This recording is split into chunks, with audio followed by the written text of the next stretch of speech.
Good morning, L.A. It's an incredible morning here on a Monday morning here, and it's D. Fish and Decker on the new 97.1 The Fan, the voice of L.A. sports. Derek Fisher, the legendary five-time champion. Of course, myself, Cody Decker. We got Raj. We got Aaron. Hey, Aaron woke up this morning. That a baby, Aaron. And, of course, Crash keeping us looking great over there on YouTube, of which you can check us out at The Fan LA. Welcome to the show. So much to discuss. Later on in the show, we got UCLA men's basketball coach Mick Cronin joining the show live to talk all things UCLA Bruins and the season that is upcoming. Looking very forward to having him. Got a lot of NBA to discuss because the LeBron of it all, D-Fish. Boy, oh boy, lots still to unpack on what is unquestionably. I thought once he decided it was going to be over. No, it'll never be over. We still got to talk about it? It will live forever. We will talk about only this. In fact, let's do it. Plenty to discuss on LeBron Talk today, D-Fish. And, of course, even some of your comments, which, honestly, you haven't even a comment on LeBron that's gone a little viral in a very, very good way. We will discuss that as well. Just plenty to discuss in the NFL. We got to talk about the Rams and Rams camp opening up. Of course, Sean McVay getting to it all, but also the Dodgers. Plenty to discuss about the Los Angeles Dodgers because, ladies and gentlemen, we got ourselves just 1 week away from our trade deadline. So many moves getting ready to be made because, ladies and gentlemen, a lot has shifted in this last weekend, so we will discuss that. But first things first, D-Fish, how you feeling? You and I met up for the first time at the Links finally, and I got to see a good look at D-Fish's golf game, and I got to say this. Whew! Raj, D-Fish is really good with his long wedges. I mean, long irons, oh man, like I'm actually frighteningly impressed how good you are with a 4-iron. Yeah, that's about the only club that sometimes that works. But yeah, but man, it was it helped me out a lot yesterday. I think the 4-iron came off of, not being as great driving the ball sometimes, so you got to learn how to hit something else off the tee. But yeah, it was a lot of fun yesterday, man, getting the hang. Got to, just spend some time chilling, catching up. My buddy Chris, great dude. Yeah, great dude. So yeah, man, glad we got to hang out yesterday, bro. Me too. My front nine, pretty good. I was feeling pretty good. I think I came out the gate like impressing, real strong out the gate.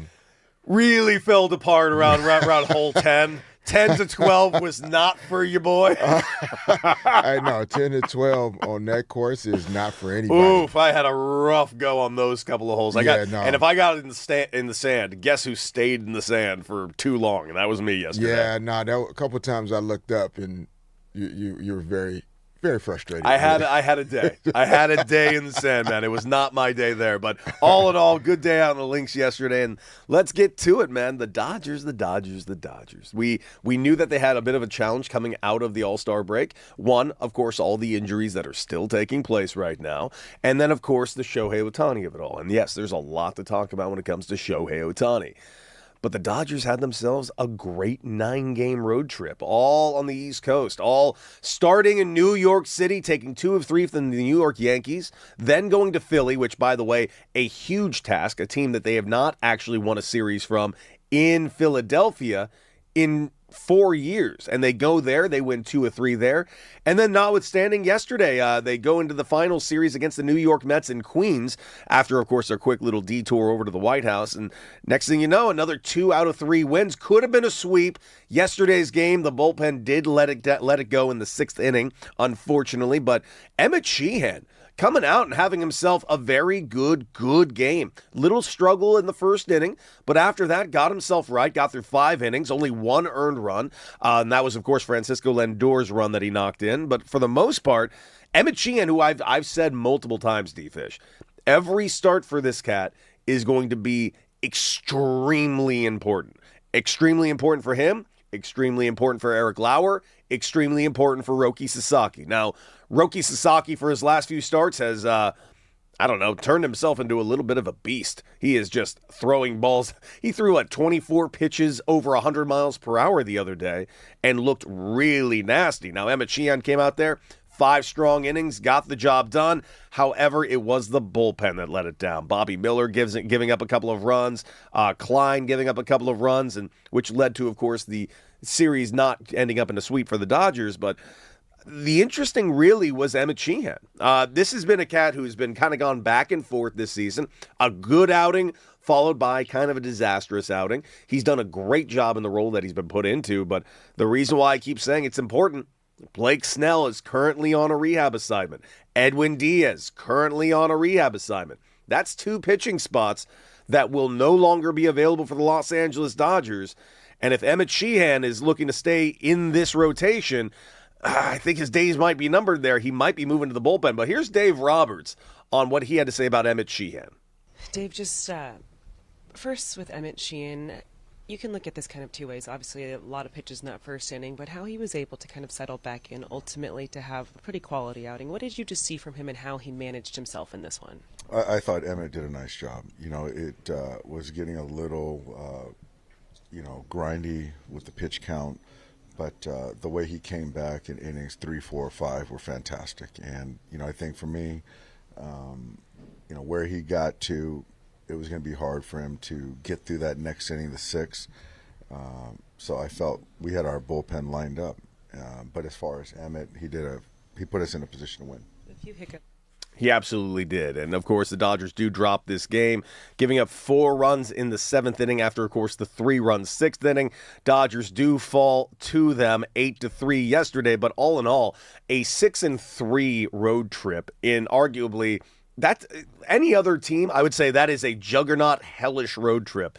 Dodgers went in and handled it like it was nothing. If the Dodgers are hurt, the Dodgers are banged up. They're without a lot of their studs. Shohei Ohtani is still not getting on the mound right now, which, of course, we'll get into just in a moment. But at the end of the day, this team is still going on the road, winning at a ridiculous clip. 6-3 on this road trip. This is still, in my eyes, D-Fish, the best team in Major League Baseball.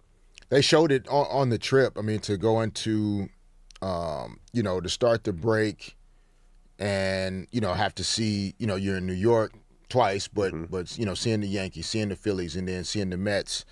By the way, traditionally very friendly places to go play. Traditionally. Yeah, yes. it's the fans Such there. Great fanfare. In no way, shape, or form do they throw batteries treat you at so you. well, so respected. But yeah, no, I mean, I know the Yankees are banged up a little bit as well, but the American League has that wide open feeling, and so the Yankees kind of, a little bit of a glimpse of a potential, World Series matchup. We were excited about it. Kind of took us back to 2024, Big time, with the World Series, matchup that year, and so for the Dodgers to go in and take care of business there, and then obviously going into Philly, even more attention and focus on that matchup, just due to the fact that the Phillies are a really good baseball team, great pitching staff, some heaters in terms of bats with Bryce Harper and Kyle Schwarber, and so the Dodgers went in there, take care of business, and then to finish it up with 2 wins in New York against the Mets. They're not playing their best, but just to be professional and finish out the road trip at 6-3, pretty impressive, like you said, considering all of the question marks around, who's in the lineup, who's out, different guys filling in.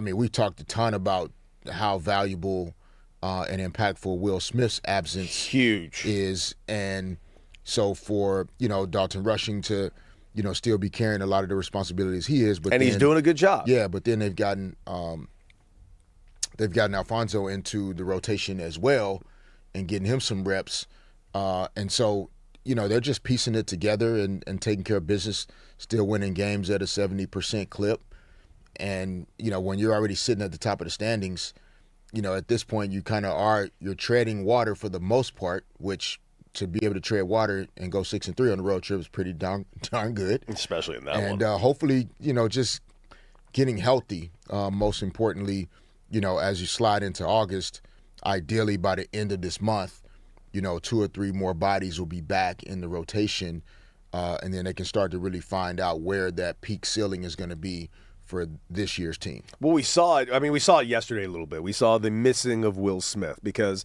again, Dalton Rushing has done a phenomenal job in the role that he's been put into. Offensively, especially. He's been really hitting the ball well. But defense does leave a little bit to be desired. And I'm not saying he's a bad catcher. He is not. He's a very solid catcher. But Will Smith is kind of made himself something a lot more over the years as just a run-of-the-mill catcher. There's a reason guys paid like $126 million by the Los Angeles Dodgers. Homegrown player, by the way.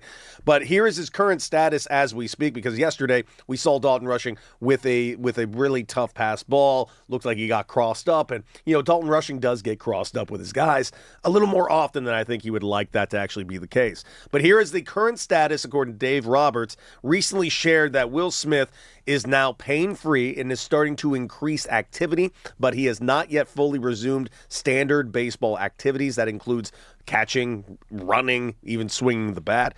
So the timeline on his return, he has been transferred to the 60-day IL. The earliest Smith can return now is from mid to late August because of the 60-day that he actually now has to be there. So I don't know when we're getting Will Smith. I'm willing to bet they're going to ramp him up, get him up ready right around September, hopefully give him a whole month to kind of get his bearings leading into October. Because, again, we heard it from Dave Roberts. This team is about October. Big time about October. All about October. And why do I keep saying that? Shohei Ohtani. We got some updates on Shohei Ohtani, who at the beginning of the year, we were very clear, and it was very much said to us over and over and over again, not just by Shohei Ohtani himself, but by Dave Roberts, members of the Dodger organization. Shohei wanted his hands on that Cy Young Award. And his window to win the Cy Young Award is relatively small. This guy's had multiple surgeries on his elbow already. We know that his pitching days are relatively numbered. So this was the year for him to really kind of go for it. And then, of course, now we're dealing with the blister issue. And then, of course, the knee issue. And the knee issue is the thing that I think has got a lot of people mostly concerned, as they should. Missed the All-Star game due to the knee issue where he had to go get it drained. Well, here is new information on Shohei Ohtani, who had a bullpen scheduled for Saturday. It was supposed to be his first real bullpen. He had already thrown flat grounds. Those of you that don't know, a flat ground is simply what it sounds like. It's basically a pitching motion that you're doing on a flat surface, just in the outfield, something simple. He was feeling no irritation or pain doing that, but during his bullpen, not the case. Here is Ken Rosenthal on Shohei Ohtani's bullpen session. What is also interesting about this physical setback for Ohtani, it's hard to call it an injury, although I guess it is that, is the implications for both the Cy Young and MVP races. Now, you remember, we talked a lot about this season, Ohtani wanting to win his first Cy Young. It seemed to be a clear goal. Dave Roberts acknowledged that it was a clear goal. Well, now it's not going to happen. Simple as that.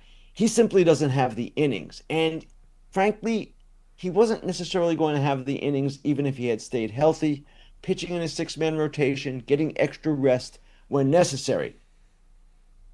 That, of course, was from Fair Territory, Ken Rosenthal's version of Foul Territory, which you should check it out. Very good show. I agree and disagree a little bit. I do disagree with the idea that the six-man rotations, he wouldn't have had the innings. That's not true. He absolutely would have had the innings. He's not winning this because Jacob Mizorowski lives. That's really it. Jacob Mizorowski has like a 1.5 ERA, and now he's got a ton more innings than Shohei Ohtani. So that point does make sense, but if he didn't take any time off from July 2nd to now, I think we wouldn't be having the innings conversation. It's just, at the end of the day, Jacob Mizorowski is striking everyone out. 12 strikeouts yesterday in 5 innings. He threw 66 of his pitches in 5 innings, over 100 miles per hour yesterday, D-Fish. That's a lot of pitches. I'm not sure I saw 66 pitches over 100 in my career. Question, Total. is it hard to hit a baseball that's coming at you over 100 miles an hour? It's hard to hit a baseball. Let's start there. So yes, but to answer your question, yes. Yeah.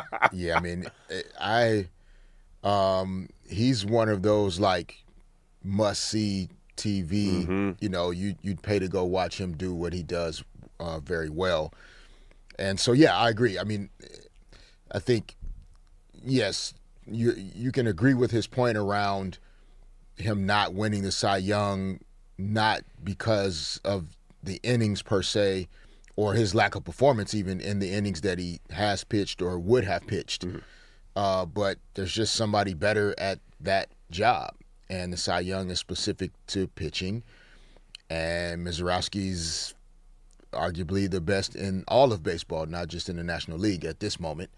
I'm not sure if, who's close second, but he's pretty freaking good. I mean, Ohtani is the close second, and he's not close right now. That's just how good Mizorowski is. So for me, it's all about October. It's all about getting the Dodgers ready for October, getting Shohei Ohtani ready for October. And I know a lot of people have that trade deadline circled, underlined, starred, and highlighted. But at the end of the day, the Dodgers, I mean, I think MLB Network even put out like a little thing. What do the Dodgers really need at the trade deadline? What the Dodgers really need at the trade deadline is a healthy Will Smith, a healthy Blake Snell, and a healthy Tyler Glasnow. And, Edwin Diaz wasn't hurt either, which, by the way, two of the four I just mentioned on rehab assignments, rejoining this team momentarily. So I think the Dodgers are going to be fine, but we will discuss as the show goes on, and looking very, very forward to it, D-Fast. So in baseball, timing-wise, talk the trade deadline. Yeah. Like, does it go down to the wire? Like, how many trades happen like right up to the wire compared to, we're getting within 1 week of it and nothing's happened. Oh, it happens. Okay. Oh man, no. The trade deadline sometimes goes down to the final second. And I'll give you an example. That a lot of people here in LA I think will remember. God, was it 2007 or 8 when the Dodgers got their hands on Manny Ramirez literally at the final second? So much so when it was announced that the Dodgers traded for Manny Ramirez, I didn't believe a syllable that was being said out loud. I'm like, no universe is Manny a Dodger. And then that night, Manny's rocking 99 for the Dodgers, and I couldn't believe what I was seeing. It was like, especially because there's like, oh, that's it for the trade deadline, no more trades. I'm like, oh, no trades. And then all of a sudden heard, wait a second, apparently at the deadline, the Dodgers got it done again. Manny Wood, dude. And how good was Manny Wood that year when he got traded here? Oh, it was entertainment. It was must-see TV. One of the most electric things I've ever seen in my life is what it was. It was badass stuff. I loved it when Manny Ramirez was here. But, yeah, it's going to be an interesting trade deadline because a lot of names are going to be out there. So looking forward, and we will discuss those names coming up. But here on D-Fish and Decker on the new 97.1 The Fan, the voice of LA sports, we definitely want to hear from you all throughout the show. Get in the chat on YouTube at The Fan LA. But man, oh man, I'd like to read you a tweet. I'm just interested in D-Fish's response to a tweet. Nothing more, nothing less. I want to say this from one Mr. LeBron James. And this is what he tweeted over the weekend after the decision that was LeBron James to Philly. And of course, it's taken over the entire, forget sports zeitgeist. It's taken over the entire national narrative. It is one of the most important stories in the United States, not just sports stories. Everybody's got an opinion on it. But here is what LeBron had to say. I thought I was done when the season ended. I wasn't ready to announce it, and I knew I needed some time to really decide. But I was pretty sure I played my last game. I was honest at that press conference when I said I needed to look at myself and decide if I still love this game. I still truly love this game and have more to give. The last few weeks have been really special. I've never been able to have no clue what to do or take real time to just think. I've had an incredible few months with all the people I love trying to figure it all out. This is my last decision. I'm not going for money. I'm not going for family. What I am really playing for at this point, I still want to sacrifice. I still want to work. I still want to grind. I still want to compete. To win and to have a chance at the feeling of winning another championship. I believe I can help the Philadelphia 76ers, a championship team, and I am excited to energize a new fan base and start this incredible journey one last time. Thank you, LA, Miami, I'll forever love, and Northeast Ohio. will always be home. D-Fish, family had nothing to do with it. Come on, man. He told us it was going to be all about the family decision. No, he did not. Come on, I thought it was part of it. I thought it was all part of the family. It was considered. and then in the final choice that he made, had nothing to do with it. No, it had a lot to do with it, but there are times where you have to decide what's best for you long term in life, not just in your basketball career. Mm-hmm. What's best for you sometimes as a member of a family unit is to do actually what you love to do without necessarily carrying the weight or the burden of the entire family. Mm-hmm. Is you could argue, regardless of what your faith or higher power, lifestyle is, I think we can all say or agree he was put here to do this. Mm-hmm. Like, this is one of the gifts that he was blessed with and has worked his tail off to become one of the greatest basketball players of all time. And so while he still has, and this goes for, I'm sure, most athletes, like while you still have that passion and desire to work and grind and sacrifice and wake up at 5 a.m. or go to sleep late at night after a late training session to recover and do all of the things you have to do to be ready to perform at the level he's still performing at in his 40s, there's a point where you look in the mirror and you say, okay, why am I doing this? When he came into the league, he didn't have a full family unit.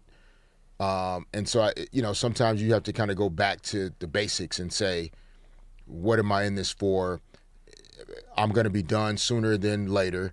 And for the rest of my life, I don't want to look back and say, man, had I really gone for it one more time without feeling like I can't do it because of these things, what is the rest of my life going to look like? And so for 1 or 2 years, his family, kind of having to figure out how to make it work as a bi-coastal type of family. Yeah. That's the first time they were experiencing it. It's going to be hard.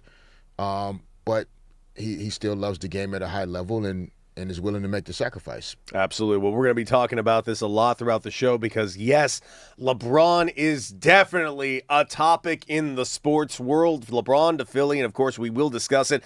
855-975-2326. What are your thoughts on LeBron James going to Philly? Because we will be discussing it on the other end. Coming up, is it ring chasing? Honestly, is it ring chasing? We will discuss and, of course, hear from LeBron himself right here on D. Fish and Decker on the new 97.1 The Fan, the voice of LA sports.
Welcome back, D. Fish and Decker on the new 97.1 The Fan, the voice of LA sports, and of course, Derek Fisher, Cody Decker. We got Raj, we got Aaron, we got Crash, all here making us look and sound great right here on the new 97.1 The Fan. Of course, join us on YouTube at The Fan LA. Get in the chat and join the conversation. And listen, we're just getting right to it. That guy LeBron, man. I don't know what to say, D. Fish, other than what a superstar that you are. That not only do you just take over the full sporting narrative entirely, but truly, like, politicians are asked about it. Like, just random people are talking about it on the streets. People who know nothing about sports are tweeting about it, posting it online, because it's just that kind of news that transcends not just that sport, but all sports. And I think it really does get lost on people just how important LeBron James is in that fact. So much so that all the haters out there, oh man, you're going to miss him when he's gone. Ooh, boy, you're going to miss him when he's gone. Yeah. Yes, we will. And I mean, whether you are a fan of, his game or not, or how certain things have gone, yeah, we all miss the greats. I mean, we just do. Whether we want to admit it or not, that's different. Mm-hmm. But the league is overall is also it's going through a transition of LeBron winding down, Kevin Durant winding down, Steph Curry winding down. Like, there's a generation of guys that are within a few years of being completely done. Mm-hmm. And so, while there's plenty of talent still left in the league, there's a difference between talent and superstardom. Guys that and women that drive the business. That's a very different conversation. Mm-hmm. LeBron's driven the business arguably for the last 20 plus years. I mean, I still think in the 2000s, while he was on his ascension, like, there was still, the Spurs were great in the 2000s. Our teams in the 2000s. Absolutely. You guys in the Celtics back at it. Yeah, late to, and then LeBron, like, making the choice to go to Miami, kind of started a kind of a takeover, in around 11, 12 that just, he hasn't looked back since then. So for 15 years, there's just been this consistency in his performance and the trips to the finals, 10 trips to the NBA finals. Insane. And so, yeah, we're going to miss him and, these guys that have built this league into what it is. And so, now you have to start thinking about, I don't know, I feel like when we used to talk about legacy, it was a conversation that we could have looking back on what somebody had accomplished. It's weird that we're doing it mid-legacy. Now we try to have all of these debates around somebody's legacy while they're still doing what they do. And I thought legacy was like more of a rearview mirror. Okay, now that this work is complete, now that this person has transitioned into other walks of life, or they're not going to be doing certain things anymore, now let's take a look back at what they accomplished. What did they leave us with? Yeah. Did they leave a better world, a better game, or whatever? But now we try to debate everybody's legacy while they're still hooping. And it's like, well, you're never going to get to a finite answer in that type of situation. Well, it's funny because you talk about legacy. You want one legacy, and maybe it's not a basketball on the court thing, but it's being reported that LeBron James it's been one weekend, it's being estimated that he's already brought roughly like $250 million of just extra commerce to the city of Philadelphia just by making the announcement alone. Like, that's a guy who just generates money everywhere he goes. That's just not basketball play. Like, that is just an extra aspect of legacy that when you're that must watch, even at the age of 42 years old and potentially even 43, because this is a 2-year contract, player option, of course. If he decides to walk away after one, he decides to walk away after one. But at the end of the day, this is more than a basketball player at this point. And I do think people forget that. Conveniently, yes. Mm-hmm. Very conveniently. Yeah, I mean, and most of the parents that are up this morning now listening or watching, that are also up this early on the weekends listening to whatever, like, their entire youth sports economy is built around travel. And youth tournaments generate, hundreds of thousands, millions of dollars for certain communities when, thousands of kids, parents, families show up, the hotels, the restaurants, the retail, the gas stations, all the things. And that's for kids tournaments. That's for kids tournaments. So then to like exponentially talk about it through the lens of like one of the world's most famous athletes now playing in a town. It's like Messi going to Miami. Huge, especially when it first happened. Oh my God. It didn't last long, but there was an MLS boom there. You couldn't get tickets to any team that Messi was traveling with for Inter Miami. Right. But then the first thing we want to say when it comes to sports is, oh, why they should take less money. Oh, why are we having these debates about millionaires and billionaires? And it's like, bro, these are people that are literally generating small economies. He's generating full commerce himself. Hasn't picked up a basketball. I don't even think he's stepped foot in Philly yet. Literally generating entire economies and driving business. Downtown LA was a literal ghost town before Staples Center moved downtown. And that was the start of something really special there. Start of something special. You have sports teams lightning in a bottle in terms of us winning championships right at the beginning of our time there. And it just helped fuel, the continued growth of LA Live and kind of what we see it as or know it as now. But that started largely due to sports team success and Shaquille O'Neal and Kobe Bryant and Phil Jackson and all the things that you could sell to give people a reason to come to that part of town. And so, not unlike what the Rams are pulling off at SoFi, exact same thing. Right. So yeah, I'm excited, to just kind of see it all play out. I think regardless of how long you've been doing something, sometimes you need a change of scenery, or the company you've been working at for a long time just needs a change of scenery. And it doesn't have to be a bad thing or a negative thing. You've done great work here. We appreciate your time. I appreciated my time there. But hey, man, you know what? I want to be excited about building a new company now. I want to be excited about being the leader of a new engineering department or accounting department, whatever that you're into. And that's kind of what the situation is. And it is exactly that situation. But here's Shams on LeBron James on his decision to play his 24th and potentially 25th season over there in Philly. We're talking seasons 24 and 25 for him, Shams. The oldest player in the association. We saw LeBron say in his tweets that this was about him finding a franchise that places him in a position to pursue another chip. But, Shams, what role are you hearing he'll play on this roster? I mean, immediately LeBron James is going to start, right? You have Tyrese Maxey, VJ Edgecombe, LeBron James, Jaylen Brown, and Joel Embiid. So like Stephen A. just said, health is going to be very, very important to this team trying to win. Joel Embiid's health specifically, we know LeBron James has been durable even over the last few years. But let's also talk about the comfortability of LeBron James.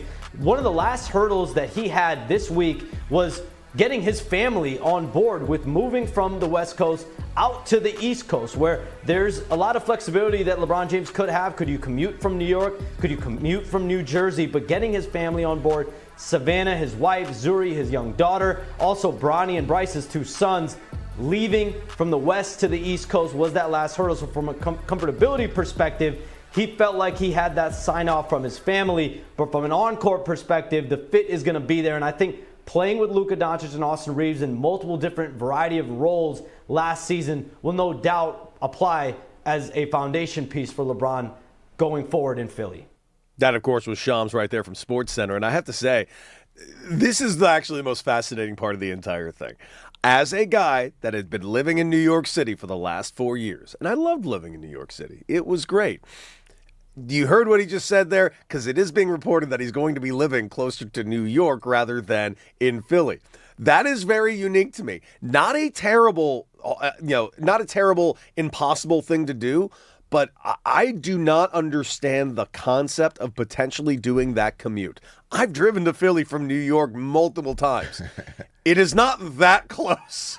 It's close. Yeah, sure, it's close. But it's like driving to San Diego every day. Yeah, number It's not close at all. To be honest, I didn't know. I was blown away when I heard this. Yeah, I didn't know Philly practiced specifically in Camden, New Jersey, and it's right across the water from Philly. So that part that's easy. The New York piece, yeah, it'll be interesting to see how, not that we're going to know the exact plans, but it reminds me of, Kobe lived in like Newport Beach-ish area. I've heard in recent years, I think Kawhi Leonard still lived kind of closer to San Diego than LA.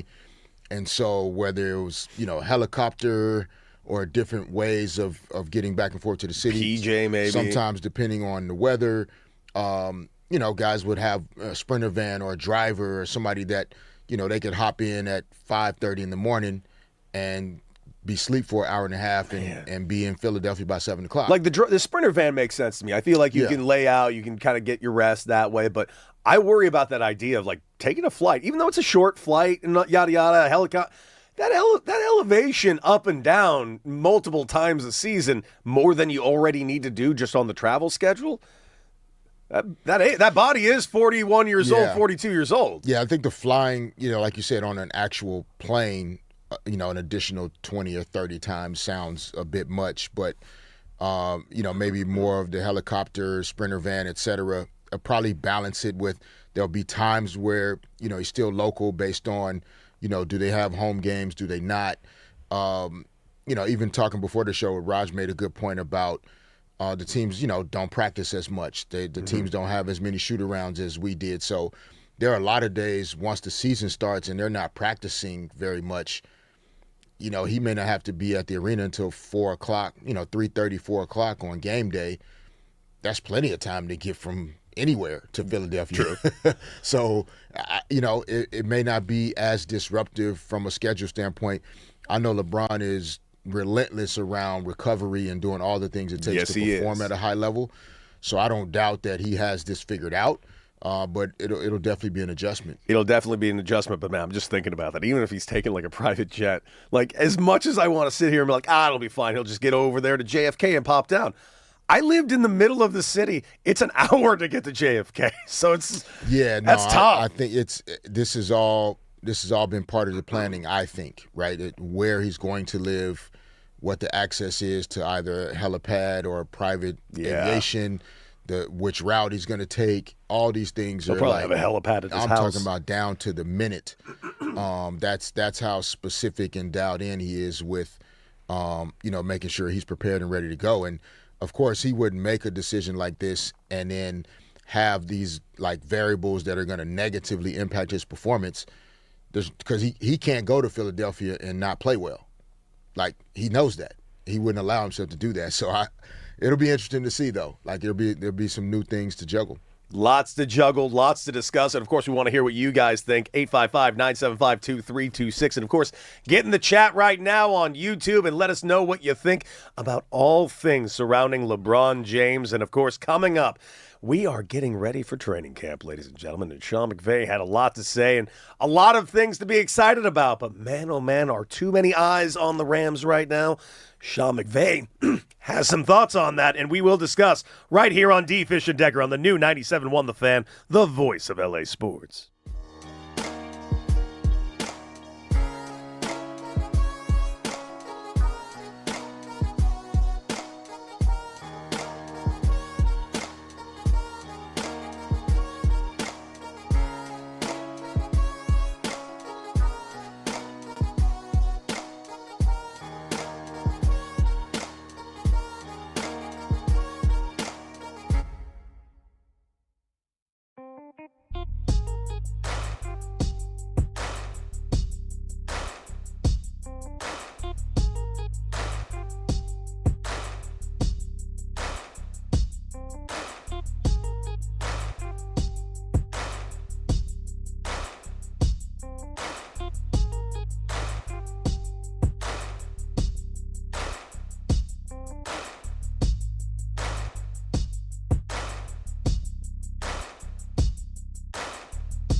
Fish and Decker on the new 97.1 The Fan, the voice of LA Sports. Aaron on the ones and twos, just on fire so far this morning. And of course, we're about to talk about Sean McVay and all the good things surrounding around Rams camp, which is just about to head out there in Southern California. But I got to say this, we want to get over to the chat real quick because there's a really good question here that I think both of us could actually answer, D-Fish. Now, here it is. Swung at Ball 4 asks a very prominent question. So they are watching us live on YouTube, of which you can watch us live on YouTube right now at The Fan LA, and you can see both of our very, very handsome faces. But if you do see our very handsome faces, you will notice something about both D-Fish and I, and very specifically me. I am a beautiful bald man. I have a very shaved, bicked up head. Everybody always mentions how shiny it is. Really kind of brings out the greatness of my beard. D-Fish, you have told me as such on many occasions. Not with your voice, but with your eyes. That being said, the question of the day from Swung at Ball 4 on YouTube is this. Decker, how did you get over balding? My brother-in-law is freaking out. And I will admit, I did struggle with this decision. It took me some time, man. I did every single meeting under the sun. I joined Hair Club for Men, not a joke. Legitimately joined it. Tried to get all kinds of treatments to kind of get my hairline back in shape. And it was fine. It was like putting it on life support. But I'm not going to lie to you, dude. I went back and looked at like my last couple of haircuts before I shaved my head. What was I doing? What was I holding on to? A little too long, huh? Just at the edge. I when I say a little too long, I say 2 months too long. But those 2 months, looking back, really feels like a lifetime and a half. I even did consider the Turkish hairlines situation and decided not to take a trip onto Turkish hairlines. So really 6 months then. If you're saying 2 months, it was probably 6 months. It was probably a whole year, to be honest. But I knew I had a good shaped head, so I was fine on that front. Yeah. Listen, you shave your head too. Was that a similar decision for you, or was it just a basketball decision? Yeah, it was kind of both. I mean, it was, when, especially for me, once I started playing in a couple different cities, and because once you find like you're a barber, you're a guy, or a girl. I've had female barbers as well that have been fantastic. But once, I left LA, went to Golden State for a couple years, then I went to Utah for a year. And so just finding that barber that just knows your head, knows the places where they can mess up or not or whatever. And so it just got easier instead of trying to find a barber in a new city. It was like, no, I don't want to spend the time trying to do that. I don't want to have to go to the barbershop. I'm not comfortable inviting a barber into my home. I got newborn kids in the house and this and that. And so it just became a time efficiency thing and a basketball thing once those variables came into it. And I was just like, yeah, I'm going to just shave this myself. It's also a good look, man. It's a good, clean look. I've been rocking with it since like 2007, so I'm good. Yeah, I can't. And by the way, follow-up question from Dom. You didn't rock the Hogan Skullet deck? No, I didn't rock the Hogan Skullet. I probably could have, but I did not rock the Hogan Skullet. That would be a good Halloween look for you. Oh, yeah, just back there. Just let the golden locks off the back of my neck go. All right, guys. D-Fish and Decker here on the new 97.1 The Fan, the voice of LA Sports. The Rams, baby. Rams house here in LA, and they're getting ready to start training camp as we speak. And listen, this is the shortest odds of any team in the NFL to win the Super Bowl. And they were that before they even got their hands on Myles Garrett. And they were that before the speculation of Aaron Donald even began. And they also were that before they even got McDuffie in the backfield. Like, they have a whole new look defense, and they were already the shortest odds to win the NFL before that. Now you add all of these things, this team is just looking so reared to go in a way that I don't think the Rams have ever been kind of set up for. But Sean McVay is not letting those outside expectations kind of get to him because it's not going to change the Rams' approach. I will read you Sean McVay's words. The last time I checked, none of that stuff means anything. It's what's great about the league. People care. There's a lot of attention, but that's the greatest team sport there is. We've got to come together as a team. We've got to stay humble. There's a lot of stuff in the midst of the journey that we don't control. But I think our ability to be connected, to be courageous, to handle the storms when they do come up, and be inside out more than ever before is going to be really important. I mean, that is... I don't know what it is about Sean McVay, but this guy has clearly just a book of quotes that he just knows how to bring out whenever he needs. And I used to find the guy kind of cringy early on in his career when he gave any of these type of quotes. But at the end of the day, it's not cringy. I was just completely wrong because he gets his guys to buy in. And if you can get your team to buy in the way that Sean McVay has, and now for a decade plus, no, this guy just truly is a really good leader, D-Fish. He shows up as himself. I think that's one of the things that, I think athletes, especially pro athletes now, if you're not being yourself, regardless of who you are, it's not a judgment thing of whether you're great or not, which Sean McVay is, but it's more like, are you just keeping it 100 with us, right? If you're a stickler for whatever it is, offensive philosophy, defensive philosophy, on time, dress code, if you're a motivational quotes guy, if you're always a high energy guy, If you're a hard ass. if you're hard, whatever it is, like you can't show up and be different too many times. That's what kind of ruins the day for you, I think, as a coach and as a leader. And Sean McVay, I think what kind of lights everything on fire within the Rams organization is like he's the same dude every single day. And I don't know if that was just an age thing with him, when he was hired at 30 years old. And it's not just like, he's young and energetic. I think he's just naturally a high energy, half full, type of guy, thinking about the ways to get better and improve. And so when he says these things, there's not a lot of eye rolling going on. No, not especially now. Because not anymore. I think people have come to expect that this is really what he is about. This is what he believes in, and he leads with it. And so I think that's where the buy-in comes from. There's no buy-in with you just saying the words if your players don't feel like this is how you show up and these things really matter to you. It's so funny you mentioned that because that whole concept of being the same guy. And it's also, I always like a guy when they're a little different. Sean McVay is a little different, but I always thought when I say cringy, yeah, he gives those like inspirational quotes, things of which I've been a part of clubhouses where guys will look at each other and be like, come on, man, we really doing this? It's like little league stuff. But at the end of the day, he got guys to buy in on it. I'll use another example. Someone like Mike McDaniel, who is now, of course, the offensive coordinator here in L.A. for the Chargers. But before that was the head coach for years over there with the Miami Dolphins. We used to love his press conferences because they were so weird and different. He was just kind of a different cat. And people always love that until they don't, because once the team stops winning, it's no longer cute and funny. Then it becomes kind of annoying. Never been the issue for Sean McVay because the guy's never not won. Well, not won the Super Bowl, yes. Yes, but be successful on the field, he, for the most part, just entirely has been over here with the LA Rams. For sure, but also, in an era where that hasn't been good enough for a lot of other pro coaches, right? That is true. There's been tons of pro coaches in multiple sports that have won, but the minute they don't win it all or they don't make it to the NBA Finals. You mean like when Tibbs got fired after losing in Game 6 of the Eastern Conference Finals? They don't make it to the playoffs 1 year after winning the championship. They don't, win the Super Bowl or whatever it is.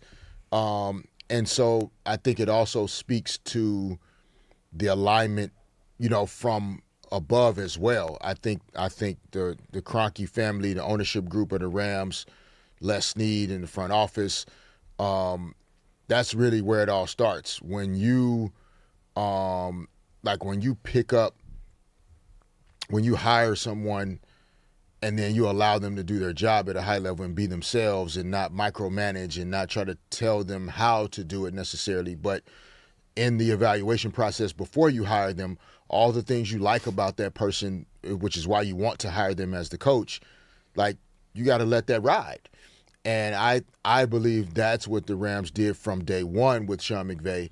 So he's just been able to authentically exist in this role the entire time. And so even in the years where they only won 10 games instead of 12 games, it didn't feel like a disappointment or he didn't do the job at a high level.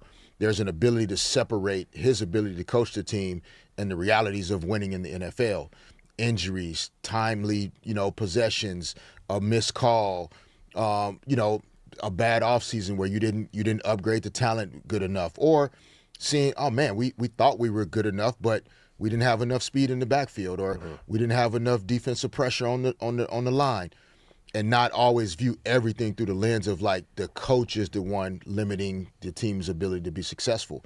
And so Sean McVay gets obviously a lot of the focus, but when you have a guy that's just consistently getting it done like this, and we've seen it in other sports as well, a lot of that really starts from the top two, where ownership, front office, and head coach are just all aligned with the same vision. Absolutely. Well, we got so much to discuss on this show. We got 3 more hours here on D-Fish and Decker here on the new 97.1 The Fan. And, of course, coming up, did you know this? And I can't believe it. Not everyone might have been as truthful as they claimed when it came to wanting to play with LeBron James. Oh, man. Public statements, but private different disagreements. Cannot wait to discuss when it comes to the whole world of LeBron. Also later on in the show, Mick Cronin from UCLA basketball joins us live right here on D-Fish and Decker on the new 97.1 The Fan, the voice of LA sports.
Welcome back, D. Fish and Decker on the new 97.1 The Fan, the voice of LA sports. Derek Fisher, the 5-time champion. Myself, Cody Decker, the 3-time minor league champion. Of course, Aaron, Raj, and Crash keeping us looking good right now on YouTube and sounding good right here on the new 97.1 The Fan. Join us on YouTube at The Fan LA. Join the chat. Get in the conversation. Later on in this hour, we got UCLA men's basketball coach Mick Cronin joining us live. Talk all things UCLA basketball. Looking very forward to chatting it up with him. But right now, we got to talk about that man, LeBron James. Of course, he has taken over the entire sport zeitgeist. In fact, I'll go a step further, D-Fish. He's taken over the entire news cycle. You look on Instagram, you got accounts that have nothing to do with sports, don't know anything about sports, don't care anything about sports. They're posting about it. And it's been a wild, wild ride to see. And you know what? You said something on Friday that has gotten a little viral notifications, and I really, really kind of dig it. And you said it on the air, and I thought it was such a good line. And I'm glad people have kind of taken this line and kind of ran with it. And people were accusing LeBron James of ring chasing. How could he do this again? Go ring chasing. As if that's not the goal of every NBA player that is on a court right now is ring chasing. And you have eloquently said over and over and over again, there's been a different champion in the league every year for like the last 8 seasons. The game is kind of legislated to the point where it's baked in that parity is part of the NBA season and finals. And the proof is in the pudding based on these last 8 years. But you said this, and I thought this was a great quote. You're not ring chasing when you're the guy that creates the rings. And I think that is not only eloquent, but very, very accurate as well. He's brought a championship to every city that he's been in. Goes to Miami, he gives them 2. Comes back to Cleveland with the unfinished business narrative and gets a championship in his hometown. Comes to the Lakers at the Lakers' arguably lowest point, certainly the lowest point of my lifetime as a Laker fan, and brings them a championship. And now he's going to try to do it in a 4th location. And by the way, why I mention that is because I still can't believe this. He would be the only player ever to win a championship in 4 different cities. And it's weird. It's a little extra because it's not like he's a guy. He has been the guy in every place he's gone. And maybe he's not going to be the quote-unquote the guy in Philadelphia, but he's going to be one of the guys in Philadelphia. So, like, it would be rarefied air, 1 of 1, to do this. And 2, it's also Philadelphia 76ers. They haven't won a title since 83. The ring-chasing narrative is dead, according to this current team that he chose. This would be creating something new that's never been. That's the way I see it. I mean, one, the comment for me was also, like, based in history. When, like, if you go back and look at NBA history, and I'd be curious to see on the football side. I mean, I know the rosters are bigger, but when you go back through NBA history and you think about not just the organizations that have won, the championships, the Celtics 18, Lakers 17, et cetera, as you go down the list. But there are very specific players that have been a part of those years. I mean, the Chicago Bulls have 6 championships. We know who was there during that time. Chicago Bulls don't have championships prior to that, and they don't have championships after that. Completely.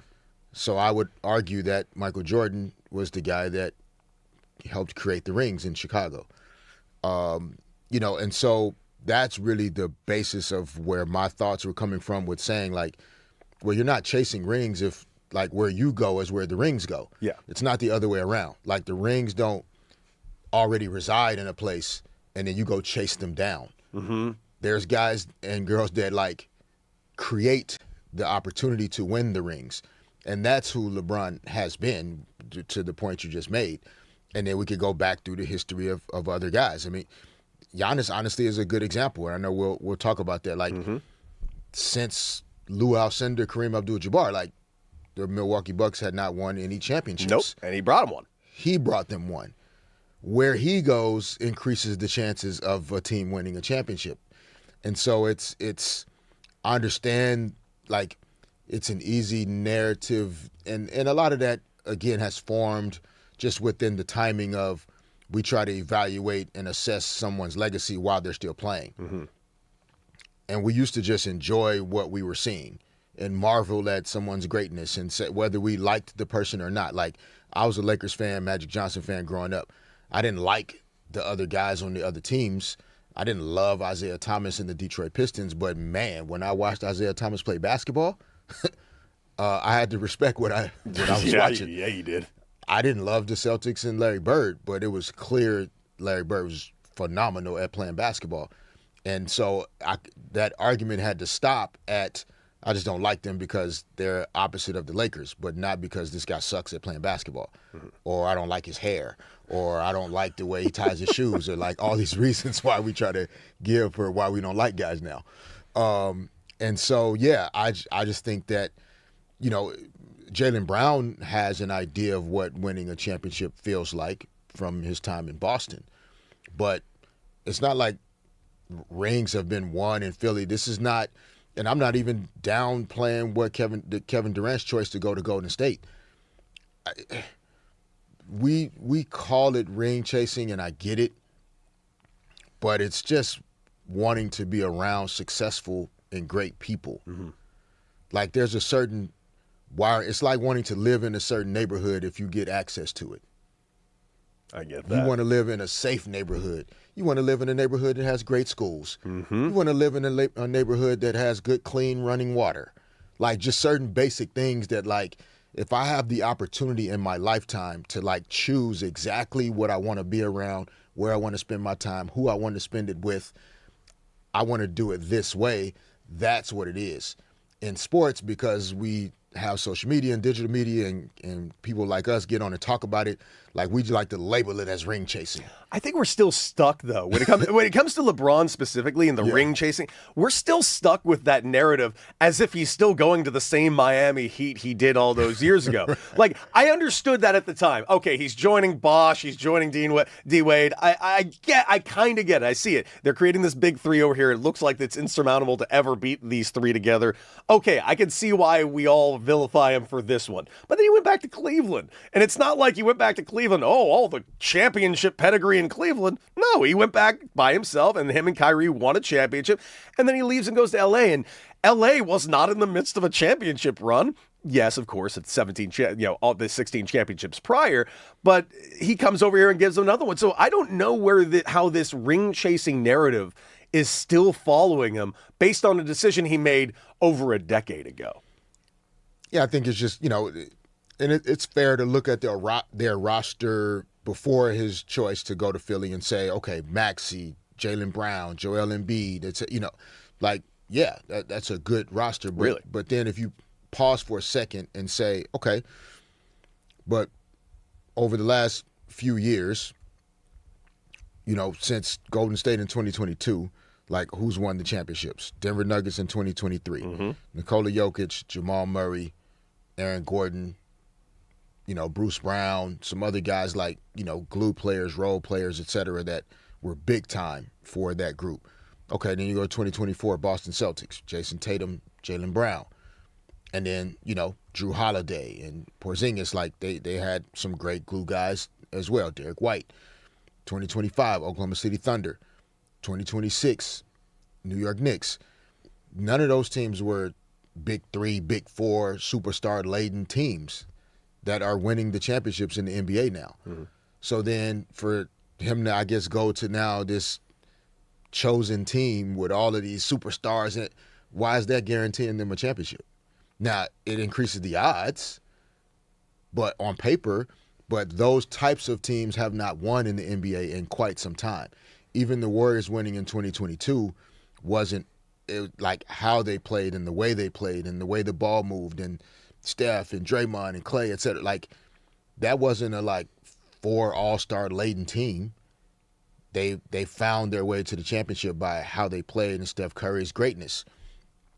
2023, Nikola Jokic, that they didn't have 4 all-stars on the team.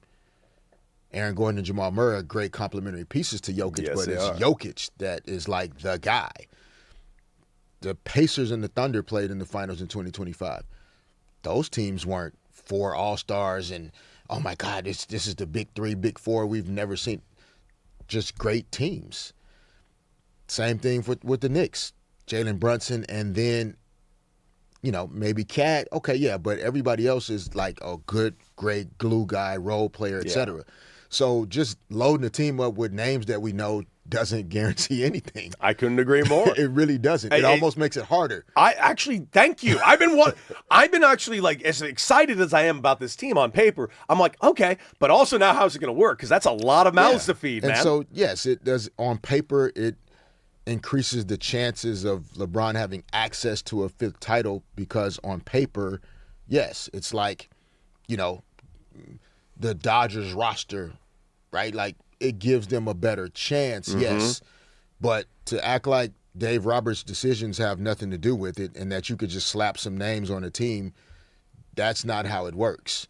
That you don't need guys like Andy Pages and Miguel Rojas and Dalton Rushing and these other guys that aren't getting the 50, 60 million. It's those guys that really determine how this is going to go. And so, I think it's not really, when you set the market, you're not chasing the market. You set it.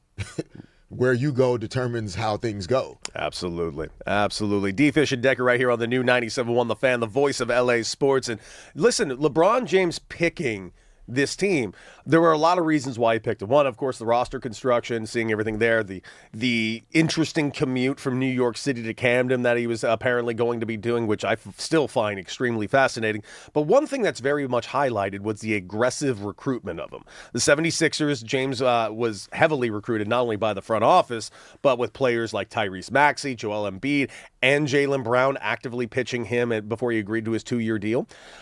There were other names out there in the league that were heavily actively pitching him. We heard everyone from Golden State, from Stephen Kerr to Steph Curry to Draymond. We heard about him and, of course, the restructuring of his contract that he did, not to mention the rumors of them trying to bring in AD, yada, yada, yada.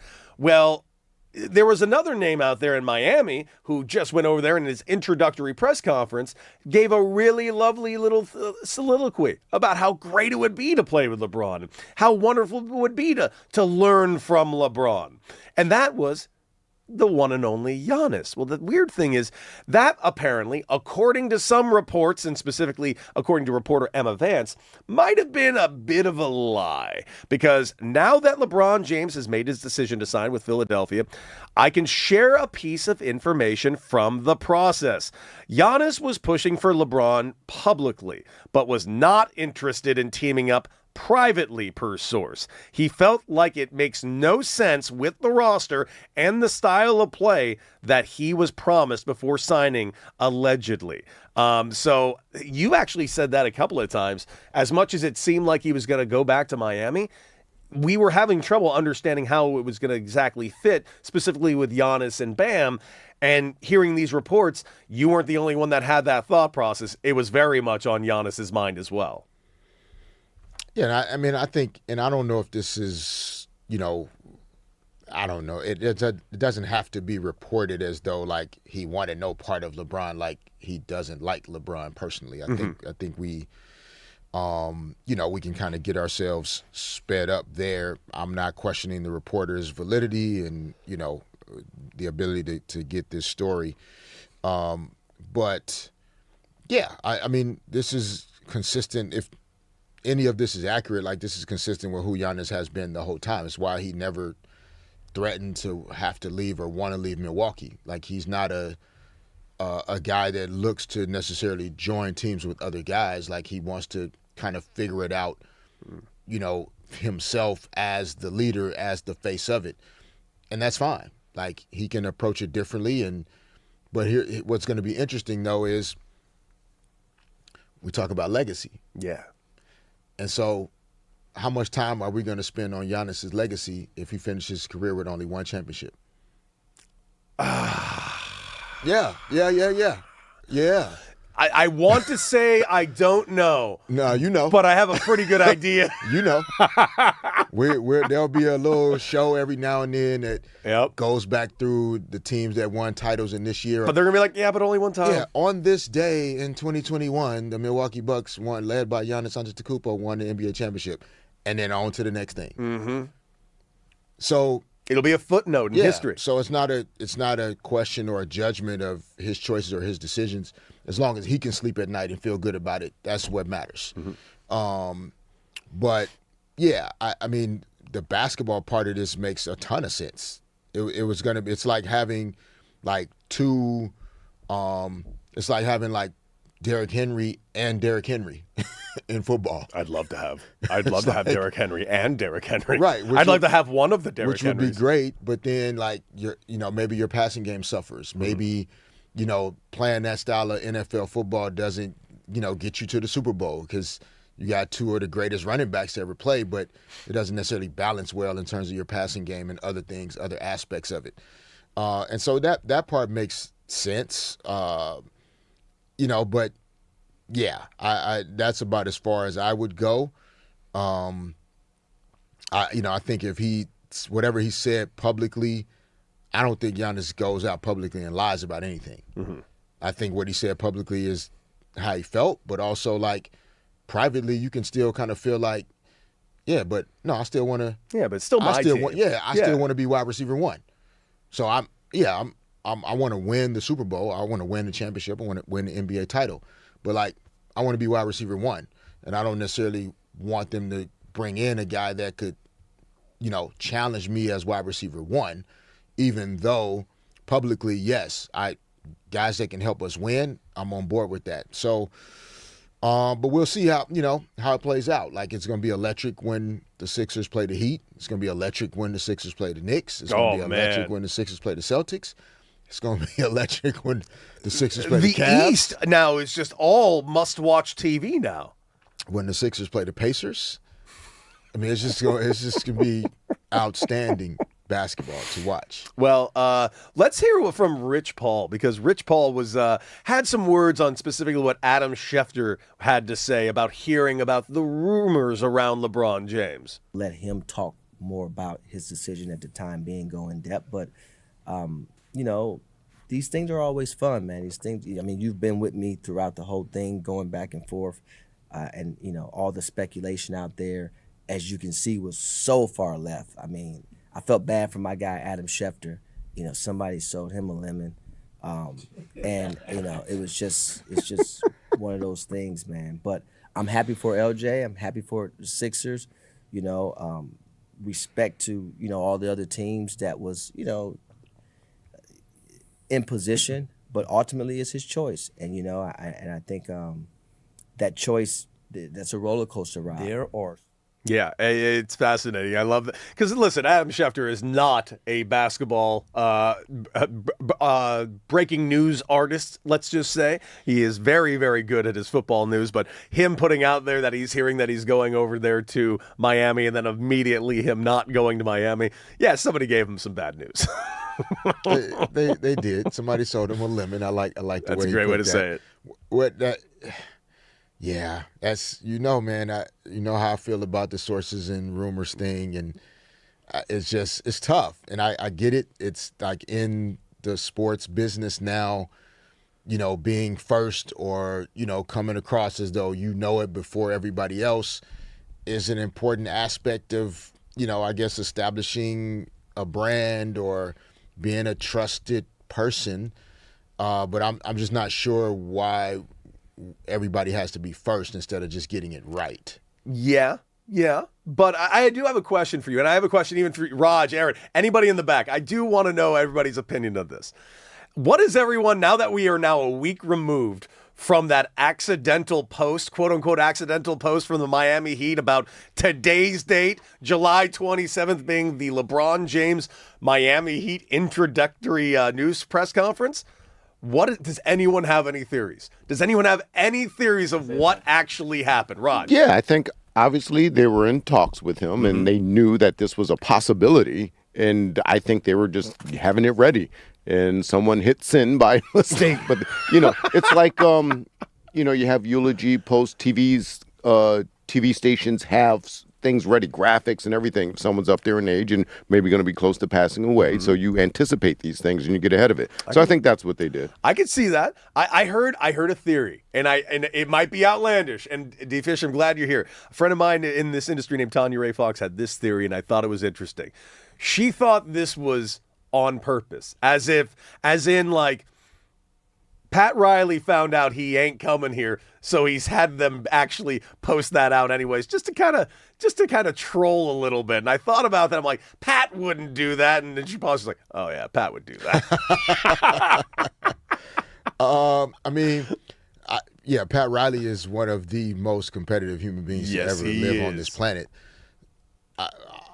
But I feel like his competitiveness is with purpose and not as pettiness. She may know differently, but to what end?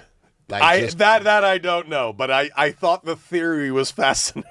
Yeah, I mean, I feel like it.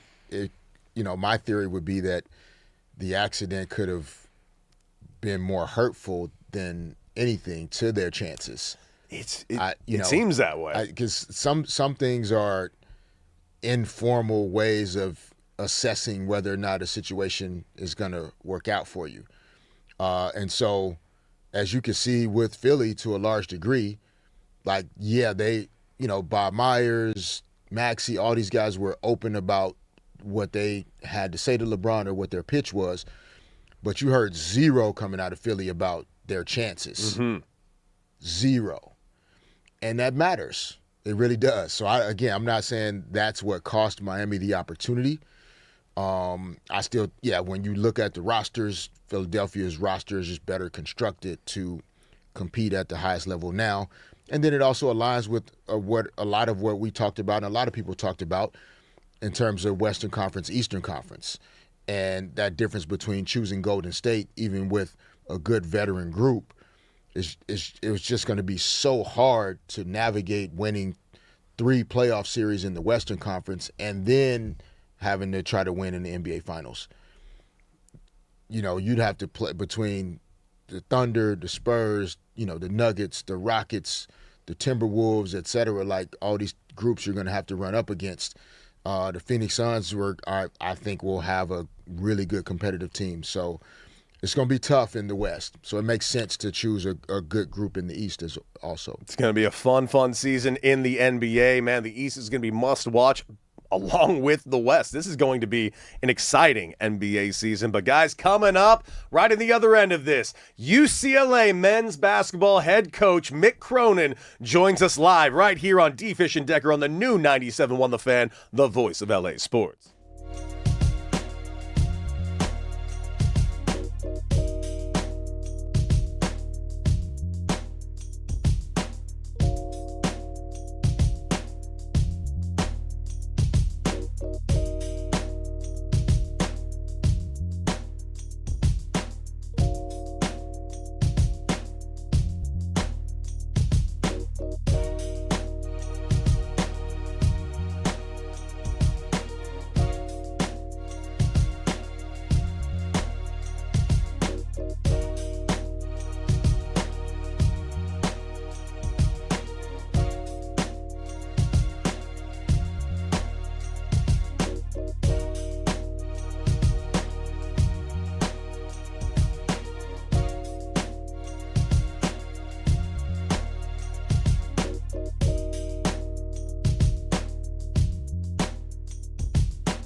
Welcome back. D. Fish and Decker on the new 97.1 The Fan, the voice of LA sports. And, of course, we're going to get right into it because he is on the line. So excited to have him here with Derek Fisher and Cody Decker. You know him as the head coach of UCLA men's basketball team, and he is the one and only Mick Cronin joining D. Fish and Decker on the new 97.1 The Fan, the voice of LA sports. Coach, how you doing? Welcome to the show. Hey, congrats on the new show, fellas. Appreciate it, Coach. Appreciate it a lot. Coach, I just got to ask, I'm a former Bruin myself, and I just have to know, even after all these years, is it still borderline daunting? Is it still crazy being the head coach of the UCLA men's basketball program? It's John Wooden. It's UCLA. There's only so many names that fit into that category. Yeah. You know, I'll give you the best one. Whenever people talk about stuff, other coaches, they take shots. I mean, that's a big thing now. Like, the Lane Kiffin stuff. People got to do stuff on Twitter. It's not my thing, right? But I sit there and I read it, and I say, this guy would trade jobs with me in a second. I mean, I just call, let's be honest. I mean, the guy would trade jobs with me in a second. I mean, you kidding me? So, that's at the end of the day, the guys get negative in recruiting, right? They tell the kid this, they tell the kid that. I said, well, do me a favor. Why don't you ask him if he could have the UCLA job, if he would change jobs? Yeah. That's the coach that said that where, if UCLA called, he'd be in his car driving 800 miles if he had to get the UCLA job. It's you got to stay grateful, because I'm sure you guys are going to ask me in this era for what's it been 3 years now, probably.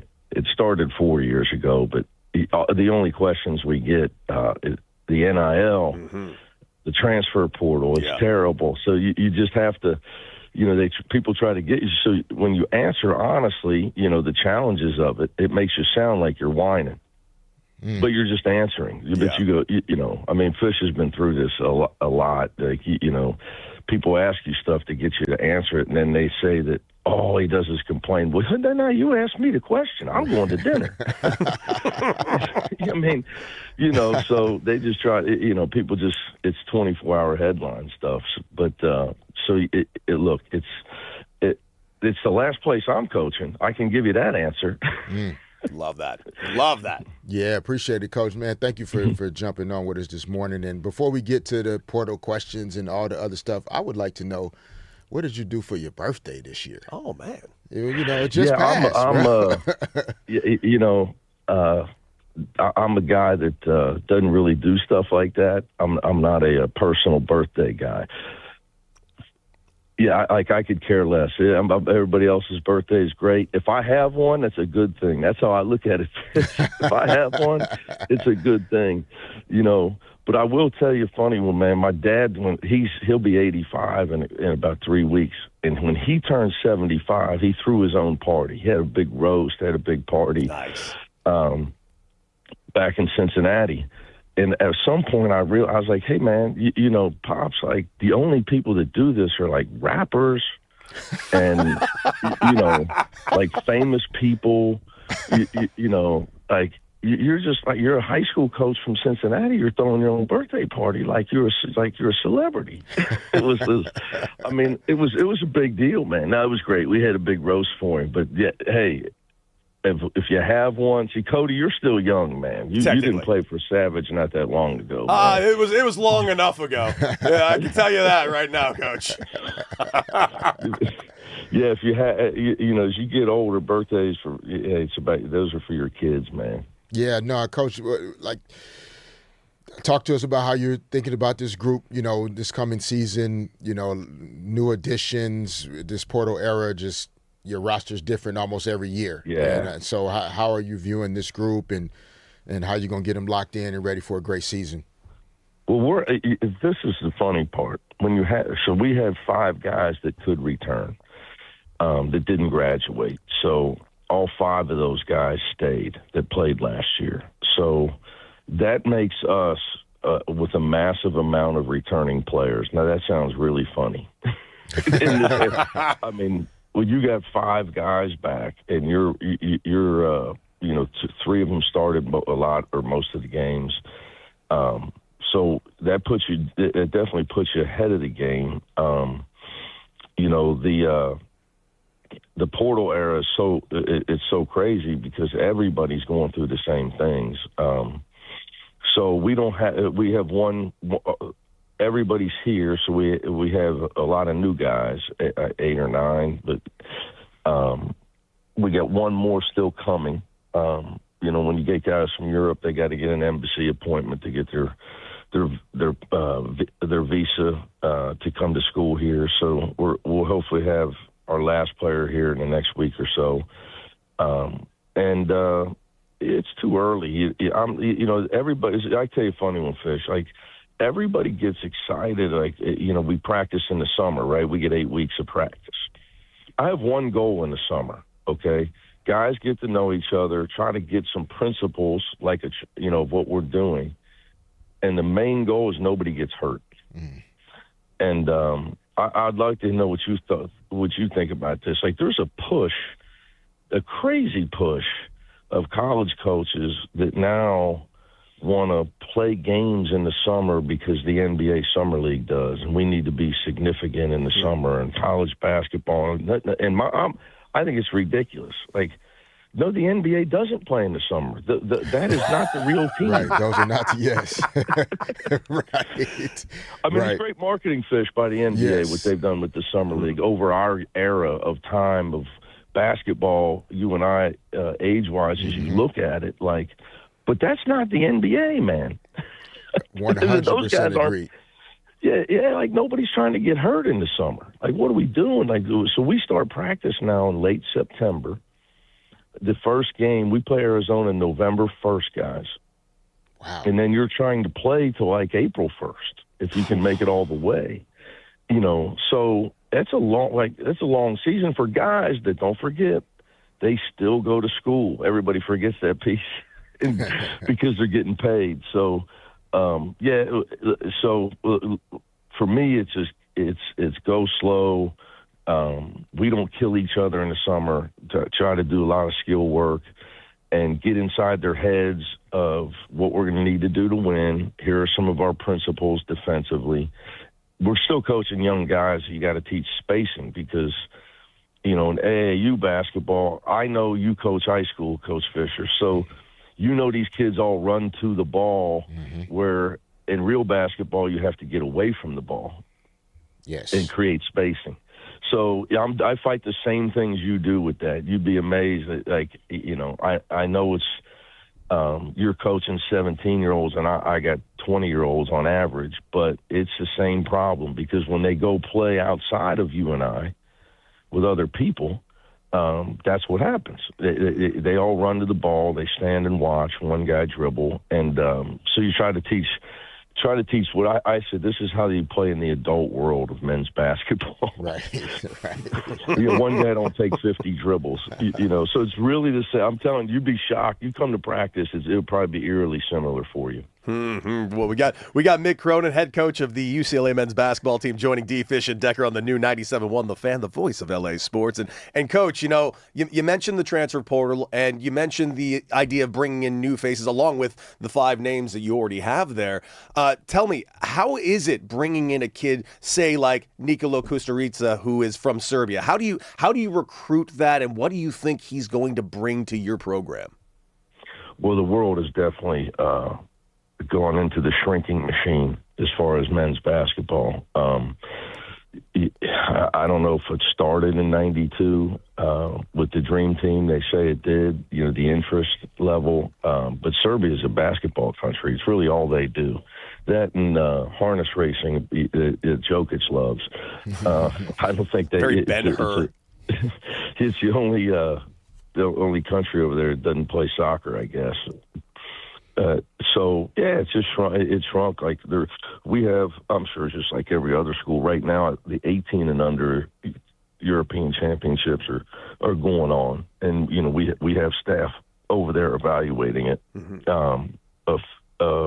My assistant coach Nemanja Jovanovic, I have to practice saying it. We just call him Yogi. He just coached the 20 and under Serbian team. He was the head coach in the European Championships. And then you mentioned Nikola. He was just played in the 17 and under. So it's well scouted. The NBA guys are there. Like, so if you go to a European Championship or a worldwide championship for any age group from 20 down to 17, those guys are they're all over there. Dave Tellup's a friend of mine.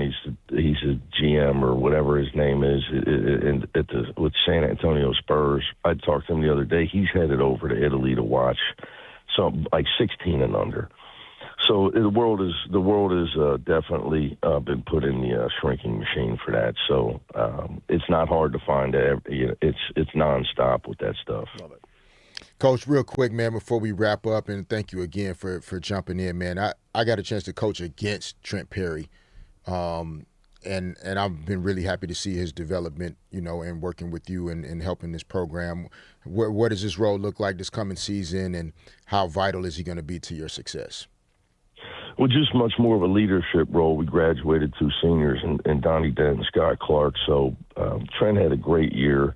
He averaged like 13 a game. In his development last year, which didn't surprise me at all.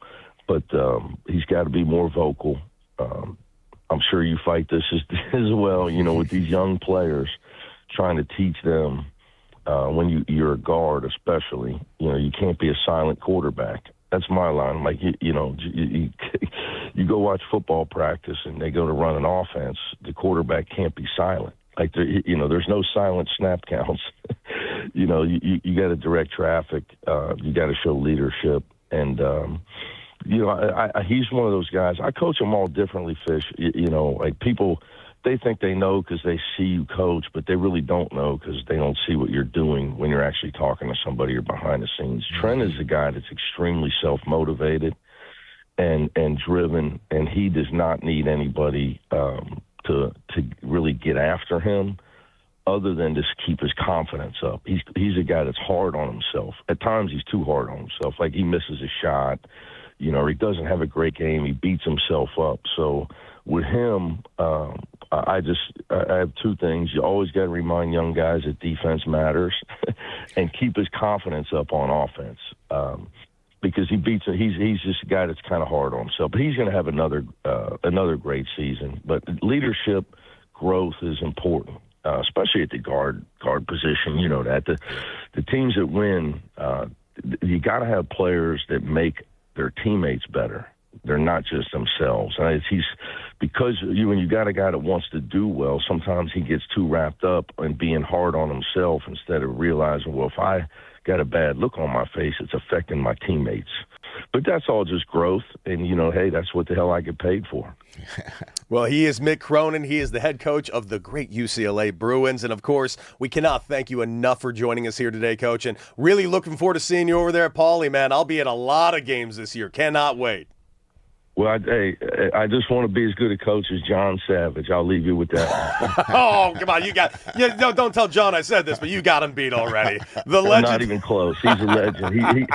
He's a legend. They're going to put a statue of him in Seal Beach one of these days. He's lived there so long. Completely agree. They're going to put a statue of him there. Coach, thank you so much. Good luck this season. Thanks, Coach. Look forward to having you back.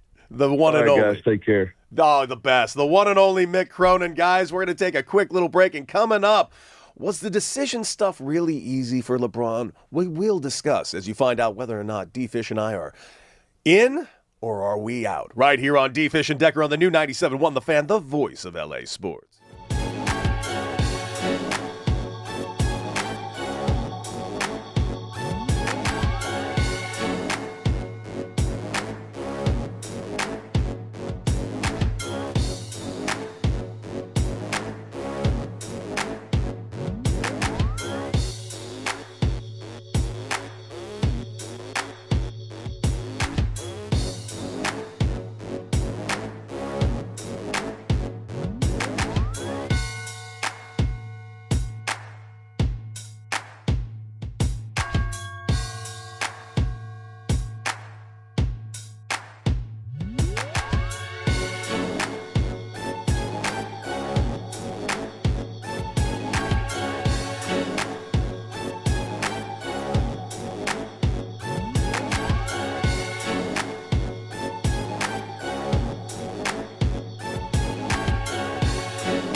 Decker, are you in or are you out? Brought to you by Yamava Resort and Casino at San Manuel. That's right. Let's bring in that hype man Raj. Find out whether or not we are in or out. Yes, guys, and of course the decision heard around the world is still reverberating through the world and even the regular world. People at the beach talking about it, just random people. But Rich Paul said LeBron was an emotional roller coaster with the decision. So are you in or out, Fish, on this being an emotional roller coaster for LeBron? I'm in. Yeah, there's no way it wasn't. And even as we, continue to absorb what his choice was to go to Philadelphia, like the emotional roller coaster just around the family piece of it. Take everything else out. Let's just take it all out and only think about the family piece. The emotion of that alone makes it an emotional roller coaster. Then you add all the other components to it. So I'm in. Yeah, I'm in. Listen, this was an emotional roller coaster for us. I can only imagine what kind of emotional roller coaster it was for LeBron James. There is the family matter of it all, and listen, I know he's probably not super duper focused on his legacy with this decision, but there is that aspect as well. It's like one of those things. If this is going to be your last quote unquote decision, then arguably it's going to be the biggest decision to this point of his entire career, and his career has been 20 plus years. So yeah, I can imagine it being an emotional roller coaster. Everybody has been talking about it, and since he's made the decision, everybody has been talking about it. So yeah, I get it. Way in. Yeah. Hey, you guys know Pat's cheesesteak at the famous Pat's in Philly?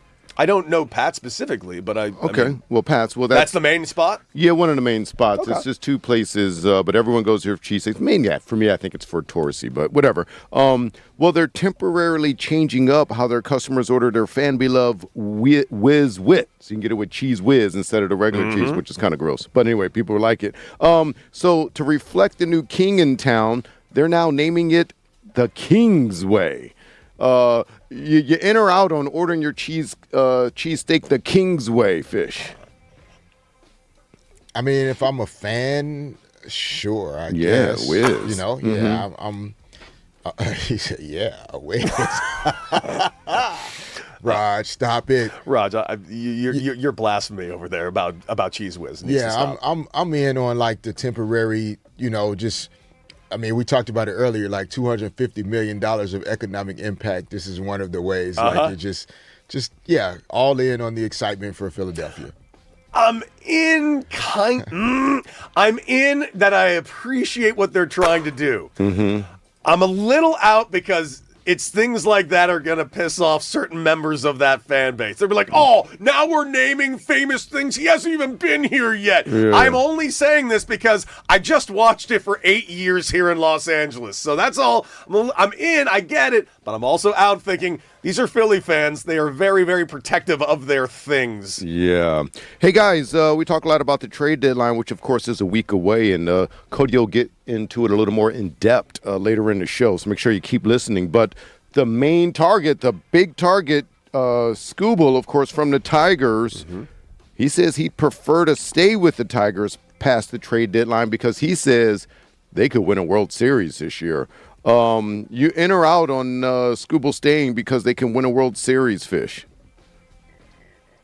Oof. Well, you look at Cody's face and you can tell their chances of winning a World Series. But yeah, no, I mean, I'm in on the confidence because he's one of the greatest in the world at what he does. So that's the part I'm in on, but I'm out on the Tigers being a World Series contending team. Yeah. Yeah, I'm out. Cody. Is Tarek Skubal pitching every game for the Tigers? He might try. That is the only chance in hell they have of winning the World Series this year. Tarek Skubal is likely going to be traded. And listen, Giannis didn't want to get traded out of Milwaukee either. I think he wants to get traded. Yeah. I think he's just saying the right things. I think he's just being a very good teammate. Yeah, that way when he comes back, he'll get that standing ovation. He's like, oh, guys, I didn't want to leave. Dang. I love it up here. It's so warm all the time in Detroit. Right, exactly. Hey, speaking of emotional roller coaster, we talked about LeBron. Well, Caitlin Clark, she admitted that the relentless media coverage is emotionally exhausting. In or out, Mr. Fisher, on her being emotionally exhausted from the relentless media coverage? I'm in. I do believe it is exhausting to be her in under these circumstances, not just the responsibilities of like coming in kind of as one of the faces of the league from day one, but also just all of the discourse and conversation around what she represents, and how people are kind of using it to send other messages. And I can only imagine how exhausting that must be, while also trying to be an all-star level player. Like I can only imagine. So I'm in on it being exhausting for sure emotionally. Yeah, I'm in, completely in. She has been used as a battering cry for a lot of people that have nothing to do with this, and it just created a lot of unnecessarily drama. You know what drama I love about basketball? The drama on the court. And sadly, she has been used by a lot of people to create other dramas, to create other narratives. And, I really love focusing on the Caitlin Clark story on the court. And unfortunately, certain people and bad actors don't let us do that. And that's been a kind of an issue for her. And I can only imagine how emotionally taxing it has been for her. And I'm glad she got an opportunity to have an interview to actually say as much. Oh, I got to turn the mic on there, Cody. Thank you. Yeah, next time. Yeah, hey, it's been a minute, but we got to keep the people about time. Keep the people aware. Well, hey, about time, man. Cover-ups, man. It's hard to get this right when it's being covered up. Cover-ups. Yes, but check it out, guys. A Tennessee congressman named Tim Burchett, he claims American military pilots and service members who witness UFOs have destroyed video evidence rather than face professional retaliation. Oh man, this is big fish. You in or out. He says it's whack. He said no, he didn't use the word whack, but he said what did he say? This is a cover up. It's a cover up, and what the heck's going on? The government does not have the right to decide what I can and cannot handle. So you in or out on the damn cover ups needing to stop, fish. Hold on, I lost. What are we covering up? Aliens. Aliens again. Yeah, UFO. It's UFOs have destroyed video evidence rather than face professional retaliation. That's what the Tennessee congressman has said. Yeah, I'm in on that. I believe that definitely happens. 100%. I'm in on that. There are tons and tons and tons of cover-ups. Do I believe that pilots have gone into literal Top Gun dogfights with aliens? No, I don't think that. I know, but that's what it kind of seems like to me. No, that's not what it said. I don't you believe watch it. too many movies. No, don't believe it. No one said that. You need to take this serious. Nope. Right. Oh, I need to take this seriously. Yeah, you need to take it serious. We got to get to the bottom of this. You up there talking about Do I believe aliens exist? Yes. Do I believe they're here? No. All right. Well, they're covering it up. Hey, guys, the Warriors are focused on building the team for after Steph Curry retires. Are you in or out on the Warriors looking ahead to post Steph Curry, Fish?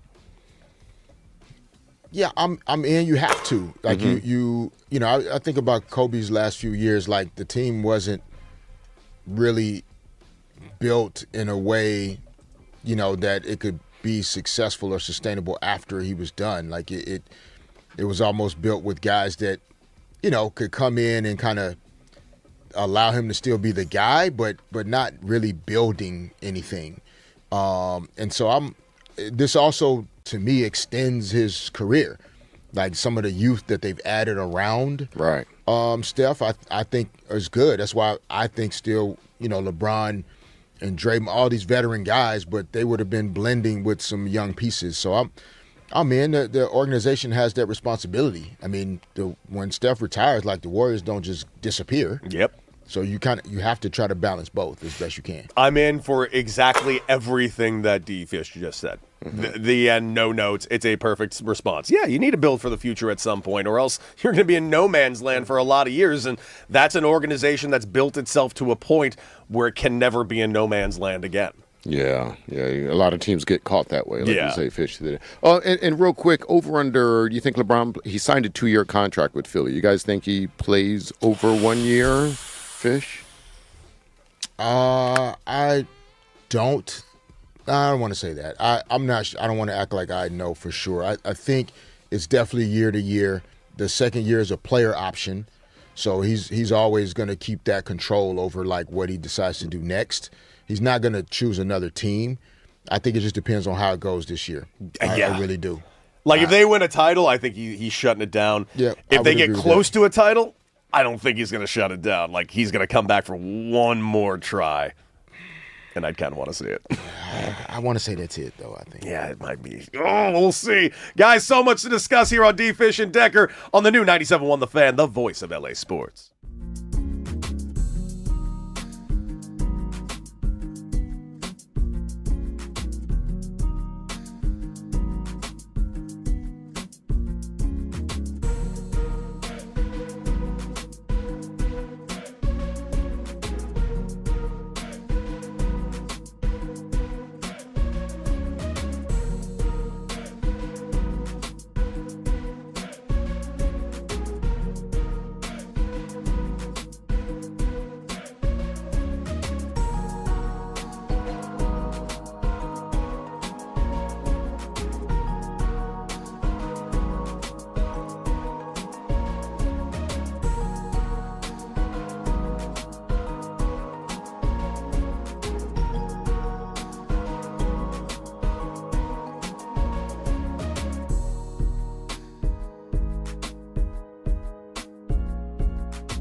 Back, D. Fish and Decker on the new.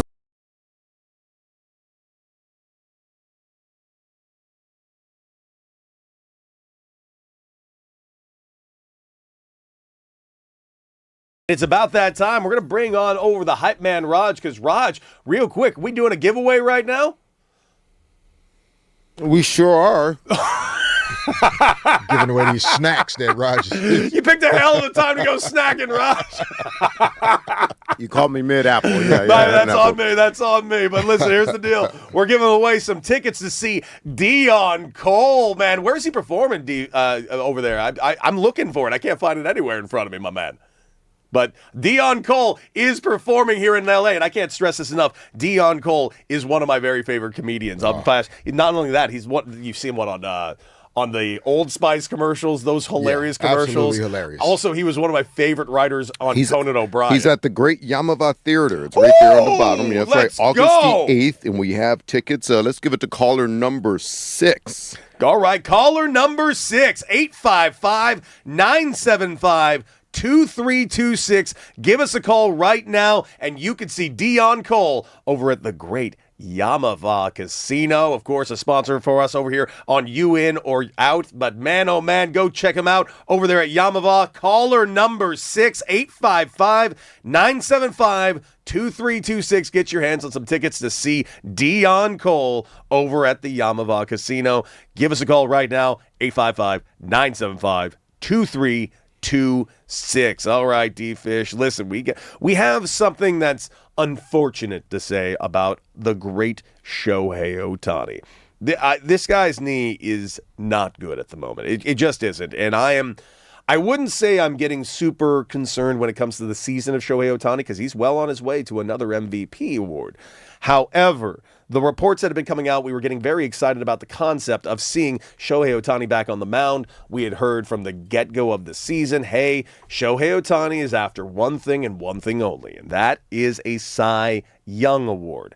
Well, it seems as though the Cy Young, sadly, is not going to be within his grasp this season, which is very unfortunate. His record this season is through the roof. His ERA is 1.74. His WHIP is like just at 1. It's an incredible, incredible pitching performance.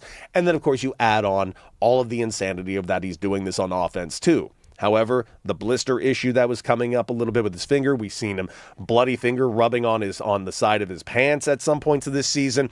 And keep in mind, why is that happening? Well, he's been very tampered down on his innings since being a Los Angeles Dodger. Remember, he came to the Dodgers fresh off a Tommy John surgery, which is why he had to DH full-time that first year.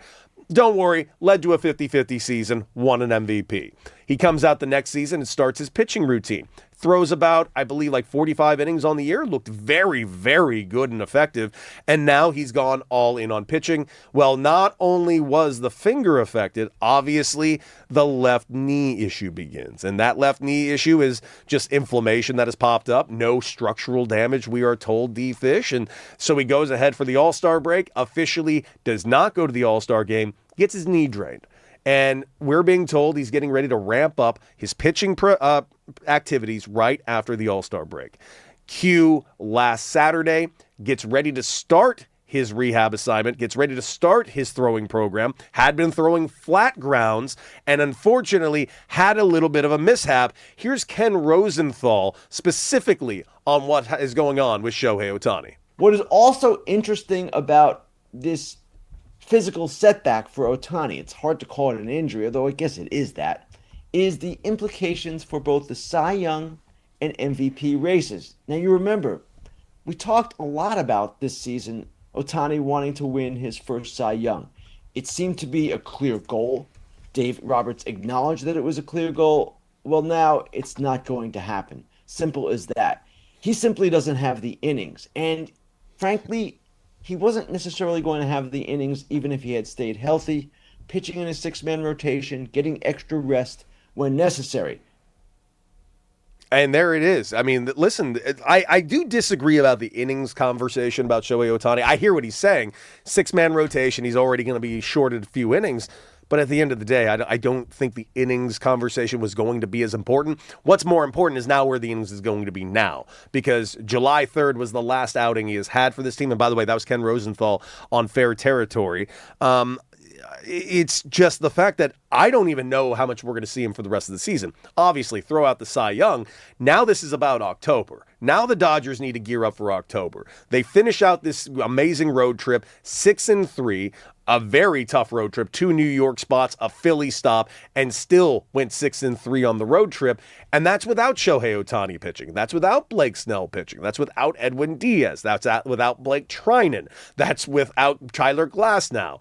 Those are seriously big 4 names that the Dodgers aren't even rolling out at the moment. So to see this kind of take place is worrisome, but the Dodgers do have some good news. Edwin Diaz rehab assignment, Blake Snell on his rehab assignment. The Dodgers are getting their reinforcements, but amazingly, again, best record in baseball, they don't even entirely need them yet, but it's nice to see that they're getting some reinforcements because it will take a little bit off the shoulders of Shohei Ohtani in the forcing of the rushed return for him on the mound. I don't think they have any plans to rush anything, even if guys remain banged up. Agreed. Like they'll just kind of, take whatever lumps come with it, continue to try to figure out, how to win some, bullpen games, or it'll put more pressure on Sheehan and Robleski and Sasaki and Yamamoto and those guys. But, them continuing to be, I think, appropriately cautious with Ohtani is the right move. It's not just for this October, but for multiple Octobers to come. As long as and this goes for almost any sport, man. If you having MVP caliber players on your roster, like that's what guarantees you a certain amount of success. It's like it's that LeBron James conversation, right? Like whenever somebody of that caliber, even at his age, and then obviously Ohtani is not of that age, but as long as he is on this roster, the Dodgers have a chance. Yeah. So I don't think it's just about managing him for this October. There's a responsibility to think about, what's best long term, how many innings per season, what are the pitching responsibilities going to be. And if at any point he's pitching with discomfort, you definitely have to kind of pause and rethink, like, okay, is this really worth the risk, of a guy that we're invested in, he's invested in us. We want to do this thing, until 2030 and beyond. And so, I hopefully, there's caution being used and that these things are not alarming in any way. But some reinforcements will definitely help. I don't know how many days in terms of Snell and Glasnow, like, how close those guys are getting those rehab assignments and just getting a tad bit closer. I also think the Cy Young conversation starting to close completely is also factoring into, like really being cautious. Like there's no need for us to push anything at all. If there's any type of soreness or you feel anything, we're not trying to stack innings. We're not trying to force the Cy Young over the top. Like let's take care of this thing and make sure that he's ready to go going into the postseason. I mean, they're gonna need a few Cy Young like performances in the postseason to get it done this year from him on the mound. And by the way, you mentioned that value and how much they want to get out of him over the future. I completely agree. And I'm going to use Juan Soto as an example. Juan Soto is the only player in Major League Baseball who has a contract that is worth more money than Shohei Ohtani. Now, Juan Soto's defensive metrics are not worth pretty much anything. They just aren't. You when you get a Juan Soto, you picked him up to be an offensive threat and be what he is. And Juan Soto, since he's been a Met, has been phenomenal. He really has. He had a rough first half of the season last year, but then he finished the year with accumulated numbers that were actually great. And frankly, he picked it up early enough that he should have also been an all-star. He was a bit of an all-star snub last year. This year, not an all-star snub in that game. And Juan Soto is absolutely fantastic. But offensively, Juan Soto is not Shohei Ohtani.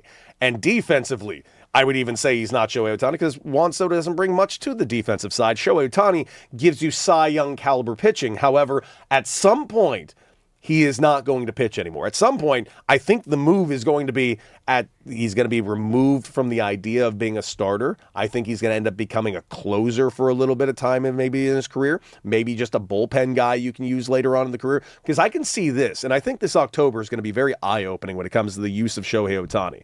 I'm interested to see if they intend to use him entirely as a starter Or is Dave Roberts going to make the adjustment the way he did Roki Sasaki last year and the way Shohei Ohtani was used in the WBC, the World Baseball Classic, 3 years ago?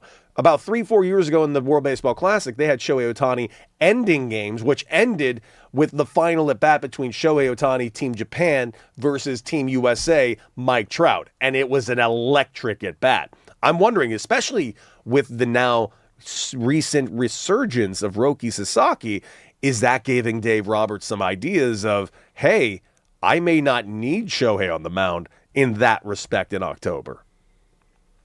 I mean, he's getting paid to do both because he's capable of doing both. Mm-hmm. But, there are a couple guys that are paid a lot of money just to be great pitchers. Mm-hmm. And so those are the guys you really want to, to be your horses and the guys you're really leaning on to position the Dodgers for long-term Especially that's success. what you paid him for. Yeah. And then, I mean, to have the ability to think about Ohtani as a middle reliever or closing, a game at certain points, like a starter caliber pitcher with, just elite talent. And one of the things too that, just really crossed my mind as well is like, and I think this is in other sports, guys that are great on one end of the floor, I think sometimes it can enhance their ability to also be great on the other end. So, for example, if you take like a Jason Kidd or a LeBron James in their peak years, prime years, their ability to like see the court offensively and understand how to manipulate defenses, and where if I pass it here at this time, the defense is going to rotate this way and that'll create this opening. I think that also applies in Ohtani's case.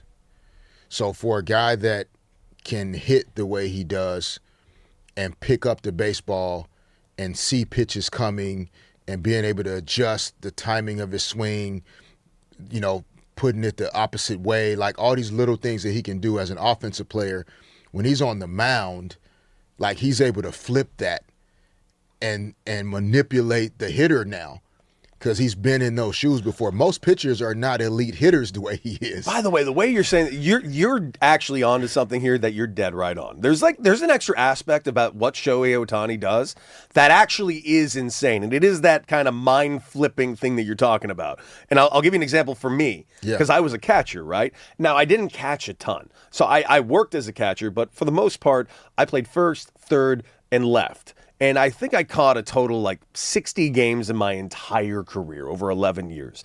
But whenever I would catch, my numbers at the plate were atrocious. I couldn't do the two things. The reason why, because when you're catching, I'm so analytical. I'm breaking down every pitch, every at bat. I'm remembering every single thing about this guy and how I need to pitch him. It's so deeply analytical when you're behind the plate. Not to mention all the physical things that I have to be aware that I need to do. Okay, there's a runner on second base. I can't let this guy get over. So every slider, I have to be ready to get in the dirt and keep it close to me, yada, yada, yada. Not to mention the receiving and pitch framing that I have to do at the same time, while also managing my pitcher's emotions, yada, yada, yada.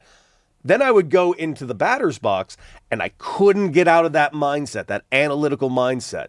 And the problem for me is that's not how I can hit. If I think about it too much, that's where the problems start. I need to be able to just go in there, see ball, and hit ball. Keep it just that Neanderthal-like thought process of just keeping it so ungodly simple, because pitching is so hard, hitting is so difficult nowadays that I want to throw everything out and just trust the process. I couldn't do that. So to see Shohei Ohtani do that on the mound, to be able to have that thing, and then to be able to do it within the same game is insane to me. It sounds like it should be insanity. It's crazy. I mean, and we talked about his numbers, and in the games that he pitches, he doesn't hit as well. And everything that you just articulated are the reasons why. Mm-hmm. It's hard to do both of those things in real time. But over the course of a season or now a career for him,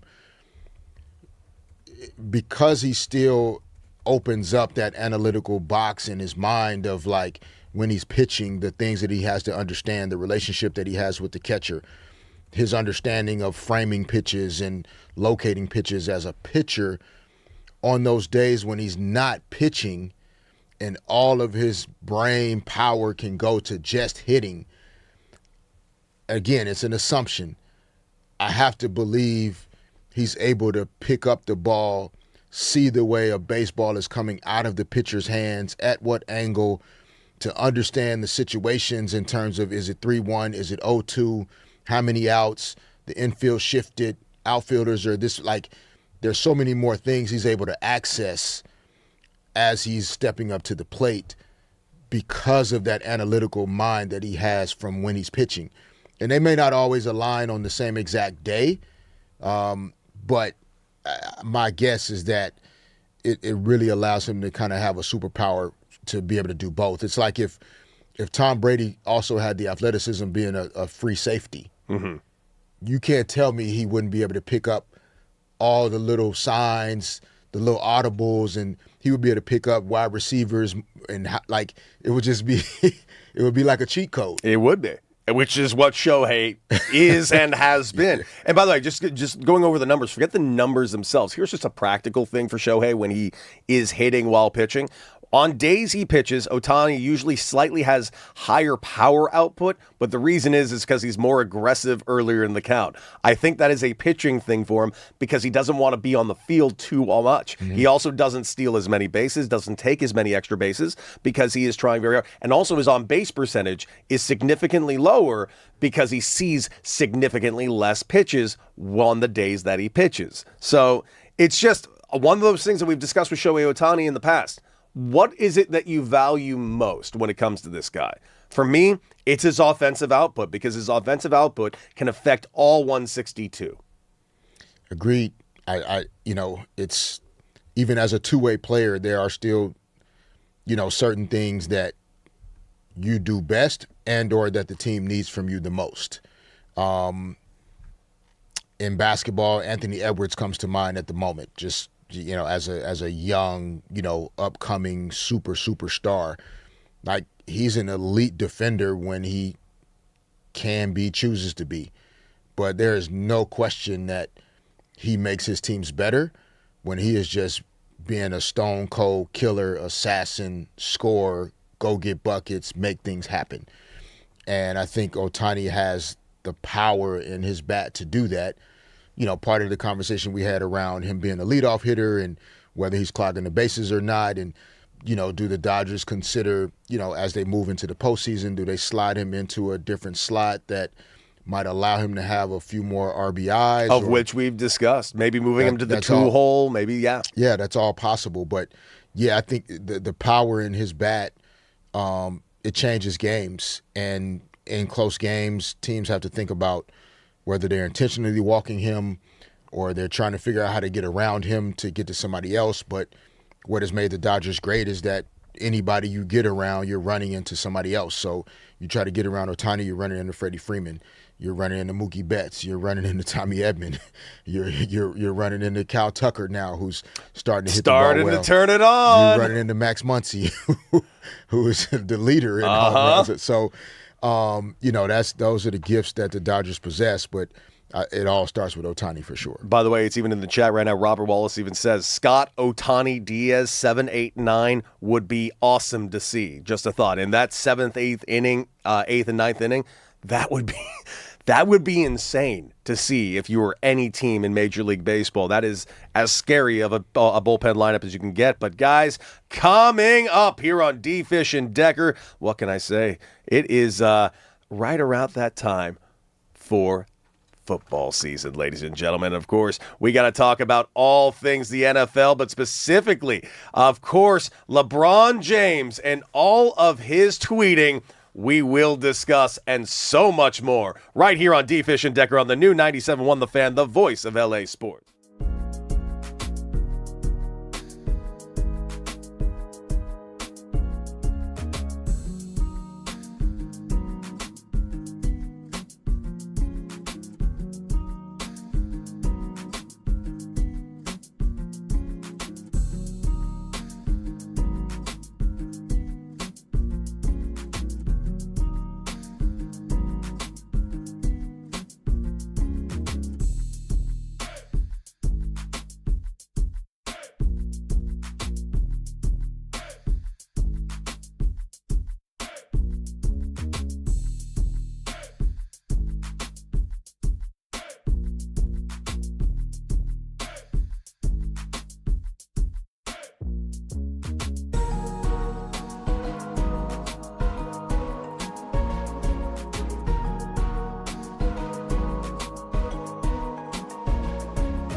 Welcome back, D. Fish and Decker on the new 97.1 The Fan, the voice of LA sports. And listen, I know that people in LA seem to think that the LeBron talk is going to end, but unfortunately, in this world, it is LeBron's world, and we all live in it. LeBron news has more or less transcended not just Los Angeles sports, not just the NBA, not just sports in general. It's transcended news. It is breaking everywhere. Politicians can't help but comment on it.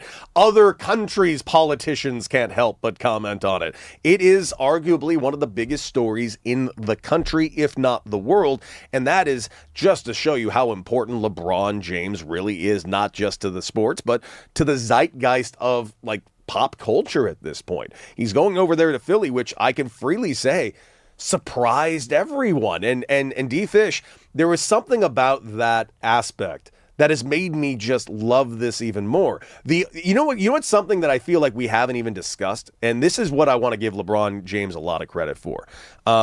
It's not just that he's going to a new city. He chose Philly. That is, LA fans, I know we like to think that we're harsh on our teams, and we can be. Have you been to Philly? That was just on that alone, based on how LA fans really treated LeBron, which I will freely admit, I think every LA fan can admit that a lot of LA fans did not enjoy LeBron's time here. We had callers that called in just really furious about LeBron's time here. Those are LA fans who are, in my opinion, a little friendlier than, say, Philly fans. So that's going to be really, really interesting. And I got to say, kudos LeBron for going right headfirst into the fire. Not running from it at all. No. I mean, and, you know, I think there are certain points we talked about a little earlier, like a change of scenery sometimes is just good. You know, new challenges, new opportunities, new things that you have to learn how to do or overcome. Like, it can excite you and create an energy that, not that you didn't have previously, but that you want to tap back into. And, you know, we can talk about the different choices and teams, et cetera, but the timing, I mean, other than, you know, Miami back to Cleveland, the rest of the timing kind of aligns with, you know, 8 to 10 years or so in one place. And then, hey, it's time for new challenges. Yeah. It's time for new things to have to figure out. I've gotten all the miles out of this car. It's time for a new car. Yeah, and team sports is a very delicate chemistry experiment. You know, as Sean McVay said, like it's you know, football, in his opinion, obviously is the greatest team sport there is, but it, you know, going to a new team and trying to figure out how to put all the pieces together, it can be really fun. Especially when you're the type of person that has that growth, you know, kind of learning mindset. You don't want to just keep showing up to the same place and doing the same exact thing and having the same questions asked about it. You want to be challenged by a new opportunity to build something great. So, you know, going to Philadelphia, you know, a sports town, they're not going to let the team off the hook. They're not going to let him off the hook. You know, he'll have a lot of, I mean, I think when the Lakers played the Sixers this past year, he had a really good fourth quarter in Philly. And I think the fans there appreciated seeing how he performed that night within the context of how limited Paul George had been the couple years he had been there, how limited Joel Embiid has been by injuries over the last few seasons. And so to see LeBron come into Philly this past season at 41 and like finish a game in the fourth quarter and help the Lakers get a win, like the Sixers fans like really enjoyed that performance. And there are a ton of Lakers fans on the East Coast as well that showed up that night, even though it was in Philadelphia. Yeah. So it's going to be interesting to see, see LeBron James fans that were in Philadelphia already now they get to put a Sixers uniform on and come out. It's going to be crazy. It's going to be nuts. And by the way, Philly just put out the tweet. I guess it's official that LeBron James will be wearing number 23. They posted a photo of his jersey.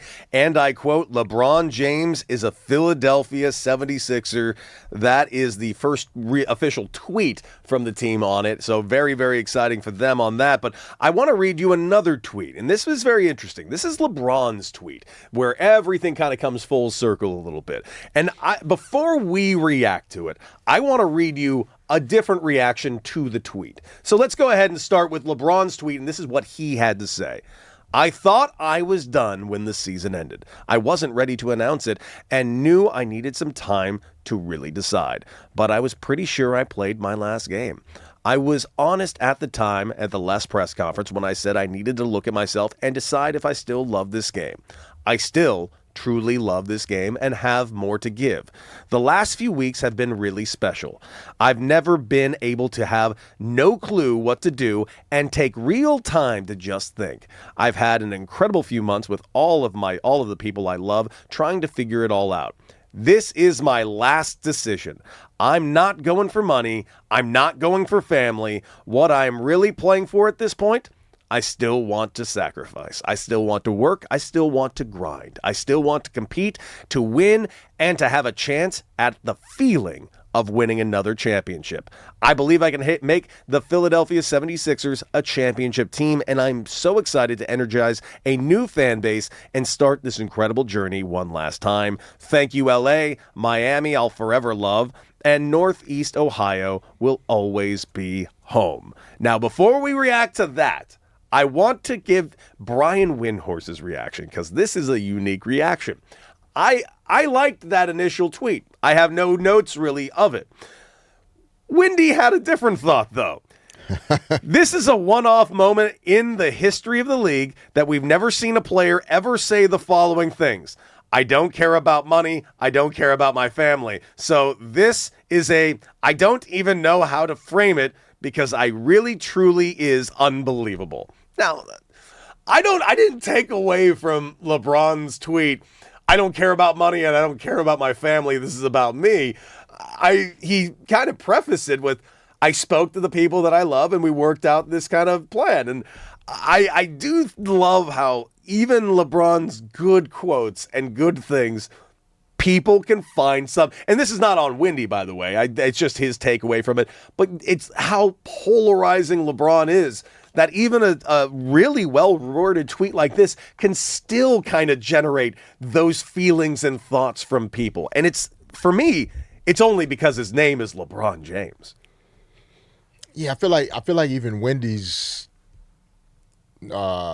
comment there is like when we take segments out and use those as like this is the response. Yeah, it makes it sound worse than it probably is. What it is. Like Wendy's a smart dude. Like very. He's been around LeBron and covered LeBron longer than us for sure. Mm-hmm. Like so, he knows for a fact how much LeBron's family means to him.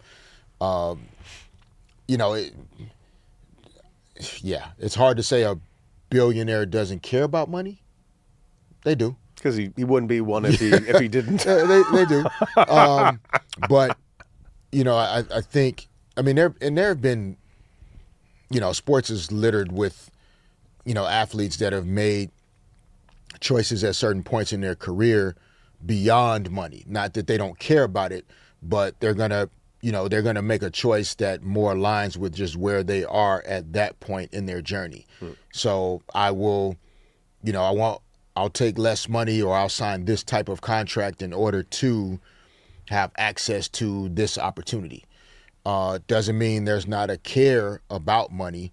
It's just saying I'm in a position where I want to, or I'm choosing to lessen the priority of it in order to increase the priority of something else that is important to me. Mm-hmm. And so, I think that's where, this conversation is in terms of LeBron, and there have been, a bunch of other, athletes that are making the same choices. Which isn't really making news, of course, because LeBron is LeBron, but Kentavious Caldwell-Pope former Lakers player, Saw that. is also signing with the Philadelphia 76ers. Saw that. For the veteran minimum. You know, he negotiated a buyout with the Memphis Grizzlies. You know, he signed a contract a few years ago making, $20 to $22 million a year. Like, he's also choosing not to focus on just where he could get paid the most. He's joining a team that he feels like at this point in his career, he wants a taste and an access to winning again. Like, ultimately, especially if you've done it before or you've had that experience previously, which both he and LeBron had on the same team here in LA in 2020, at some point that's what it all is about. Like, yeah, you want to be paid a certain amount of money that you feel like kind of speaks to your value, but ultimately you want a chance to win. You really do. And, that's why KCP is going there. It's part of why LeBron is going there. It's part of why all these guys are going to sacrifice much more than they would normally be willing to, because they want a chance to win. And I've always kind of been curious about that anyway. Like, so many guys are willing to, like, play for Team USA on behalf of the entire country to win a gold medal. Yeah. And sacrifice everything. Don't care about their role, playing time, points per game, etc. But then a lot of times for their NBA teams, because there's not as much of that world-class talent, then they have to do more in some ways. But, I enjoy it when guys decide we're just going to band together and everybody's going to sacrifice. Everybody's going to score less, do less, put our all-star opportunities in jeopardy. Put our Nick Nurse is not going to win Coach of the Year. We know this. Yeah, poor guy. Poor guy. He's probably going to do it. He's going to coach his ass off this year, correct. And he's going to get no credit for it. People won't care. And so it's just poor like, Nick. I can't believe I'm saying poor Nick Nurse, but yeah, that kind of sucks. That's just how how it is. But it's going to be fun, and it's going to continue to provide all types of narratives and conversations. And when the Sixers go on a 14-game win streak, we're going to say this is the best team ever assembled, and everybody's going to spend hours talking about that. Then when they have a bad week and they lose 3 games in a row, we're going to say they all suck, and why did they do this, and there's not enough basketballs to go around, and da-da-da. And so it's going to be fun to watch how this all plays out for sure. By the way, this was sent to me by Andrew. We mentioned earlier that LeBron James is going to be living in New York City, apparently, and making the trek down to Philly a bunch, which I think is insane. Turns out, LeBron would not be the first Philadelphia 76er to do this. Turns out that J.J. Redick, when he was a 76er, was living in Dumbo, Brooklyn, and drove 100 miles by car between Brooklyn and Philadelphia. The list actually goes on. There's more and more of them throughout the history of the team. I don't comprehend how anyone would do this. I really don't. It's 100 miles. We're talking, if it's a drive, we're talking at least an hour to an hour and a half to 2 hours both ways. Make it make sense to me, D-Fish. I mean, LeBron won't be driving. JJ was probably driving himself, but he got a sweet deal when he was in Philly. So he also could have had a driver. It's one of the few times you can get something. If you have somebody driving, you take advantage. You can sleep, or you can get a lot of phone calls, emails, and watching film, videos, scout report, etc. Like, you can maximize the time. He should be touring he should be driving in a tour bus like it's Motley Crue in 1985, like that type of tour bus. But guys, so much to discuss when it comes to LeBron James. Later on the show, Andre Snelling joining us in the 9 o'clock hour to talk about LeBron James and all things NBA. But coming up, football, baby. Training camps have begun, and we need to talk about them Raiders because, listen, Max Crosby, is he actually back to full strength? How long? And also check in on the Rams as well. We will discuss right here on D-Fish and Decker on the new 97.1 The Fan, the voice of LA sports.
Welcome back, D. Fish and Decker on the new 97.1 The Fan, the voice of LA sports. And if you're joining us right now on your LA drive and commute right now, you can take us on the go anywhere you go with the Odyssey app. And of course, you can like, share, and subscribe to D. Fish and Decker wherever you get your favorite podcasts. And check us out right now on YouTube Live if you want to see our handsome faces at The Fan LA. Join the conversation. And right now, the conversation is going to be about football. Ladies and gentlemen, training camps are underway, and some of our favorite teams are absolutely out there. Let's start real quick with my guys, my team, the Raiders. You know, I'm a big fan of this team. I don't know what else to say. I've been a big fan of this team my entire life. It is a desperate and horrible place to be if you are a football fan. And let's not mince words. It's been a rough couple of decades for the Las Vegas Raiders. Before that, of course, the Oakland Raiders. And if you're like me, you had that time when they were the LA Raiders. And that's what I grew up on. That's why I still root for them to this day. That being said, the Raiders do not exactly live a charmed life. They have an amazing stadium out there, but the ownership, of course, of Mark Davis leaves a little bit to be desired. We heard last week in interviews, you know, like Mark Davis is a bit crazy. He is yelling at coaches all the time, which is why we hope to God that Tom Brady has a larger role. But me as a Raider fan, I don't have a lot of faith in that based on the things that Tom Brady's currently doing off the field. None of it seems all that important to the Raiders. He's currently trying to have a WWE feud right now with Logan Paul, and that's the world I get to live in as a Raider fan. Who? With Logan Paul. Who is? Tom Brady. Oh, you haven't seen any of this? Oh, it's awful. I mean, I remember Logan Paul saying something about Tom Brady earlier. Oh, yeah, he smacked him across the face. They did a whole thing where they had a face-to-face thing at Fanatics Fest where Tom Brady then slapped Logan Paul, and it wasn't the greatest slap in the world. And then this was real, though. This was real. This was no. Is the beef real? No. Okay. All right. Carry on. Carry on. What is it happening? Unfortunately, yes, and it's sad. A lot of people are very concerned with the legacy of Tom Brady for what he's doing to himself right now. That being said, the Raiders find themselves in a position they're going to camp. Now, Max Crosby is set to return to this team, but he did clarify that he's not at 100% strength right now. They're ramping up his activity, even though he has arrived for day one. So the Raiders are looking good. But former head coach John Gruden had something to say on his Barstool Sports show about where he thinks the Raiders are going to end up this season within the AFC West. Coach, it's prediction time. Give us a winner. Who wins this division? I'm going to pick Denver just because of the continuity. Head coach, quarterback, almost all their starters are back on both sides of the ball, and they're going to get a jolt from Waddle. I like the Chargers to win it. The Broncos to win it. I like the Chargers in second, and I like the Chiefs to finish third, but I think all three of those teams can be playoff teams. And I think the Raiders are going to improve, but unfortunately for the Silver and Black, this is a very tough division with some established coaches and quarterbacks. Man, I actually thought he was going to go a little harder in the paint there for the Raiders, but I absolutely agree with everything he just said. Now, I'm not really on the Broncos finishing first. I'm not willing to say no to the Kansas City Chiefs with a healthy Patrick Mahomes until I see it. That being said, I have no real notes. I think he's right about the Raiders. The Raiders have gotten better. Clint Kubiak is going to be an improvement. We have a new quarterback who is likely going to be a good stopgap before we bring in our quarterback of the future. Brock Bowers is a star. Ashton Genty has all the makings to be a star. Max Crosby is one of the scariest men on defense I think anybody on offense has ever looked at or had to deal with. So the Raiders have great things in front of them, but they're also in the AFC West, and they have the hardest schedule in the NFL this year. And let's be real clear. How did that happen? I don't know. It's because of their division, because you got to play the The Chiefs division twice, alone sucks. the Broncos twice, and the Chargers twice. Yeah. So that's 6 out of your 17 That's games already right there. tough. Yeah, that's tough. And like you said, that I actually do agree with him. I think all those three other teams in the AFC West, I think they're all going to be playoff teams. And that's just not boding well for the Las Vegas Raiders. But listen, it's going to be an interesting year in the AFC West. Let's look over to the NFC West because, of course, Sean McVay has got his guys ready to go. And I got to say, we mentioned this earlier, and I kind of want to touch on it again. If you had heard this, said to you as a pro athlete, you're a guy in your late 20s, early 30s, maybe some guys get into their late 30s, I could see people looking at like words like this going like, oh, what a tired act. But it's not, because it's Sean McVay. Sean McVay has like somehow been the one guy that I think speaks only in inspirational quotes and somehow doesn't just get away with it.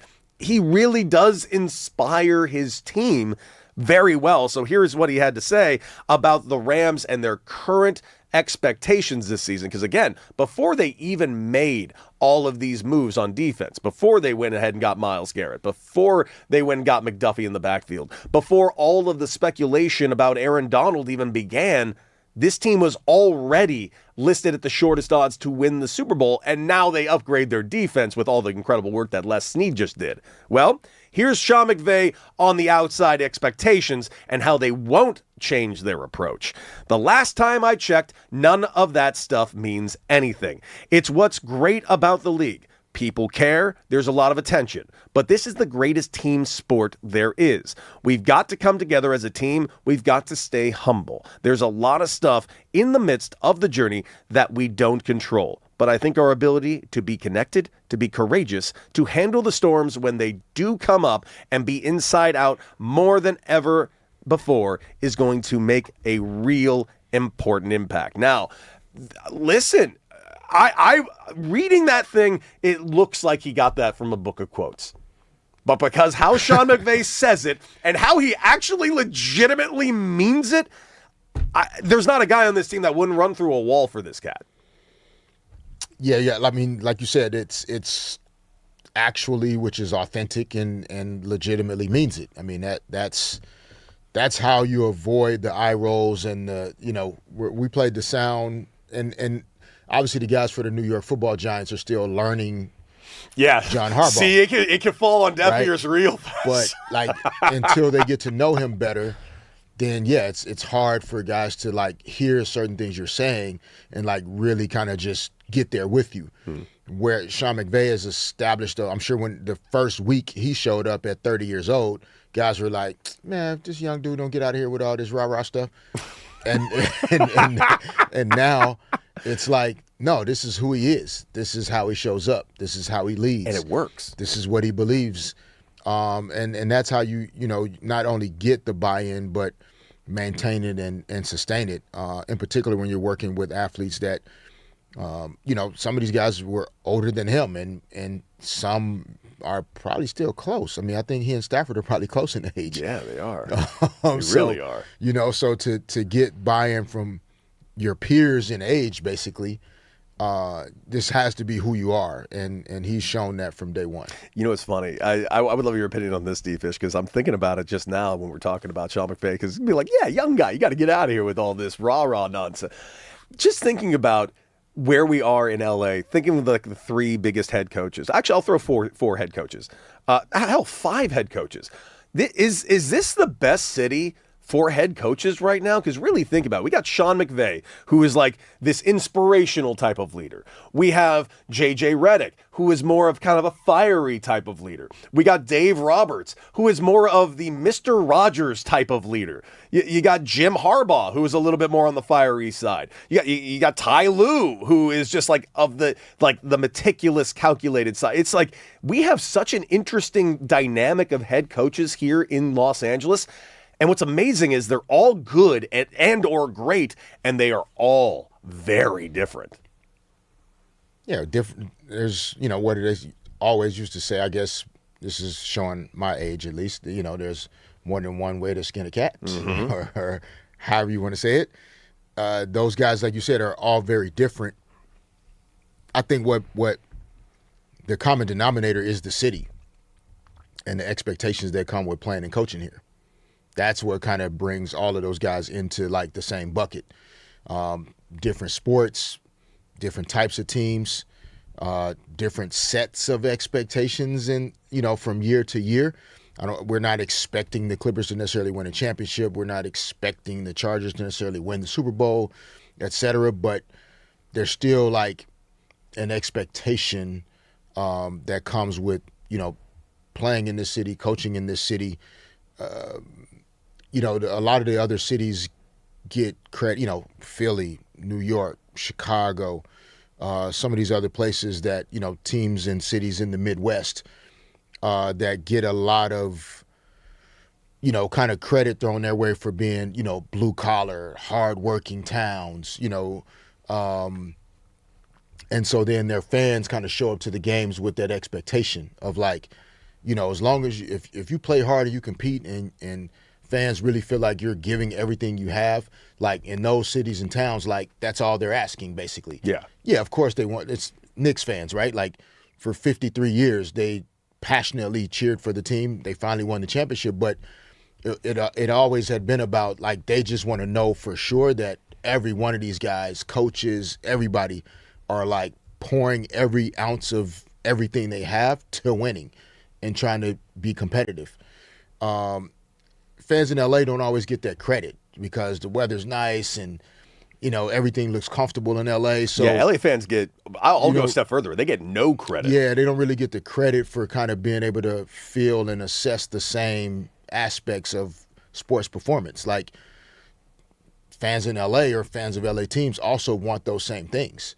Like they want to know that you're emptying your tank to try to figure out how to win and that you're doing everything you possibly can and that the team is, just as important as you are. Like you think about the history of our sports teams, Kings, Lakers, Rams, et cetera, et cetera. Like I'm leaving out different teams, even our universities. We were talking to Mick Cronin earlier, UCLA, USC, what like all the things that have been accomplished historically. Fans have an expectation. And so when you think about those coaches and, starting with Sean McVay, it's coaching here is different because that's the expectation.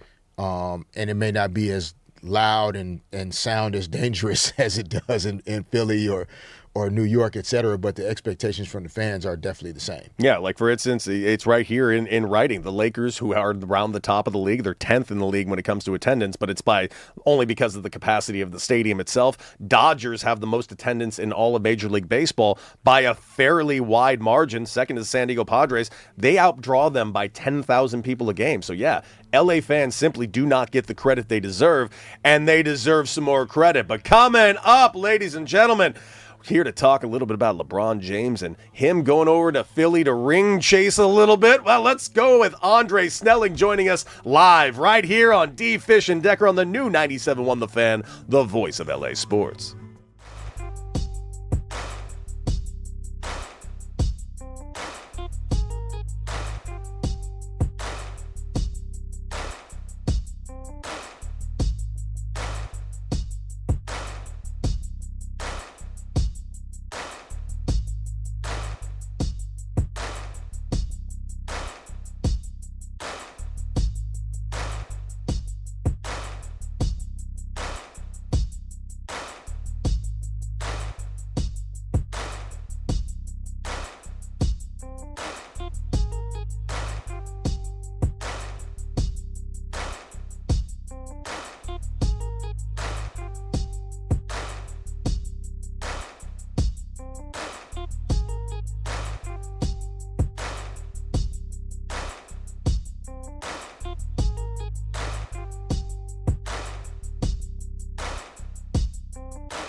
Welcome back. D. Fish and Decker on the new 97.1 The Fan, the voice of LA Sports. And of course, you guys can join us live right now on YouTube as we speak. Get a look at our beautiful, beautiful mugs right now at The Fan LA. And getting over to the video right now, because joining the show right now live, he is a senior writer for ESPN, all about the NBA. He is Andre Snellings joining us live right here on D-Fish and Decker on the new 97.1 The Fan, the voice of LA Sports. And Andre, how you doing? And are you still reeling from the news that we are all still reeling from out here in LA, man? Yeah, man. I mean, it shook the basketball world, which is crazy because we're talking about a man who's in my age bracket and he's still shaking the NBA landscape. You know, you got to give that man props for that. Andre, D. Fish here, man. Appreciate you jumping on with us this morning or afternoon, wherever in the world you may be. But yeah, I mean, as you know, as we all absorb, you know, LeBron's choice to, you know, take his 40-plus-year-old talents to Philadelphia, you know, continue to help us understand how good this team can be. I mean, I think a lot of the other rosters people had questions about. But the Sixers roster, it seems like people felt comfortable saying this was the best basketball roster. How are you seeing that, and can this team come out of the East and give themselves a chance to win the championship? Yeah, it's really interesting. So I felt like it was a handful of teams that were potentially available for LeBron to go to, especially if he was going for the minimum, that might have been better, more championship ready than the 76ers, just starting with the teams that were already at the top, right? You know, you had the Spurs, you got the Thunder, you got the Knicks. Those were teams that if you just sprinkled in a all-time great, even at 41, would be better positioned to win a championship than the 76ers. But what the 76ers were, I thought, was an intriguing mix of potential and still a role for LeBron to play to get them to that next level. There were a lot of question marks there, right? You've got LeBron is joining another former MVP in Joel Embiid, but Embiid's only averaged 39% of the regular season games over the last 3 years. So there's always a question, will the big fella be healthy, particularly when it gets to the playoffs, which is when it's most important. You know, they just traded for Jaylen Brown, who's a finals MVP. I believe the 76ers became the first team ever to add 2 former finals MVPs in the same offseason. And so, you know, that's obviously that's big talent that you're bringing in, but then you have to make these pieces fit together. And I think, you know, and then I guess we'll finish off with their backcourt with Tyrese Maxey and VJ Edgecombe. They've got one of the brighter, more talented young backcourts in the NBA, but they're players that have never been in a winning situation, right? So I feel like what LeBron can do when he comes to this team, for one, he's a proven winner. He's a veteran. He can, you know, he's been working with Maxey apparently in the offseason. You know, that's they're represented by the same crew. So they know each other well. But he can kind of teach Maxey. He can teach Edgecombe how to win, how to play as a professional. D-Fish, you know, like winning championships is more than a notion. Once someone knows how to do it, then you can impart that to some of the younger players on the team. And then LeBron is also one of the better facilitators in NBA history. So you put him on a team that has all of this scoring talent, and he showed with the Lakers last year that he's willing at this stage in his career to take a step back as a scorer. So he can be the one that facilitates, that keeps the gears moving so that the team can all get on the same page and not be working against one another. We are joined by Andre Snellings, ESPN senior NBA writer. And I got to ask you this about specifically LeBron and the idea of ring chasing, because we had a lot of callers in when this news came out. A couple of people were like, oh, he's ring chasing again, yada, yada, yada. And I kept thinking, it's the 76ers. 1983 is not exactly the time to be chasing rings, but I also understand this ready-made team. What are your thoughts on that narrative that LeBron's ring chasing is what's really leading this? And even if it is the case, isn't that a good thing in the point anyways? Yeah, I mean, so I have to start, with your audience, right? This is the LA audience, and maybe this is me asking you guys a little bit of a question, but coming from the opposite side of the country, I've never got the sense that a lot of Lakers fans really rocked with LeBron like that. Even when he was there, even when he was bringing a team back that frankly was struggling in the post-Kobe years. I think they had a 17-win season in there. Like they were averaging. I said at one point on the air at ESPN, and I had some Lakers fans really get upset at me, but in the years before LeBron got there, the Lakers were kind of like the Washington Wizards have been the last few years. They were averaging, I think, 25 wins a year for that stretch.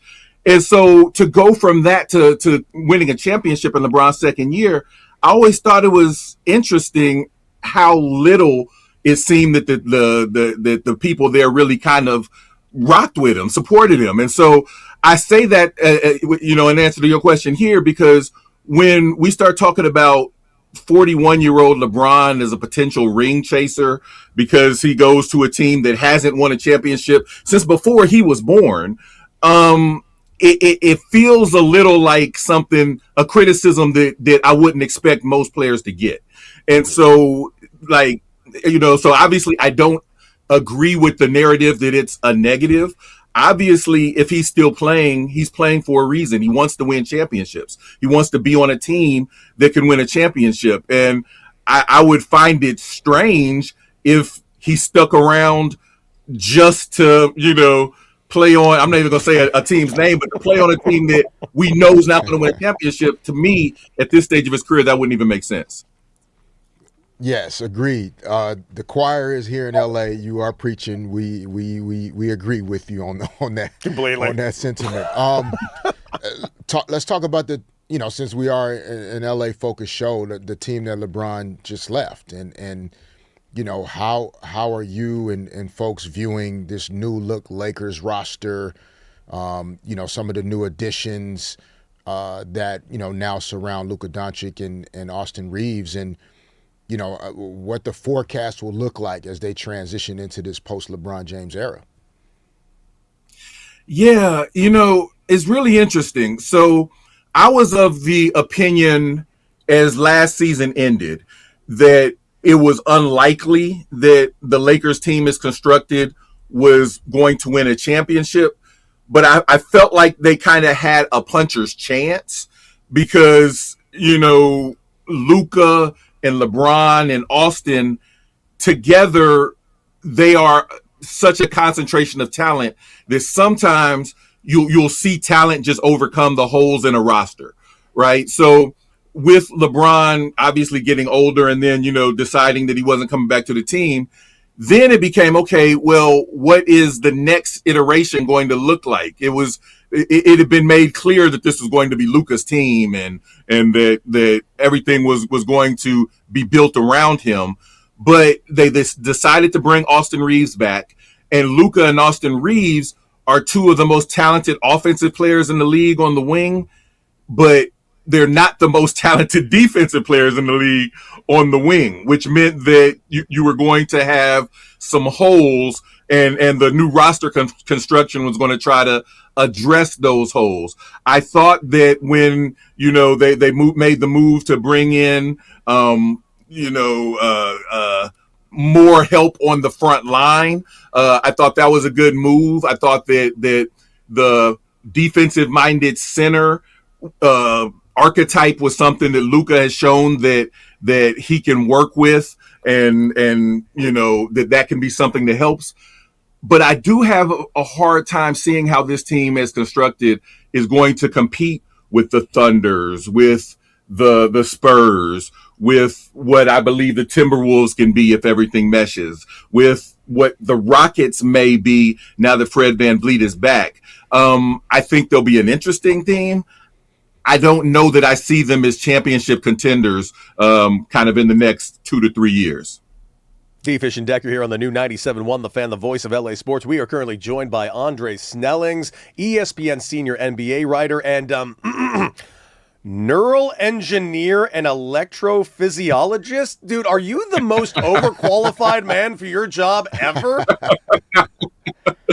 Man, you know what? It's a blessing. I did not see this as my career path. Yeah, you know.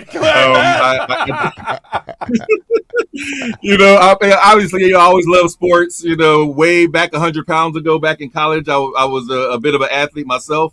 But I mean, yeah, I was on a different path. I was a biomedical engineer. You know, went and got my PhD from University of Michigan, so I could officially be a Dr. Dre. You know, y'all are out in LA where the Dr. Dre lives. But you know, I always loved sports. It was always something. You know, I started a blog. I love talking hoops. Love talking barbershop hoops. And, you know, as the job description might describe, I'm a bit of a nerd, which means, you know, I'm cool with the numbers, which means I can, you know, argue from some angles that maybe everybody don't argue from. And lo and behold, one day that led to a call from ESPN, and here I am. I love that, Andre. Andre, well, in that case, what's the barbershop narrative today? Like, if we were in a barbershop today, what are we all talking about in the NBA? Joe Louis was 75 years old when they fought. No, Rocky Marciano. Everybody going to talk about Rocky Marciano. Rocky Marciano. Yeah, no, in the barbershop right now with the NBA, I think right now everybody's talking about the 76ers. They're the vibe right now. LeBron just went there. You know, I think about the excitement I've seen from 76ers fans that we talked about. I didn't really see from Lakers fans even a decade ago, but you know, what's my girl LaQuinta, the comedian that has the sitcom. She's from Philadelphia, and already I've been seeing on social media her and people talk about, all right, you know, we got to have LeBron on the show this year because it's an exciting thing to talk about. Can this 76ers team live up to some of the hype? Because before LeBron, Jaylen Brown got there, and that was his vibe as well. So I think today that's what people are talking about. But still, it's only been last month that the Knicks won their first championship in 53 years, right? You know, you've got Victor Wembanyama, who's been an alien, but now he looks like an alien that, well, they said last summer he spent all summer doing kung fu, so he's a kung fu alien. You know, I think in the barbershop you hear people talk about, is he going to be, you know, is he going to live up to what people think he can be? And there's just a lot of storylines in the NBA right now. LaMelo Ball and Anthony Edwards with the Minnesota Timberwolves is one of the most fun storylines. I can't wait to see these two dudes on the court together just to see what they might do, you know, because LaMelo already plays like he plays at the Y, and Anthony Edwards might dunk on you from the three-point line. So, you know, there's just, in the barbershop, I feel like if you love hoops, there's a lot to talk about right now. Mm-hmm. Andre, real quick, man, but we appreciate it again jumping on. Like, this Sixers team, I mean, in my opinion, they'd have to be, you know, one of the top two teams. You know, you can maybe squeeze a third one into the conversation, but, you know, is it the Knicks? Who's that other team in the East that will have to stand up to this team and come out of the East in order to get to the NBA Finals? You know, it's going to be interesting. Everybody's obviously excited and crowning the Sixers as the next thing coming, but you know, the Knicks just won the title, and while they will look slightly different, there's a reason to believe they have a chance of getting back there. There's a strong reason. The Knicks ain't going nowhere, right? Like they did lose Mitchell Robinson, their backup center, which is a blow because he helped them. But I mean, they starting five is right intact. And so, you know, you got to give the Knicks their props. They're going to be there. The Eastern Conference as a whole has gotten really strong to the point where some of the analysts I hear talking about the East could be as strong or stronger than the West, kind of from top to bottom right now, because you've got the Pistons, who were the number one seed last year. They were a young team on the way up. If they're able to keep Jalen Duren, as it seems like they plan to, they should be right there. The Celtics, you know, they traded Jaylen Brown, and it wasn't a trade that was, in my opinion, intended to help them be better this year. It was more of a long-term financial deal. But they have a team that built around Jaylen Brown last year, was the number 2 seed in the East. They're going to have a very similar team just built around Jason Tatum, who's a very similar talent. So I think they'll be right there. The Cleveland Cavaliers, they've felt to me like they should be better. They were the number 1 seed in the East a couple years ago. They made the conference finals last year, so they'll still be there. You know, we talk about the 76ers. A team we don't talk about a lot is the Pacers, right? Like, they were in the finals 2 years ago, and Tyrese Halliburton should be back this year. So the East will be fun. If I had to pick one team besides the 76ers, who are like the buzz right now, it's got to be the Knicks, but it's about 5 or 6 others that can throw their hat in the ring. Andre Snelling's joining us, ESPN senior NBA writer. And last question for me, I just have to know, because I agree with everything you're saying about the East. I feel like the East has absolutely come up a little bit. But in the West, it's still seemingly 2 teams and everyone else. But of the everyone else, which teams do you think actually took a step to at least get a step closer to the Spurs and the Oklahoma City Thunder? Yeah, like I said, I'm very intrigued by what the Timberwolves did. The trade, Nas Reed and some pieces for LaMelo Ball. It's been criticized on both sides. It was a risk, but the Timberwolves president of operations, Connolly, he built the Nuggets team that won a championship. Then he built the Timberwolves team that unprecedentedly for them made the conference finals 2 years in a row. So I think he's earned a bit of trust for his roster construction and the upside. If Anthony Edwards and LaMelo Ball are able to get on the same page and they still have some talented players around them, I really like them as a team that could take a step forward. The Nuggets, as long as they got Jokic, that man in the middle, he might still be the best player in basketball, even though we don't really talk about him that much.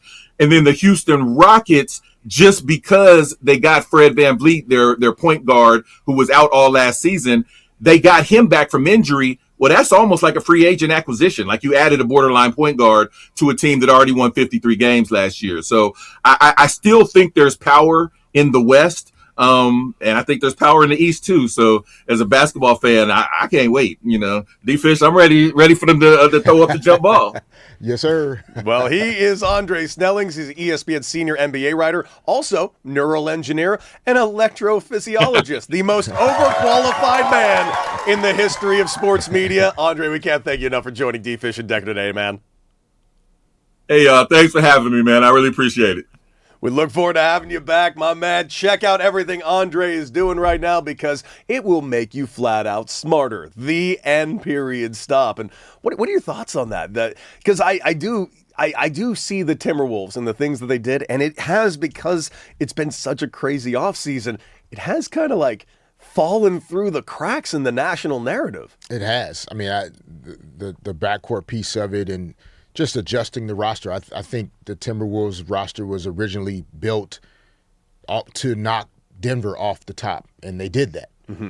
And so then over the last couple seasons, as then the evolution of, you know, the rise of Oklahoma City, the rise of now San Antonio, I think there was another risk taken by the front office to say our roster construction needs to look slightly different in order for us to now beat the best teams in the Western Conference as currently constructed compared to the Nuggets before.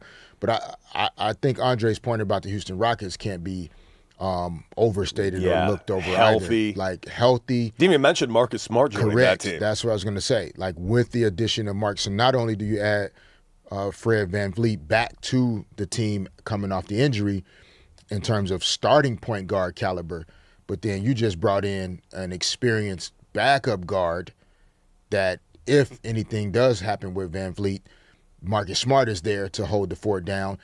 And then also Reed Shepherd, who was thrown into the fire last year as a young guard, got tons of experience.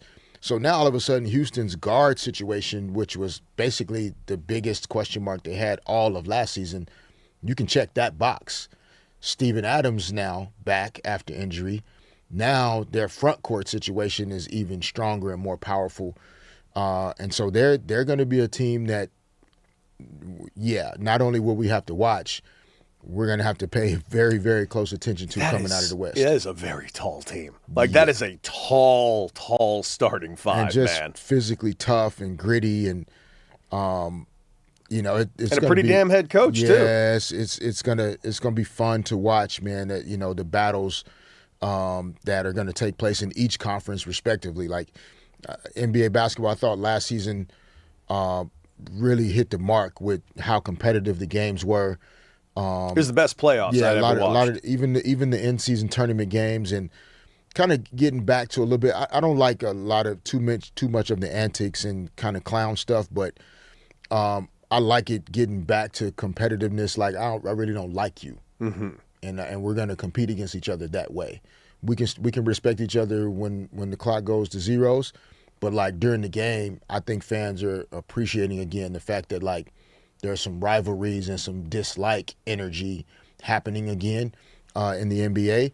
That's just raising the competitiveness quite a bit throughout the course of the regular season, not just in the playoffs. I thought the playoffs went to another level, but the regular season actually was highly competitive as well, and I think the fans enjoyed it. You know, it's funny. It reminds me of that great moment we had on Friday when we were talking about when you went after AI and like in the tunnel and like dapped him up and hugged him up, and like how emotional that got to you. Like, because when you're on the court, I'm sure you guys were just trying to kill each other the entire time, and then that moment meant more to both of you because of that. Yeah, I mean, AI was, he was born to kill. Yeah, he was nasty. Yeah, no, he could go get it. And so, for me, having to use every ounce of energy I could just to make things harder for him. He was going to score 30 points walking in the gym, but my job was to make him shoot the ball 30 times in order to get those 30 points. But it's almost like you're in this trance during the game. And then for me, the minute the clock went to zero, it was like, oh, okay, I can wake up. And then now what's happening? And, you're looking around and you see, okay, well, man, we won. We just won the championship. I'm going to celebrate that forever. But in this moment, I'm going to show respect to my competition and to my competitor. And so, yeah, I just think that fans enjoy knowing you're not just out there shaking hands during the game. Shake hands after the game, bro. During the game, let's get after each other and compete hard. Completely agree. Well, guys, we got plenty more to discuss on today's D-Fish and Decker on the new 97.1 The Fan. And coming up, listen, we got a trade deadline just a week away, and the Dodgers do have targets. Yes, we see the sexy names, we see the Scoobles, we see those names out there, but what are the realistic names that the Dodgers will absolutely be after in this next week? We will discuss right here on D-Fish and Decker on the new 97.1 The Fan, the voice of LA sports.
Back, D. Fish and Decker on the new 97.1 The Fan, the voice of LA Sports. Derek Fisher, Cody Decker, of course, Raj in the back with Aaron and Crash making us look good and sound good, not only on the airways here on 97.1 The Fan, but of course on YouTube at The Fan LA. Join the conversation, get in the chat. We see all our people in there. We see you, Robert Wallace. We see you, Daniel Ariola. We see you, Sports Wager. We see every one of you, and thank you for joining the chat and the conversation.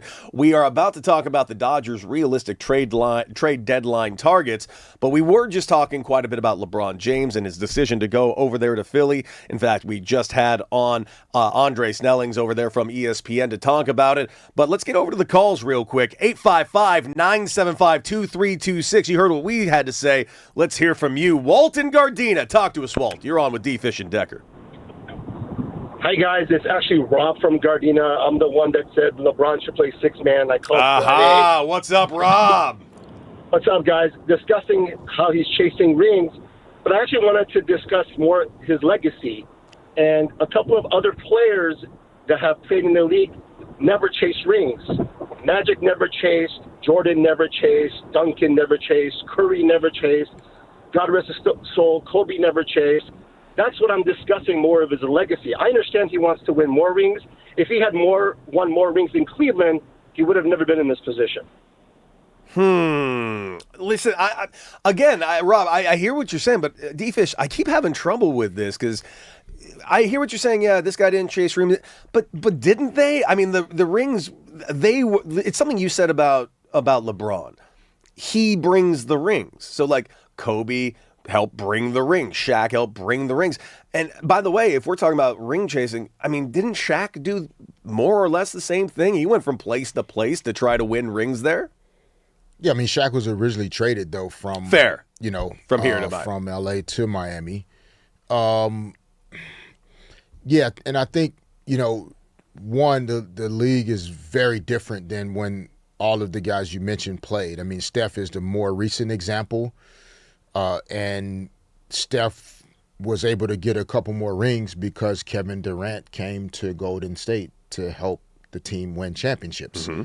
Now, Kevin Durant also got labeled as a ring chaser or like going to join the enemy and that kind of thing. Did. But that's just something that we like to say athletes do. When we become the number one sports talk radio show in LA or in the country, and hordes of people want to come work here, what do we think they're doing? They're ring chasing. Oh, okay. How dare they do such a thing? So why we just like to kind of jump on athletes and make it seem like, oh well, they want to go be successful. What an awful person that their number one goal is to be successful in their respective field. And we back through some of those names with no disrespect. Mm-hmm.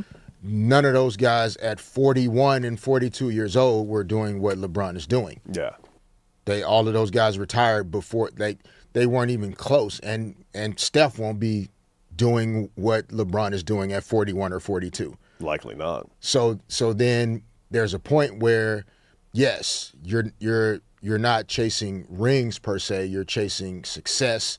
You're chasing greatness, and their legacies individually are tied to the level of success that they can help create. There's no mistake about it. If Tom Brady only had 3 Super Bowls instead of 7, we would view Tom Brady very differently. Yeah. Although he would still have been one of the greatest quarterbacks to ever play football. We would just view it differently. So the fact that Tom Brady looked around and saw, oh man, the coaching there, the defense, the way this is set up, I think I could win a Super Bowl if I go to Tampa Bay. Mm-hmm. And then he went and did it. Yep. We didn't label Tom Brady that. No, we did not. Because we feel like Tom Brady went to Tampa Bay and he was the guy that helped Tampa Bay win the Super Bowl. He was. But then when it comes to basketball players specifically, I think, we tend to kind of want to label Kevin Durant or LeBron James as ring chasers instead of being the guy that went there that actually led them to winning the championships. But not Kevin. Kevin's a little different, I would say. And I know it's a sensitive subject, but in Kevin Durant's case, he never had a ring. Yep. It went to a team that was beating him, getting past him to get rings. Once. So I feel like that one was like, all right, I can't beat him. I don't have a ring. That was a bit of a ring. Not saying it's good or bad, but that's different from LeBron. LeBron's already like had rings. I know when he went to Miami, he didn't. And but he's going to a place that does not have any rings. Yeah, like I know. 83 Yeah. was the last time. It's like I just think Kevin was different. Kevin's was a little I can see more. that. And I get the Durant thing. I get it. I'm not even saying that's wrong. Like it's like I'm trying to say that entire. Right. I just don't theory like. is I don't wrong. like putting them together. But that's all. no. But even in Kevin's case, like at some point, like if there's something that you want to be able to do, at some point, going somewhere to learn how to do it is vital. Mm-hmm. And whether you feel like he was chasing rings or not, it's more so saying, you know what, I've been working at in the same career or the same industry or the same field for 5 years or 7 years or 8 years. And I've been trying to build my company up to a certain point, but man, it doesn't seem like we're going to get to that $1 billion exit we'd always been thinking about. Mm-hmm. So guess what? I think I am going to allow my company to be acquired, and then I'm going to go be an executive at this company. We don't look at it the way we just kind of prop athletes up as though there aren't the same thought processes happening of like, man, I helped build this to maybe this is the maximum level that this can go, even though I'm here. But now I want to try to go somewhere else where I feel like the ceiling might be higher in order for me to achieve what I want to achieve. And sure, we can feel how we feel about it. But yeah, I think we also have to make room for there to be other possibilities. Yeah, well, listen, it's just a fact, but here on D-Fish and Decker on the new 97.1, The Fan, the voice of LA sports. Listen, we got to talk trade deadline real quick because the Dodgers have some potential moves that they can make. And let's be real clear, I think everybody and their cousin has their eyes and ears and thoughts on one particular name. And that's the crown jewel of this upcoming trade deadline, of which I do think he is going to get moved. I think it'd be insane for the Detroit Tigers not to move Tarek Skubal. And we talked earlier about Shohei Ohtani and his current situation on the pitching mound. Everyone's immediately just looking at that and saying, okay, let's just go left to Tarek Skubal, replace an ace with an ace. And yeah, I understand that, but you're about to get an ace back from Blake Snell. You're going to get another ace back from Tyler Glass now at some point. We know Edwin Diaz is rejoining the team possibly even as soon as tomorrow. So there's that aspect being added to the team. So already we got multiple arms being added back to this team. However, it doesn't mean I don't think the Dodgers won't be in. I think they'll definitely be trying to kick the tires on Tarek Skubal because if you believe reports, the Dodgers, and this is a quote from another executive, are hell-bent on three-peating this year. They're hell-bent on it. They want it very, very, very badly. So the question is, where do the Dodgers actually need another arm? Well, here are other names that I think are going to be available in this trade deadline, and I think the Dodgers should maybe take a look. The other reason why I don't love the Tarek Skubal, and this is very lazy, it's very low on the list, before everybody comes at me with their pitchforks, it's not the reason to not go after Tarek Skubal. For me, giving up that much of the high-caliber prospects for Tarek Skubal on a potential rental, I'm having a little trouble getting there because I don't see the immediate need for the Dodgers. The other thing I don't love is that he's a lefty starter. This would make this a very left-handed dominant starting pitching staff for the Los Angeles Dodgers. So in October, we're talking about people potentially seeing 3 left-handed starters in a 4-game series or a 5-game series over and over. You have Robleski, who is now going to be pitching for this team. You have Blake Snell, who will be back.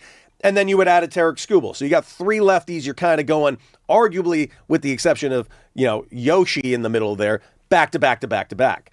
Don't know if I love that. However, it's a good problem to have. I just don't think they're going to be in on Tarek Skubal the way other teams are going to be in on him. I think there's a bigger need for the Dodgers to have more of a swing pitching threat. Someone that can pitch both as a starter and as a reliever. The way that we've seen Roki Sasaki used, the way that Emmett Sheehan will likely get used going forward, things like that. So there is a name that's out there. Kevin Gausman of the Blue Jays is a name that I think will be dangled out there. Dodgers don't need him. Robbie Ray, San Francisco Giants, former Cy Young winner, he's going to be dangled out there. I don't think the Dodgers need him. I'm actually looking at the Mets right now, and the guy's currently hurt. We've mentioned it before. I think Clay Holmes is the perfect guy to add to the Dodgers pitching staff because he's been both a closer in New York City and he has been a starter in New York City for both respective teams. So he has no problem with the bright lights. He can do dual roles, and he's a high-powered right-handed arm. Doesn't get a whole lot of strikeouts, but is very, very, very highly effective. If I'm the Dodgers, he's at the top of my list. Now, I know everybody else is saying, what about Mason Miller? Yeah, Mason Miller is a bit pie in the sky right now because, one, A.J. Preller does not like the Dodgers and has no interest in trading and making the Dodgers better. Two, the Dodgers are going to have to give up all of their toss prospects to get Mason Miller because the Padres are desperate to replenish their minor league system. Right now, I think Clay Holmes, or maybe even also from the New York Mets, Luke Weaver wouldn't be a terrible addition. But all of the other starters, I don't like it for the Dodgers. I don't like Reed Detmers entirely for the Dodgers. I don't like Robbie Ray for the Dodgers. Kevin Gossman, Freddie Peralta, and Tarek Skubal. All of these guys are phenomenal pitchers. But for me, I think it's about filling in the need. And I don't think the Dodgers need another ace. Now, if they go get another ace, great problem to have. But the need for me isn't there. I mean, based on the roster on paper, yes. Based on the current roster available? Available, yes. I see what you're saying about the roster that's available right now. Right, if you're hell-bent on three-peat and the current roster available is not a three-peat roster, then there's a gap there. There is. So, I think your nuance about left-handed pitching versus right-handed pitching, now that's one to explore. Mm-hmm. Does it have to be Skubal, even if there is still a need based on current roster available due to injury? Yeah. That need may still exist, but does it have to be a left-handed ace? Can it be a right-handed ace or a right-handed guy that can do both things? I mean, if they're desperate to get a right-handed start, if they're desperate to get another starter and just another starter, then I'm opening up the entire books right now for Sandy Alcantara out of Miami because Miami just lost 12 in a row. He has team control for another season. It's only like $21 million. If the Dodgers are desperate to get a starter, I open it up for Sandy Alcantara before I open up for Tarek Skubal. That's what I would do. But that's my opinion. What do you guys think? Get in the chat and join us. And, of course, baseball talk on coverage on the new 97.1 The Fan. The voice of LA Sports is presented by Xfinity. Score the most reliable Wi-Fi. One price, 5 years, guaranteed. Xfinity.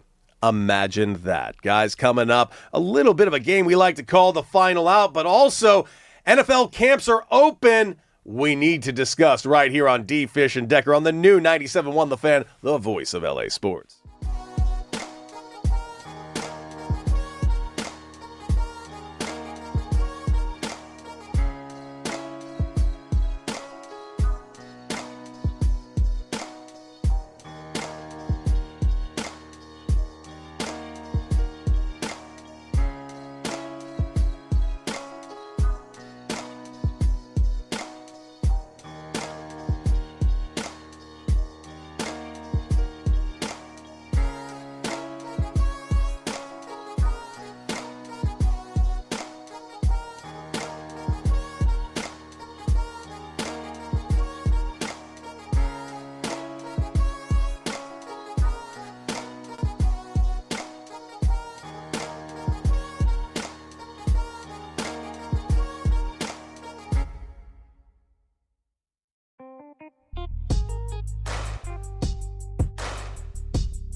Welcome back, D. Fish and Decker on the new 97.1 The Fan, the voice of LA sports. Derek Fisher, Cody Decker, and all of you. And of course, we are live every single day, Monday through Friday, right here, 6 a.m. to 10 a.m. here on the new 97.1 The Fan. Of course, you can take us on the go with the Odyssey app, and we got so much to discuss when it comes to the world of football because training camps are opening this week, and many are already open. And what can you say? There's a lot of storylines surrounding the NFL. Of course, here in LA, lots surrounding the Rams. Obviously, Ty Simpson going to be getting a few more extra snaps after they announced exactly how they're going to be handling Matthew Stafford. He's going to have some more days off in these camps, so that gives Ty Simpson an opportunity to kind of get some first reps. That's pretty cool. Of course, a lot is still surrounding the rumor and innuendo around Aaron Donald.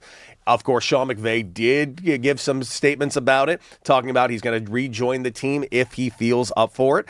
And they would allow him to really rejoin this team with a juggernaut defense. So I'm very excited about that. But I would honestly say, of the storylines that are not just based here in Los Angeles, what do you think the biggest storyline is going into camp? Because for me, it is all coming down to one name, and that name is Patrick Mahomes. Patrick Mahomes coming off the knee injury and now rejoining because he is now officially fully cleared to do everything in camp and then some. What do you think we're going to get out of a Patrick Mahomes this season as camp opens up this week? I mean, we're going to get the best. Like, sometimes with major injuries in sports, who you were before the injury matters, right? And not just from a performance perspective in terms of like he's, threw for this many yards, this many touchdowns, he could run and do. But Patrick Mahomes, his body from a performance perspective, he was already like a really dialed in, purposeful, intentional guy around his performance training, his recovery, all of these little things. And so when you have a major injury, your body or your knee, your ligaments, et cetera, are responding back to what they were and not just recovering from the injury. So, for example, big, strong guy like yourself, if something happened to you and you were doing physical therapy and rehab, your foundation is better than a guy that isn't already as strong and as built.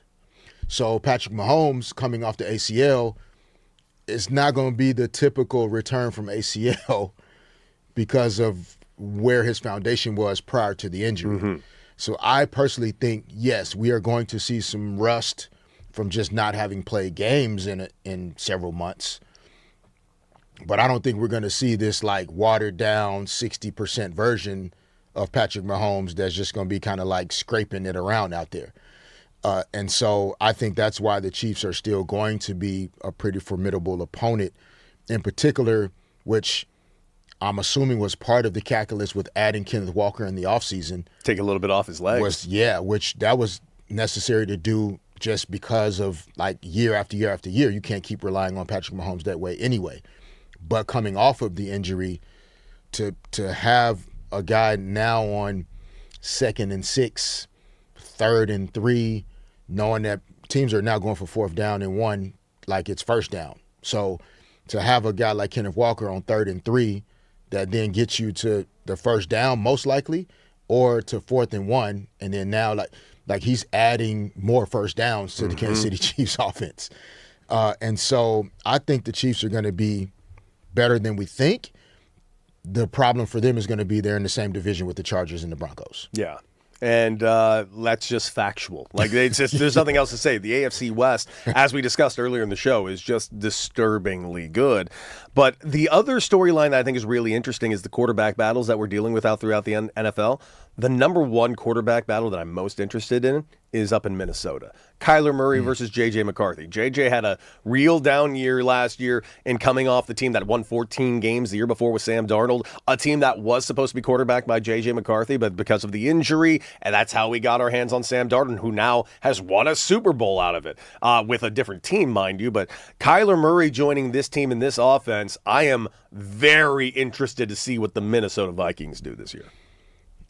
And it's Kyler Murray joining their quarterback room, but it's also like Kevin O'Connell has proven himself to be not just a good football coach, but like he really almost has like a secondary language he can speak with the quarterbacks. Yeah, because specifically. look at everyone who's had success. Like Kirk Cousins left there with outrageous success. Sam Darnold had out. Even Daniel Jones, who didn't even play a snap with that team, gets his deal in Indianapolis and seemingly turned his career around. Yeah, and that's the part that is really exciting about Minnesota is essentially like a coach having more talent in the quarterback room, regardless of who they ultimately decide to start, which, you know, in some camps, Kyler Murray sounds like he's going to be the guy that's going to win the job. And then, you know, in other camps, people feel like J.J. McCarthy is going to keep the job. But a coach that's really good at putting quarterbacks in position to be successful, having another good quarterback in the room, it only helps everybody. It elevates everyone's skill. And so if J.J. McCarthy wins the job, it'll be because he actually won the job. Kyler Murray's in a position where, you know, he's battling for how long he's going to be in this league at this point. So you can only imagine how dialed in he is. Very dialed in terms of, you know, paying attention, you know, making sure he understands the playbook and what the coaches are asking and building great relationships with his teammates, et cetera. So it's going to be fun to watch. The NFC North is also going to be, you know, highly competitive. Detroit Lions will be back. I think people expect the Chicago Bears to take a step forward. So we'll be paying attention for sure. Definitely will. We'll keep you updated on all things training camp as the week and weeks go forward leading into opening night of the NFL season. But let's bring in our hype man, Raj, play a little game we like to call the Final Out. D-Fish and Deck know their stuff when it comes to trivia. Well, kinda. Let's see who'll make the final out. All right, Raj, bring it. Yeah, bring it. We are, and camps are open, and I'm excited. And I'm looking at the odds, according to Vegas Insider, on the MVP for this season in 2026. So there are 9 names with the best odds for MVP of this NFL season. Gentlemen, you want to take a stab at it? Who won last time? D-Fish. Okay, Fish, go ahead. Give me who's MVP according to Vegas. Josh Allen starts the list. Look at them. Bonus points. Number 1 on the list was Josh Allen. Yes, he is number 1 for MVP. I will go with Lamar Jackson. Lamar, who is one, he's won 2? 2. 2, yes. Should be 3. Lamar is second on that list, looking for MVP odds. You got it? What you got, Fish? I'll go with the reigning MVP, Matthew Stafford. It's got to be on there. Matthew Stafford is down there. He's 8th on that list. He's 8th on that list? Yes, on the odds. Yeah. Not as well, tight as you then thought. I will go with someone who preposterously is ahead of him, probably, Joe Burrow.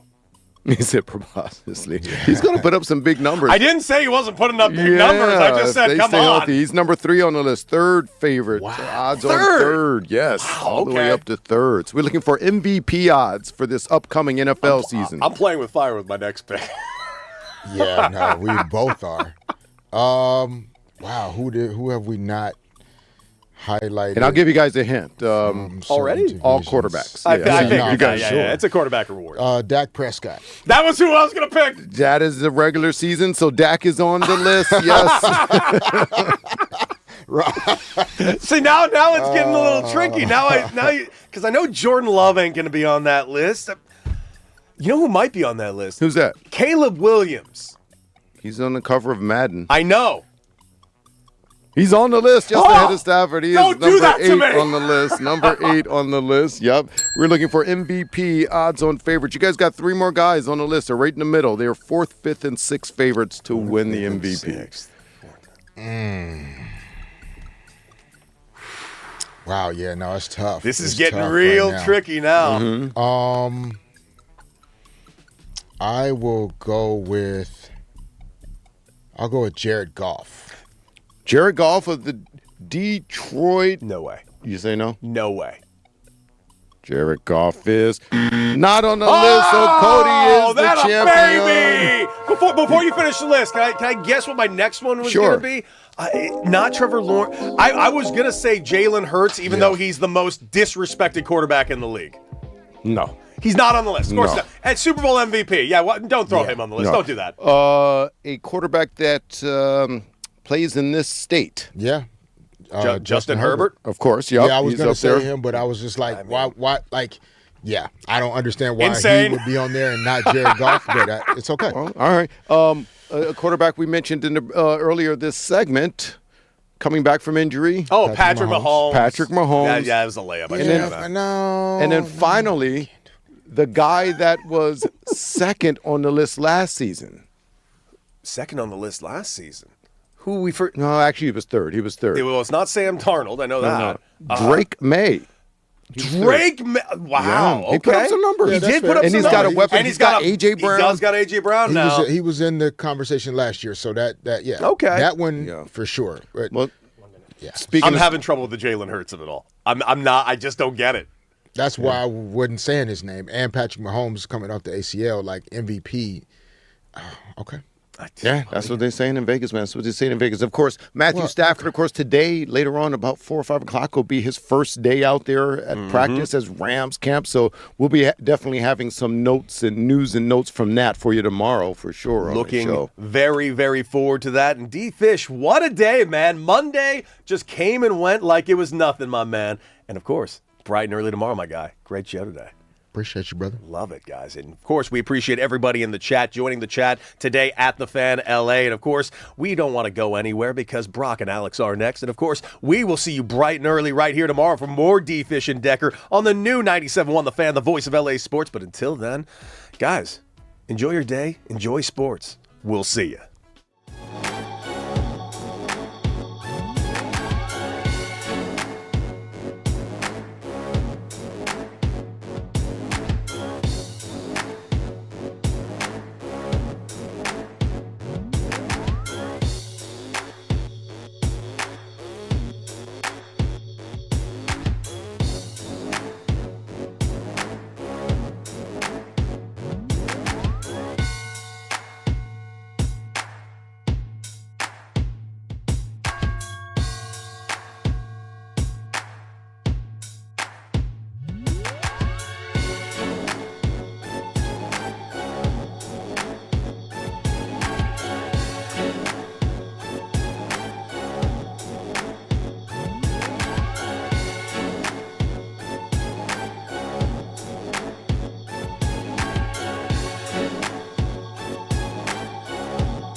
What is up, LA? Welcome to Brock and Alex on the new 97.1 The Fan, the voice of LA Sports. I'm Alex Curry here with Brock Vereen. Thank you for spending your midday in LA with us. Happy Monday, everybody. Brock, did you have a good weekend? I had a fantastic weekend. Okay, go on. I'm trying to think of what I did. It was great. Don't remember a thing. I was outside a lot because I definitely got sun drunk at one point. I thought you were going to say you got drunk. I was like, good for you. I haven't heard you say that throughout our entire tenure of the show. No, I got sun drunk, meaning just that delirious feeling of, I've been outside too long and it's 90-something degrees. I need to go inside. That happened on both Friday and Sunday, but it's okay because it means we were outside having fun.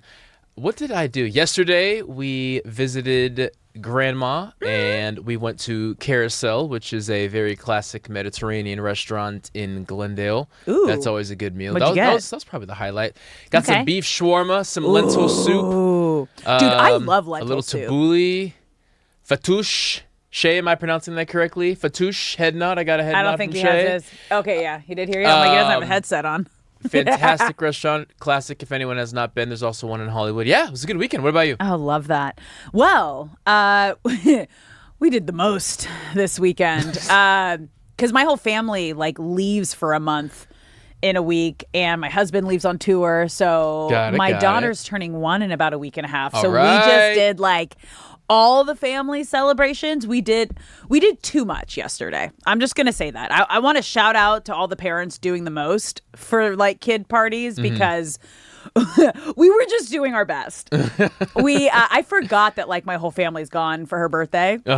And my husband. So Friday, both the families are like, well, what are we going to do to celebrate? I was like, I don't know. This is very much just how I approach any kind of celebrations. I don't have a plan. And then last minute we throw something together. That was my wedding too. My husband and I got married after 10 years. Well, what are you going to do? I was like, well, we're going to elope. They're like, no, you're not. And I was like, okay, then you're throwing the party. And my parents threw us a block party. Well, and that was that. So it was similar on Friday at 9 p.m. at night. My mom's like, well, what are you going to do? I was like, do you want to throw us a barbecue? Okay. So we picked up our favorite delicious Manhattan meats and had a full both sides of the family barbecue at my parents'. Awesome. Yesterday. But before that, I decided, and double booking with a kid, don't recommend. One big thing a day is what I learned. It's all you can do. We did our family photos in the morning. Okay. Yeah, and she was not having it. She is definitely my husband's daughter in that sense. I love a photo shoot. He cannot stand it. And she was more on his side of she developed a new face. It was a stank scrunch face. All day I was like, okay, these are going to be beautiful. These are going to be beautiful family photos. Letting the personality show. Dude, so much. It's so funny. It is so funny watching their personalities grow. So I'm like, okay, that is your father and that is me. That is great. This is hilarious.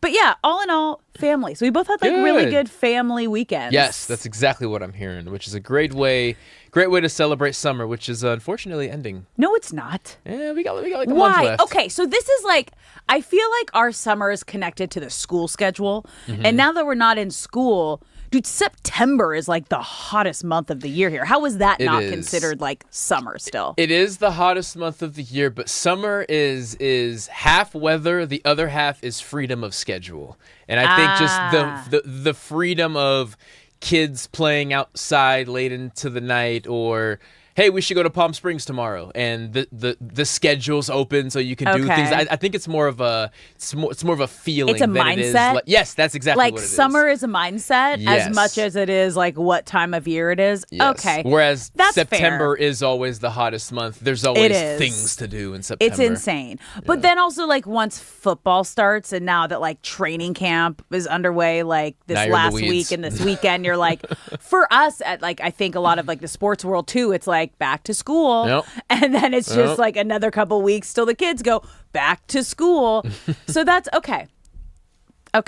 You're changing my mindset a little bit here, Brock. Okay. Summer is a state of mind, yes, you guys, and we are entering the end of it. Well, you're listening to Brock and Alex on the new 97.1 The Fan, the voice of LA Sports, and we got a lot to get to today. Obviously, last week, Friday, the big news being LeBron James finally making his decision and heading to Philly. All of my Philly friends are freaking out They in the are best pumped. way possible. And I'm like, you know what? I am happy for you. Mm-hmm. I was sad to see him go as like the only person on that island here in LA, but I am happy for you. And they're like, what do you mean? I was like, you don't even need to know about it. Like you don't need to know how LA feels about LeBron now, because all that matters is your joy and your happiness and hopefully ending that crazy drought. So we're going to dive into that a little later in the show. We'll also go through kind of the new Lakers era, the new look team that we got here. Both training camps for Rams and Chargers got underway, so we're going to dive into kind of the biggest stories there, hear from Sean McVay.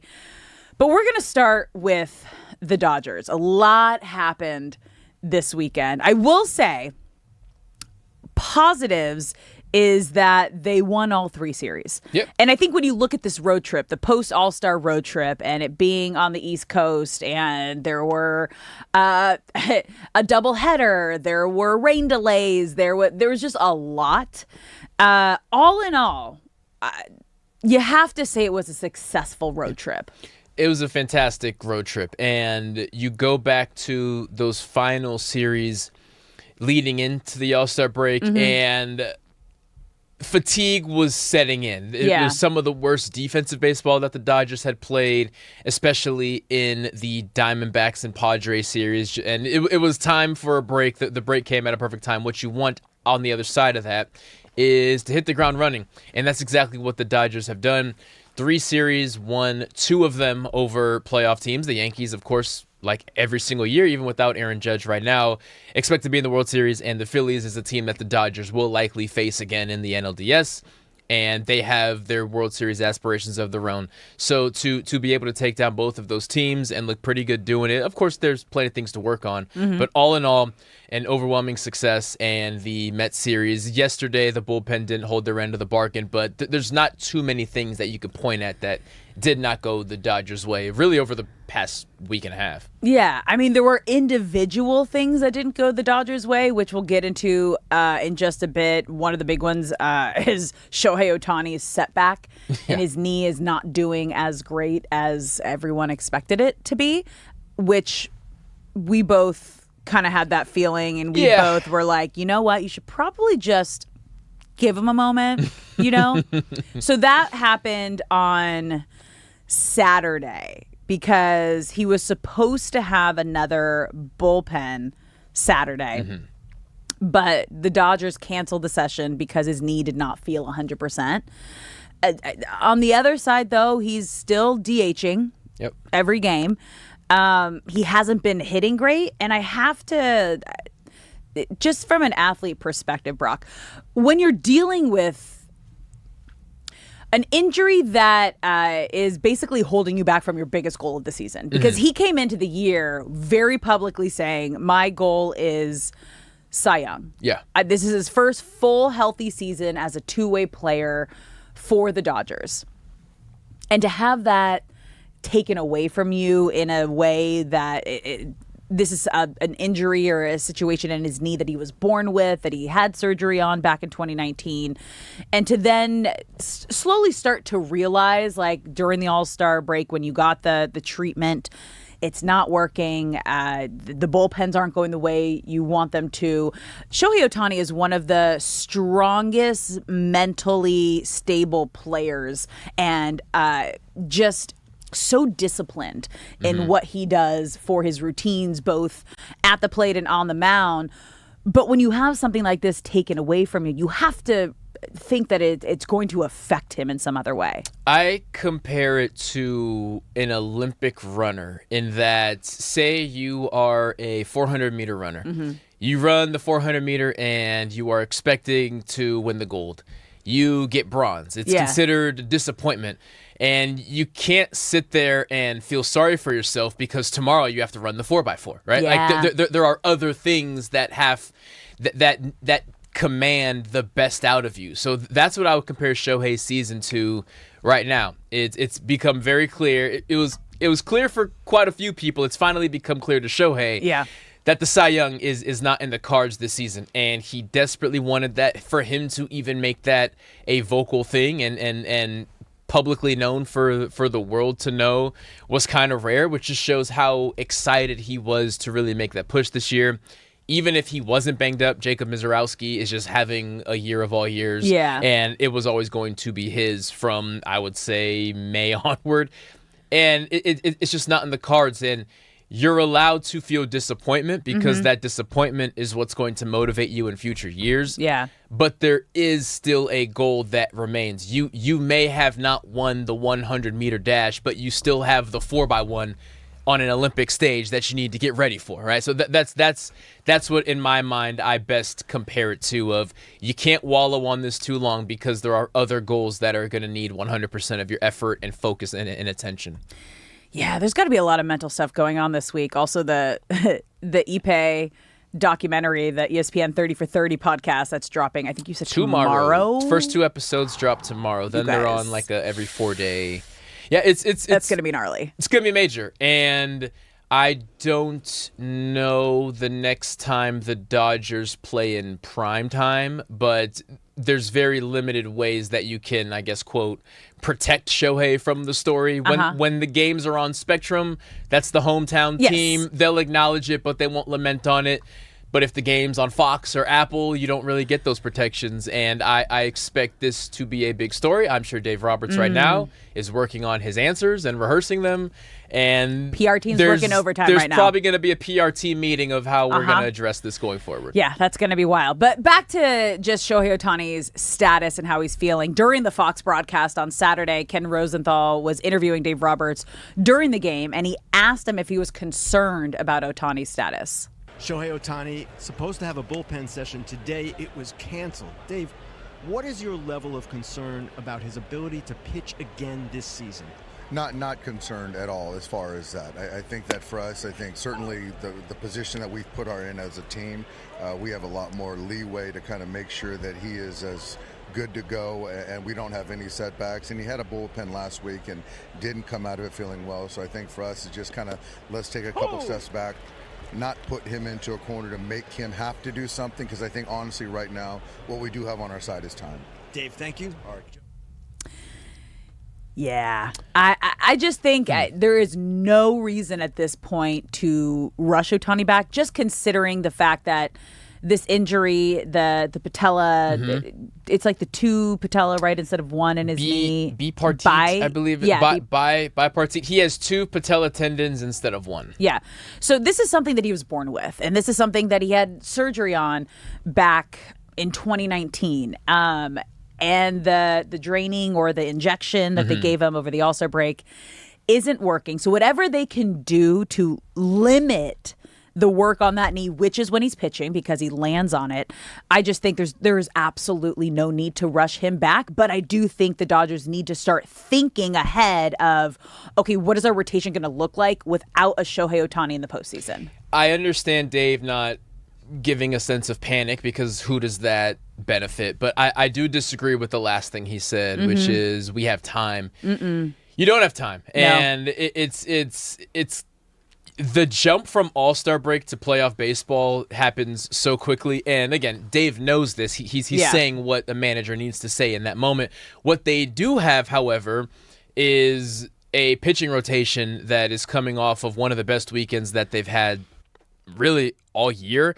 This Mets series, Roki, Yoshi, and Sheehan all handled business. Game 1, Roki probably had his best start of the entire year. 7 innings, 9 strikeouts, 3 hits on 94 pitches. Yeah.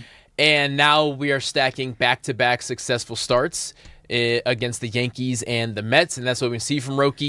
Him in that jumbo glove is hilarious. For those who don't know, Roki, for the past 2 starts, has been using a massive glove. It's not your TV dimensions. His glove actually is huge. Yeah.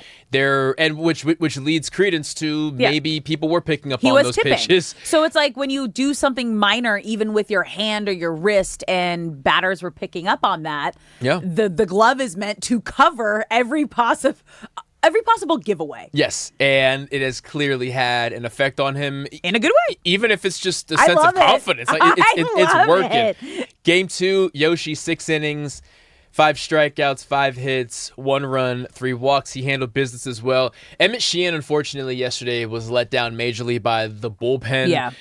They gave up 7 runs over the course of 2 innings, but do not be confused. Emmett Sheehan handled his business. Don't let that score and the idea that Sheehan was starting make you think that the two are related. 5 innings, 5 strikeouts, 3 hits, only 1 run. So, yeah. Again, I push back on Dave Roberts saying they have time. They don't have time, but what they do have is a starting rotation that is looking great. The quote weak links of it are both coming off of 2 of their better starts, and you are going to continue to get healthy. Most notably tomorrow, Edwin Diaz is expected back. Yeah, so it's interesting. They don't really have the quote weak links anymore because that was Sheehan was kind of a big concern because he has issues. He hasn't made it deep into games. He's not getting out of the 6th inning. He has that third time through the lineup effect where they just start to figure out his stuff and they hit him hard. So Dave Roberts doesn't leave him in as long as you could possibly. And he's coming back from massive injuries, rehabs that he had over the last few seasons. So he is kind of on a pitch count in a sense where you don't want to stretch him out too much because look at Ohtani right now, who was coming off his 2nd Tommy John surgery. Obviously, he got back into the pitching rotation a little bit on a pitch count at the end of last season. But there's just so many things that, like, even if it isn't the actual injury that'll flare up again, your body overcompensates to make sure when you are thinking and worrying about a certain injury, like other parts of your body start to act up. So I don't blame Dave Roberts for pulling Sheehan after 5 innings, but yeah, the bullpen did him dirty. They blew the 3-1 lead in the 6th inning and giving up just way too many runs. Yes, and overwhelmingly, the New York Mets series was a successful one. If you had to point things that I'm sure they are looking to fix or work on going forward, starting with Seattle, which series starts tomorrow. The Dodgers were 4 for 33 with runners in scoring position. The fact that they won 2 of those games is kind of miraculous. It's 2 for 13 last night. They left 9 runners on base. You can't do that. Now, entering the Mets series, they were first in the NL with batting .273 with runners in scoring position. So this is definitely an anomaly. It's more so just a testament to their abilities. We okay, Dodgers? Hey, wake guys, up. what's going on? You just need to come home for a bit? You need to come home? This is a tough East Coast little trip for you? Okay. Tommy Edman kind of came back down to earth offensively. 2 for 12. Now that doesn't factor in when he got hit by a pitch. There was some fielder's choice situations where he got on base and it didn't count. But game 1, he was able to bat third, and that was a great opportunity. And it wasn't a demotion by anyone else. It was just Dave Roberts looking at the pitcher and said, you know what, let's give Edman a shot here and see what happens. He went 0 for 5 and then got bumped back down to his usual spot. So bummed that opportunity didn't go well for him. But other than those 2 things, and the 4 for 33 is kind of nuts, but because it's an anomaly, it's not a big deal. Overwhelmingly a solid series, and they're just going to keep the train rolling. And shout out to Freddie Freeman, who continues to be one of the hottest hitters in the Dodgers lineup. Recorded his 4th consecutive multi-hit game, 3 hits in the previous 3 games, and then 2 more on Sunday. So Freddie's 8 for 12 up. this series. Heating up. He's heating so up. Nuts. Which and he wants a love to longer see. contract, Dodgers. Hopefully that doesn't crumble and fall apart. But they'll deal with that this offseason. Did he talk about that again this weekend? He did not say it, it, but there was an article that said the 2 sides are still in disagreement over an extension. Future. Yeah. Freddie wants a lot of years. The Dodgers want not a lot of years. So hopefully they figure that out after a 3rd World Series. There you go. Because that's all that matters, right? On our quest to a 3-peat. All right, guys, we're going to take a quick break here. When we come back, you have heard the news. LeBron James is heading to Philly. But can that team actually make a championship run? We're going to dive into that when we come back.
What's up, LA? Welcome back to Brock and Alex on the new 97.1 The Fan, the voice of LA sports. I'm Alex Curry here with Brock Vereen. Thank you for spending your midday in LA with us. Happy Monday. Whether you're listening on the radio, the Odyssey app, or watching us live on YouTube, we appreciate you being here. We want you to be a part of the conversation and be a part of the show. So if you're watching the live stream, get in the chat at The Fan LA.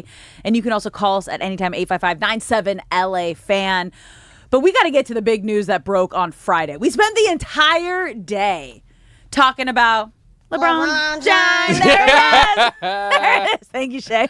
In my brain. And then we've just watched the entire sports world kind of react to it over the weekend. So in case you missed it, LeBron James signing with the 76ers on a 2-year, $8 million deal with a player option and hoping to end Philly's 43-year championship drought. Their last championship was 1983 as LeBron enters his 24th NBA season at 41 years old with his 4th NBA franchise.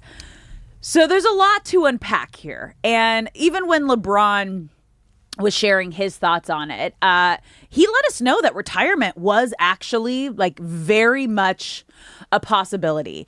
When he said, I thought I was done when the season ended. I wasn't ready to announce it, and I knew I needed some time to really decide, but I was pretty sure I played my last game. He went into like everything he did during the offseason, and then he said, I still want to sacrifice. I still want to work. I still want to grind. I still want to compete to win and to have a chance at feeling of winning another championship. I believe I can help make the 76ers a championship team, and I am excited to energize a new fan base and start that incredible journey one last time. And that's when you realize, like, this is just about the game and about the championship, because he's probably paying more in taxes than what he's making in this NBA season per year. But were you surprised, now that we've had kind of like the weekend to process and digest it, were you surprised by his decision? I knew Philly was the best basketball fit for him, but I am surprised that the decision did come down strictly to basketball. LeBron is a guy who cares tremendously about story and has really controlled his legacy and his narrative from the time he was 16 years old, and giving a lot of that influence and power over his story and how his narrative gets told via the media in order to go to Philly is what surprises me most about this. When LeBron was in Cleveland, he was the golden child and he ran the show there. When he went to Miami, even though D Wade had already had tons of success in Miami and that was always going to be his team, LeBron opened up a window of, hey, we're, that classic clip of we're not just going to win one, we're going to win two, we're going to win three. And he carried that with him, and it was his show. Same when he went back to Cleveland, and for the most part when he was back in LA until the trade for Luka happened. So for him to go to Philly, where they don't need anything from him, they don't have to handle him with kid gloves because he's on a 1-year deal. Maybe he opts into the second year. It's not some heavy financial burden. There is an understanding of the Philadelphia media is as brutal as they come, and I am not going to be the filter who decides how stories get written anymore. They're just going to write them, and I'm going to sit here and take it. So that's the part of it to me that is surprising. But in regards to his legacy, I do love that. I do still fully believe that he's going to be filming his documentary, and he'll still be very media present, but to give up his ability to shape his story outside of what he makes in-house is really shocking to me. Yeah.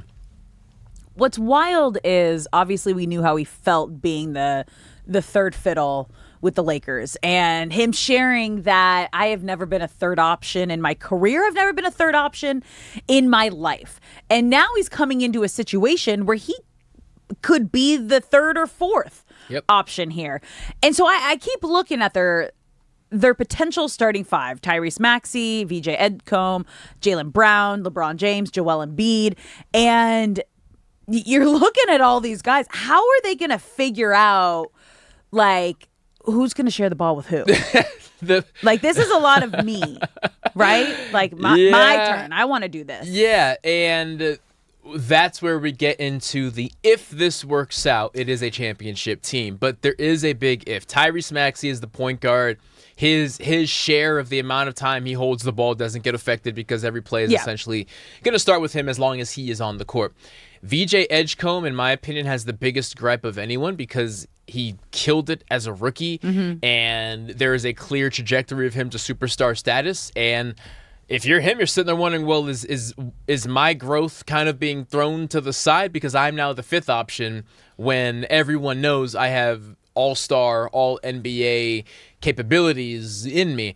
Jaylen Brown is arguably with LeBron. They'll alternate between who's the third and the fourth option depending on the game and from night to night. His issue in Boston was not being the first option. Exactly. So now he takes a massive demotion. He didn't ask to be traded to Philly, but he did ask to be traded. And that's a shock. You just mentioned LeBron. And Joel Embiid, who, as long as he is on the court, will always be the second option. However, the past 3 seasons, he's played 38, 19, and 39 games. So he'll maybe hit the 50-game mark in the regular season, assuming that they will be smart with him. So if everyone can put the egos aside and get on board with the plan, there won't be issues. But it's easy to sit here and say, oh, I'm totally fine with sharing the ball. And then once you get into the heat of the season, especially if the year does not start the way that they think it should and adjustments need to be made, that's when those tough conversations have to be had. And that's the real test of if they're actually on board with this plan. Yeah, there's just a lot of new. There's a lot of big egos, a lot of big personalities that are kind of like, is this going to work? Nobody really knows. Can they stay healthy? I think that's going to be the biggest factor throughout the season. But then there's also the personality. Everyone's been playing nice again, obviously, publicly, similar to when LeBron James' time in LA ended. And you guys, I can't wait for the sit down behind the scenes interview to come out with LeBron James where he spills the tea on what really went down in LA, because the fact that he is taking veteran league minimum to come here, even though his entire family's in LA.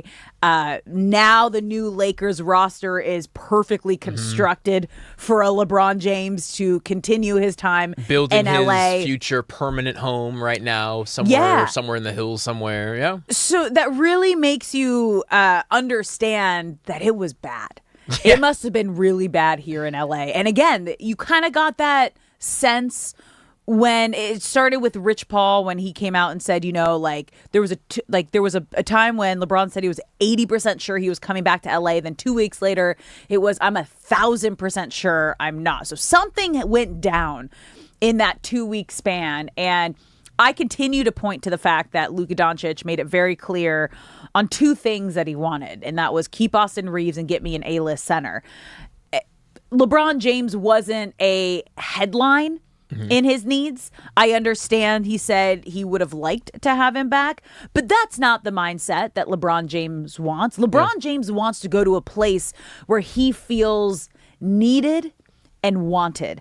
And that was the biggest thing that came out of Philly. And the other big connection was his buddy, who is now the president of basketball operations, who has known LeBron James since they were in high school, was a part of the Cavs front office when he went back for that championship run, and then just signed May 29th of this year to take over basketball operations for Philly, and has widely talked about how LeBron James is the greatest player of all time. And those are the words of affirmation that LeBron James needs. He needs the actions, and he needs verbal confirmation that people understand, like, yeah, okay, you might not be at the LeBron James level at your peak, but he is still a top player in this league. And I think Philly gave him that need emotionally. And then if they can stay healthy, they can give him that opportunity at that 5th championship. You want to be where you're wanted. Yeah. And whether you are a Hall of Fame basketball player or you're working your first job out of college, you just want to be at a place that wants you to be there. And things had clearly grown sour with the Buss family. There was new ownership who did not owe anything to LeBron. And I'm curious to hear if the new ownership of Andrew Freeman and Mark Walter and everyone, all the guys who were ushering in the new day-to-day role havers in the front office of the Lakers ever met with LeBron or talked to him. I'm sure they talked to Rich Paul, but if they ever met with LeBron, and if they had interest, because I'm sure they mainly heard the Buss family side of things. So there is a standpoint of this is a new era, and we want to be able to have all hands on and craft how we are going to do things. The Lakers have made it very adamant they are going to do things differently. They will be analytically driven, whereas the Buss was more of a relationship-driven thing. They ran it like a family business, and it was all about taking care of the people that you love. And Mark Walter's coming in saying that's not how I do things. So I would love to hear when that sit-down does happen, if any conversation was had with LeBron specifically and the new people taking over. I completely understand spending a lot of money on a business and feeling like someone who is at that business is going to, despite how much they can contribute, may affect how you want to do things. And if I bought this team for $10 billion, whatever the number was, and there is someone on an expiring contract that is going to greatly affect how I can craft this thing, I understand saying, you know what, let him explore his opportunity. So I'll always fall back on this did not need to be an ugly split. It did end up being one, but as far as basketball and just loving the sport, this is the best place he could have gone. The 76ers had the best offseason of any NBA team. They add Jaylen Brown, they add LeBron James, and all they had to do was trade Paul George, who played 37 games last year. Like that's insane that they pulled that off. And as long as they are not playing the Lakers or the Clippers, I'll be rooting for Philly this year. And you guys, like Philly fans, like all of my Philly fan friends have been losing their mind.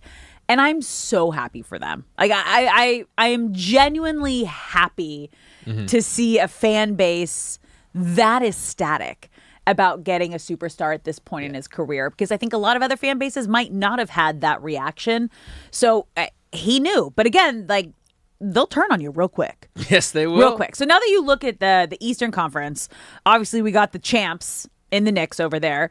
Do you feel like LeBron joining the 76ers makes them the favorite, not just out of the East, but a real championship contender? I put them as a favorite in the East, and because it was the Knicks that won it last year, I feel just out of precedent. You feel bad? I have to. Well, no, I have to say. And everyone else doubts them, and you're like, even after they won, like, well, they can't do it again. That was a fluke. No, meaning that if they won it all and proved that they were better than the Spurs, and I feel that the Sixers, if the Sixers and the Knicks played right now and everyone is healthy in a 7-game series, I'm taking the Sixers, then that by proxy makes them the team most aligned with the championship. And I know in the Eastern Conference odds of not winning a title, because I believe Oklahoma City is still number one, but in the Eastern Conference odds, it's the Knicks, slight gap, it's the Sixers, then it's a big gap, and it's the Celtics and everyone else. So the Eastern Conference is definitely the much deeper conference, but I still feel that as far as championship contenders, it will come down to the Knicks and the Sixers. And this starting five is going to be great.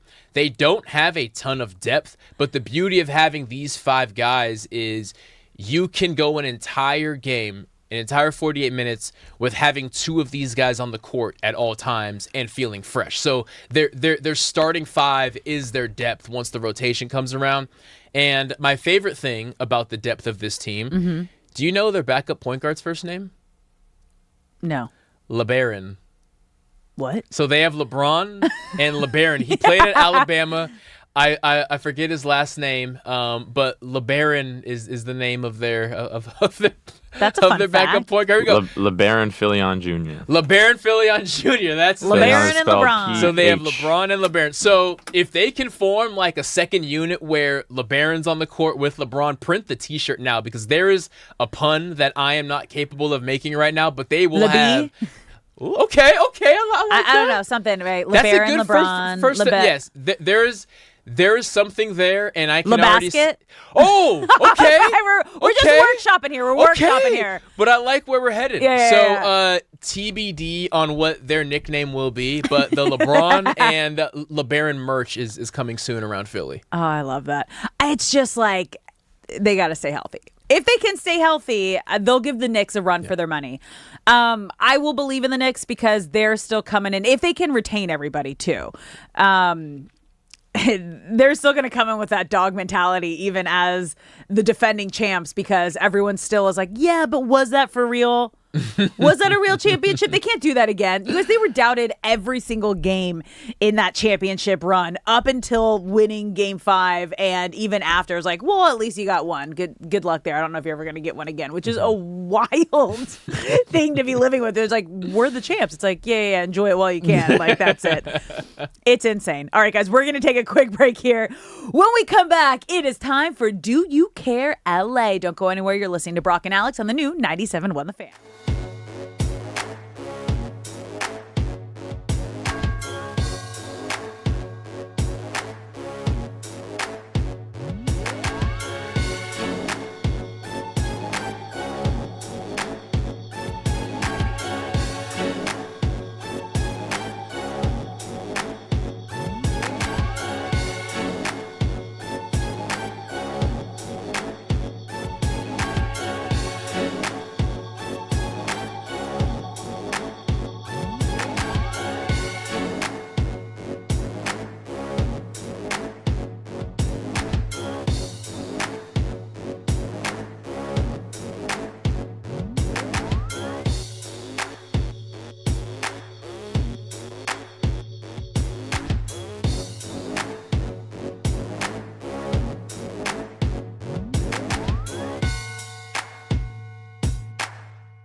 What's up, LA? Welcome back to Brock and Alex on the new 97.1 The Fan, the voice of LA Sports. I'm Alex Curry here with Brock Farine. Thank you for spending your midday in LA with us.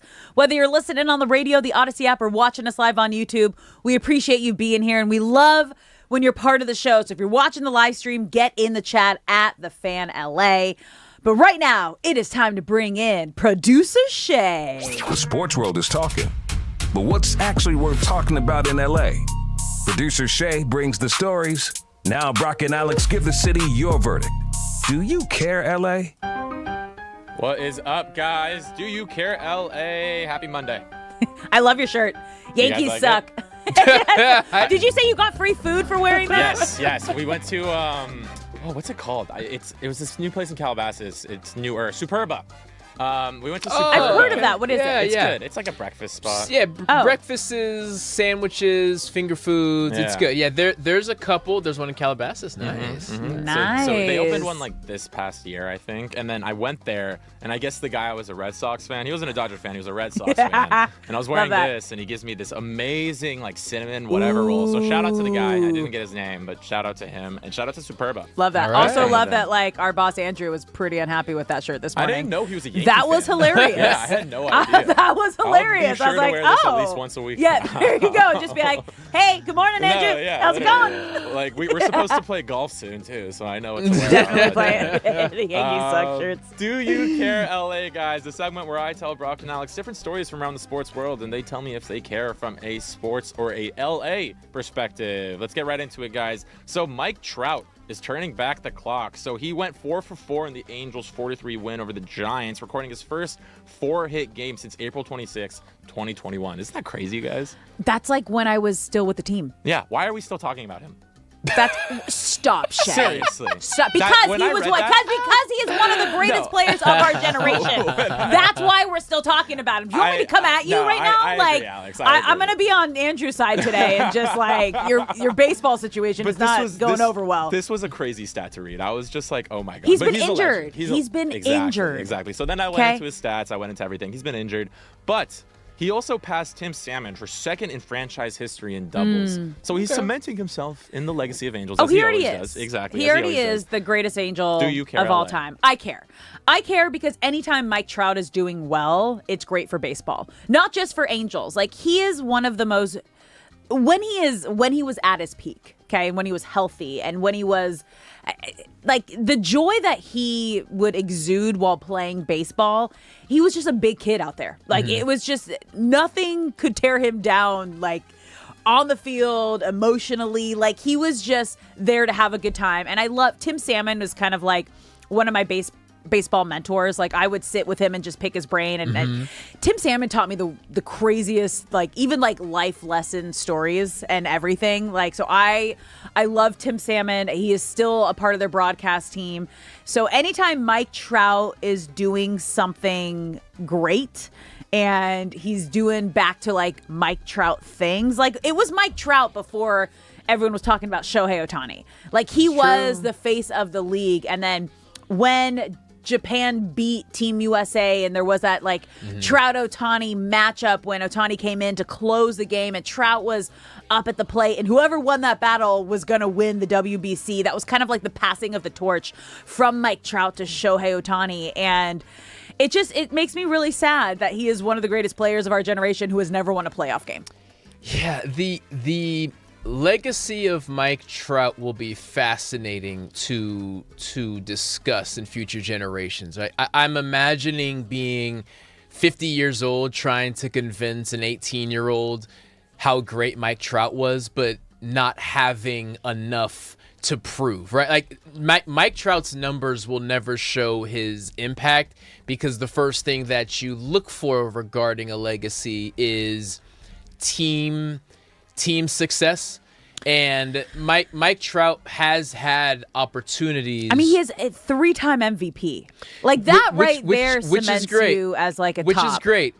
But in regards to accomplishing what any baseball player signs up to play, and if you asked Mike Trout, do you play baseball for MVPs or for championships? Just like any player, he would say championships. No, we're gonna have a tough time convincing people how great he was unless he plays somewhere else, which I think is still on the cards. But what makes it interesting is it's not like he's been held prisoner. He's had opportunities to leave, and he is loyal to the core. He loves the life that he has in Orange County, and that's up for him to decide. Why I'm going to say don't care is because they're 6-15 over their last 21 as a team. They've won 1 of the last 7 series. They've been swept twice, and since firing GM Perry Manasian, literally a month ago, on June 26th, they've hired John Mozliak as interim, hoping that would light something. It really hasn't, and unfortunately, we're in a situation where the Angels just got to get to the offseason and figure something else out. Sell your top pitchers and rebuild your farm system, which is what you should have done when you had the opportunity to trade Shohei Ohtani. That will forever go down as the worst franchise move they have ever made. Maybe when Mike Trout says, I have 2 years left and I want to do it somewhere else, trade me and get a haul. Maybe that can... Philly or New York? Yeah, maybe that can start that farm system reboot, because right now no, they won't get a haul for him at that point. In a perpetual state of where they are now. So brutal. We care just because I want him to be great. Shay. All right, guys. I hope he doesn't become a Yankee. I'd maybe care even less about him. They're Philly, probably. I'd imagine. Well, Yeah. I can see Philly. Jeter was his favorite player of all time, and so he was a Yankee. And then Philly's the hometown team because he grew up in Millville, New Jersey, Just but he's wanted a to go fan back of all home. the Philly teams. The Yankees, just being the Yankees, will definitely make up. Well, if it's a trade situation, that's one thing. If it's a who's the highest bidder, that's where I think the Yankees get excited, because it's But no, we're also gonna give you whatever if you're going to want. go somewhere, you want to win. You don't want to go to a similar Angel situation. So that might not be either. Yankees or Phillies. I'll call it 2029. 2029. Mike Trout gets to win. And gets to win something, yes. We're stamping that as we care. All right, on to the next one, guys. One of Los Angeles' most iconic movie theaters is finally reopening, and this happened last week, guys, but we got a little busy with the LeBron talk. Sony Pictures is reopening and restoring the historic Cinerama Dome after it sat closed for almost 6 years. So the person behind Save the Cinerama Dome campaign, it's on Twitter, gathered more than 30,000 petition signatures, organized protests, and kept pressure on the owners until Sony stepped in and actually bought it and brought plans to bring it back. And now another historic Los Angeles theater is returning, the Fox Bruin Theater. It's actually the one in Westwood by the UCLA. It's the one that you always see right there. Yeah. So that one's actually announced that it will officially reopen. Details on the reopening haven't been yet released, but it's been announced that it will reopen. Do you care? Have you seen a movie at the Cinerama Dome? No. Oh, you gotta do it. Yeah? In what year did you say? 2028, I think, when it's gonna come back. Yeah. The Cinerama Dome is incredible. I've seen multiple movies there. It is really unique in that it's literally a dome, whereas most movie theaters are box shaped, and the audio is unique, and they have these big hexagon pockets that really manipulate the sound. It's a really cool experience. Okay. Benjamin Steinberg is the local actor / filmmaker who launched the campaign Save the Cinerama Dome on change.org. He would also do a lot of things on social media, and he would project protest petition images on the actual dome from across the street. He did a lot of cool things there, and Sony, who owns Alamo Drafthouse, are going to ease their way into reopening this thing. And for anyone who has not seen a movie there, you need to. For people who have seen multiple movies there, you are like me and will be right back in line once it is back open. Fox Bruin Theater is going to be that's big as well. That was only closed for about a year or two, but yeah. Wait, did you go back and see the Odyssey? The Odyssey again this weekend? No, not this weekend. I think it's next weekend. It's this Saturday or the Saturday after that we're going. Okay. Yes. I'm like, you're the movie guy. You're the movie guy. We do going like the out movies. to places. I love sitting and couch rotting on my own couch. Can't blame you. Cannot All right, blame Shay, you. what else we got? On to the next one, guys. Do You Care LA, the segment where I tell Brock and Alex different stories from around the sports world. So the MLB Stars are at the 2028 Olympics. MLB is reportedly planning to move the 2028 All-Star break earlier so players can compete in the Olympic baseball at Dodger Stadium, with regular season resuming after the medal games. Do you care? Yes, this would be huge. I really hope that this happens for baseball players, and it would be, I think it's like a 6-team round-robin tournament at Dodger Stadium when the Olympics are here in LA. So this would be awesome if it gets passed, because I think that's going to be part of the bargaining that goes on after this season. Yes, the idea of the Olympics and the World Baseball Classic alternating every 2 years is exciting. Yes. International celebrations of your sport, when you have such an internationally infused sport, it just makes everything better. It elevates everything, and hopefully this gets passed. Like, think about it. Like, now that everyone understands the World Cup, like World Cup and Olympics, like you want that every 2 years. Yeah. Like, you saw that celebration of everyone coming together just for the love of the game. And baseball is, as you said, such an international sport as well. So that's really awesome. Don't go anywhere, you guys. Hour number 2 on Brock and Alex coming up next.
What's up, LA? Welcome back to Brock and Alex on the new 97.1 The Fan, the voice of LA Sports. I'm Alex Curry here with Brock Vereen. Thank you for spending your midday in LA with us, whether you're listening on the radio, the Odyssey app, or watching us live on YouTube. We appreciate you being here, and we love when you are a part of the conversation. So get in the chat at The Fan LA. You can also call us at any time at 855-97-LA-FAN.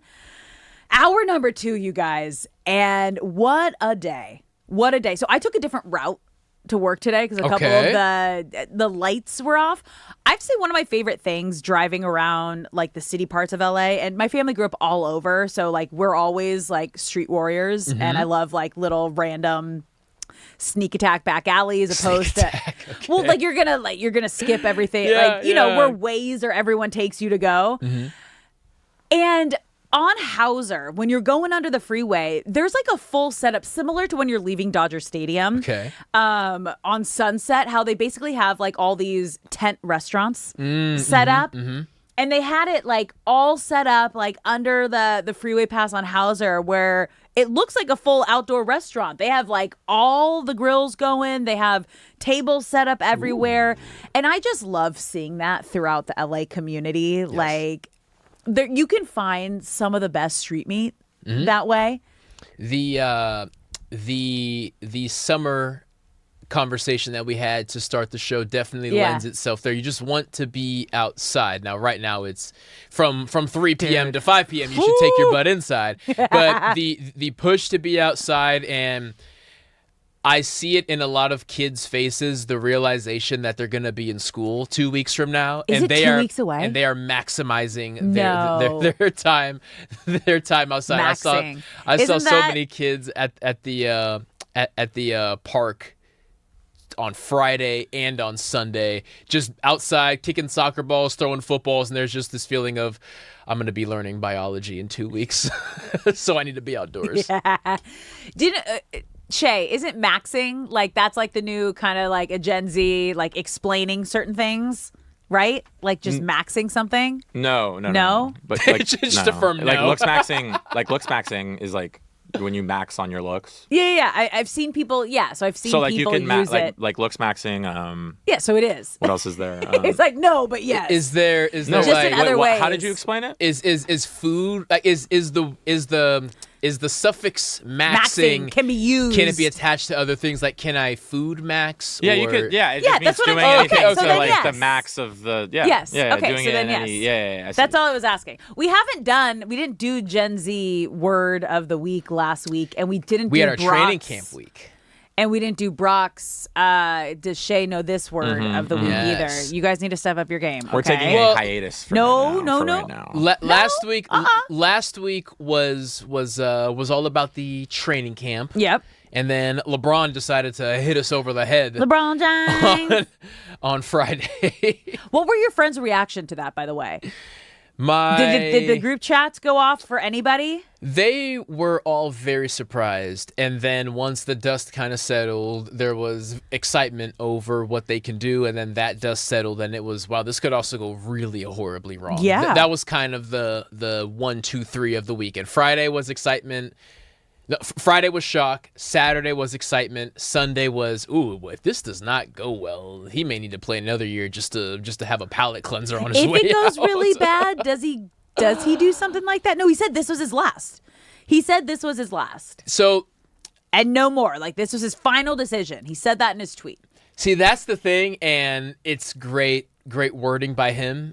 Is he said it's his final decision, meaning this is the last team that he'll play for.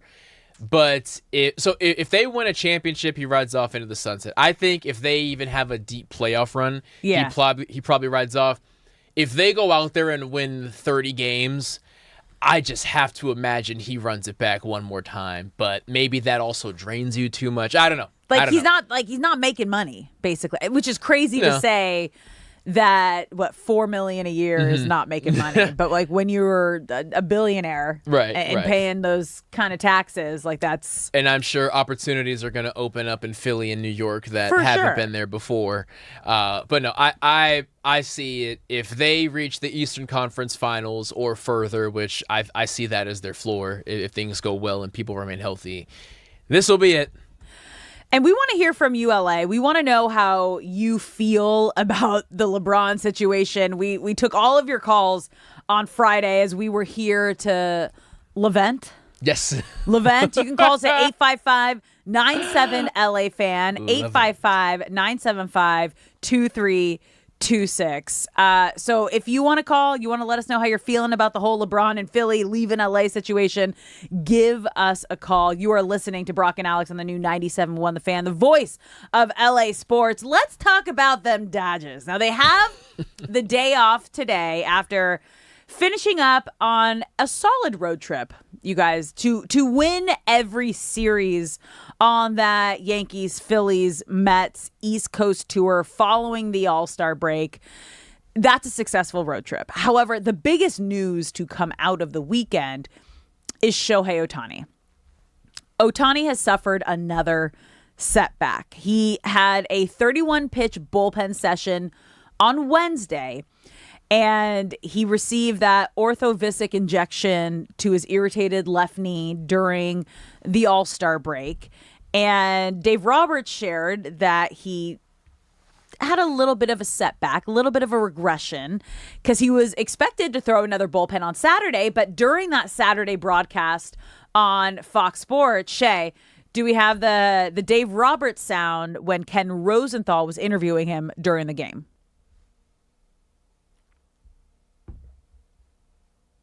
Shohei Ohtani supposed to have a bullpen session today. It was canceled. Dave, what is your level of concern about his ability to pitch again this season? Not concerned at all as far as that. I think that for us, I think certainly the position that we've put in as a team, we have a lot more leeway to kind of make sure that he is as good to go and we don't have any setbacks. And he had a bullpen last week and didn't come out of it feeling well. So I think for us, it's just kind of let's take a couple steps back, not put him into a corner to make him have to do something, because I think honestly right now what we do have on our side is time.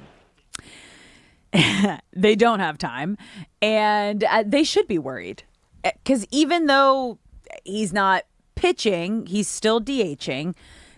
Did not have a great last 7 games. He's batting 172 with 5 hits and 1 RBI, no home runs.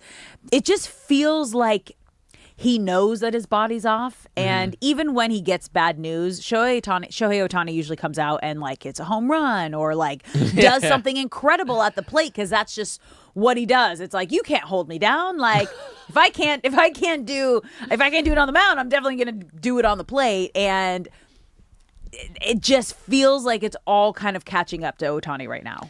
The scariest aspect of this is how one injury leads to another. So his knee is on the fritz right now, despite the orthovisc injections, despite the rest. He goes out there and he throws initially during the Yankee series, the day where they had to do a doubleheader because of the weather the day prior. He's throwing on the grass, and then they upgrade him to the bullpen the second that he steps on the mound. It's a step back. Okay, setbacks happen, but right now the knee does not affect him when he hits, as he says.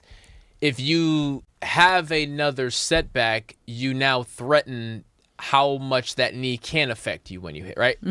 If you have another setback, it's proof that the knee is not getting better. And if it's not getting better, then it's only getting worse. Even if you don't feel it during hitting, it is deteriorating just from natural wear and tear throughout the season. You can have a perfectly healthy season over 162 games. Your body is still beaten down and broken despite not having an injury, right? So just the natural wear and tear adding on to an already injured knee means even though your MRI scans look great, that can't be accounted for. And the threshold for something as sensitive as your knee is just too thin to risk. I say all that to say Dave Roberts, I hope, has a date set in mind to where if Shohei is not comfortable pitching by this date, he's just not pitching this year, and we put our focus on the knee, because if we are going to have him pitch once a week and make the knee worse and worse, how much longer until it affects his ability to bat? Now this whole season is in jeopardy. So it's not necessarily like his ability to bat, it's running the bases. And there was a couple moments even this weekend, he like the fact that he did like a one hand tossing his bat out that ended it he tried to stretch it. I think it was either a triple or a double, but it was a triple. Okay, so he was trying to stretch it into a triple, and you're just watching him turn, and you're like, there's no need for that right now. So doubles are fine. This is the hard part. Again, like as an athlete, let me ask you, and then like as it's hard as Ohtani being the greatest player in the game, how do you tell someone to like tone it back a little bit? And can you? Yeah, you have. That is a toddler touching the stove thing. You can tell them that the stove is hot, but until they touch it and burn their hand and scream and cry, will they know I can't do that ever again? Yeah. And Shohei unfortunately has to be scared into being able to hand over the reins of his career just for the rest of the season, right? And it's already happened with the pitching aspect. Initially, it was just, it's just a blister, it's just this, it's just that, and maybe we do see him on the mound before the year's over. Everyone's confident that we will, but he has acquiesced and said, okay, I'm not calling the shots here anymore. And if the knee does not get better, you have to be frightened to a point of, not only am I not going to reach my personal goal, I can now jeopardize our team goals. The guys that I love, the guys who are putting forth as much effort as I am day in and day out, I know that me being on that baseball diamond gives us the best chance to win. And if me taking a back seat to be the best version of myself helps Freddie Freeman, helps Max Muncy, helps Mookie Betts, which of course it does, you kind of have to be scared into submission, so to speak, of, oh, wow, I was in a fog and I cannot jeopardize the entirety of this roster for something that really hurts more than I'm willing to admit. Hopefully we don't have to reach that point, but that is what is essentially the rock bottom of, oh, wow, what I'm doing is not working and I need to fix it. And on top of everything, we talked about this off the top of the show, there is a very emotional podcast, 30 for 30 documentary that's about to drop tomorrow. So tonight at midnight with his former interpreter, Ipe, and the bookie, that all the betting accusations came out about, and Ipe shares his inside info. I don't know how much he's going to share. Right.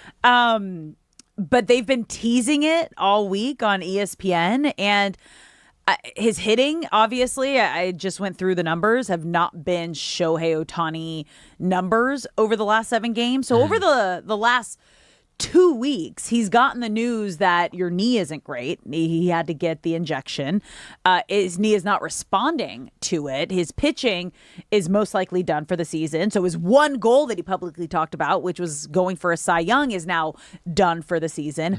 And on top of it all, the biggest news that came out of baseball a couple years ago, the Shohei Ohtani gambling scandal situation is back and going to pick up steam tomorrow. And we know and have seen how much stress can affect your body. Yeah, it's going to be a rough go of it. And there is the disappointment of what feels like yesterday in April or in March. I had a vision of what this season was going to look like, and so many of those achievements are now out of my reach. And how, it doesn't even have to be that deep. It can just be as simple as what I thought was going to happen is not happening.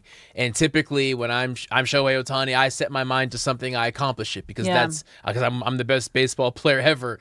And injuries aside, this season is just not going the way that I thought.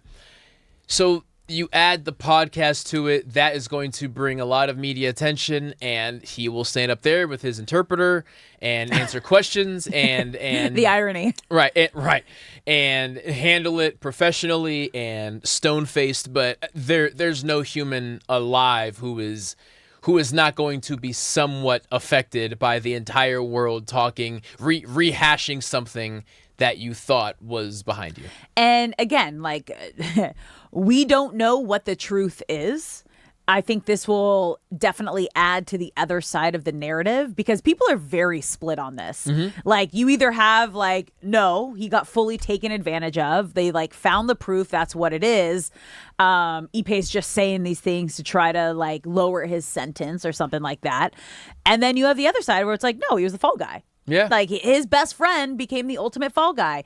And people are very split. And now Shohei Ohtani conversation is going to be set around injuries and the gambling scandal being brought up again, like not about his actual play. And when you factor in that the MLB took, I guess you would say, Shohei's side in saying there was no wrongdoing, we are backing him up fully, that also makes this a massive story because that makes it not a Shohei story, it makes it a baseball story, which means it ain't going anywhere between now and the rest of the season, and he will likely have to answer questions between now and the rest of the season regarding it because the first 2 episodes come out tomorrow, but after that, I think it's every 4 days or something like that. So it's going to stretch well through August, and by the time it's done, playoffs start, and it's going to be a lot.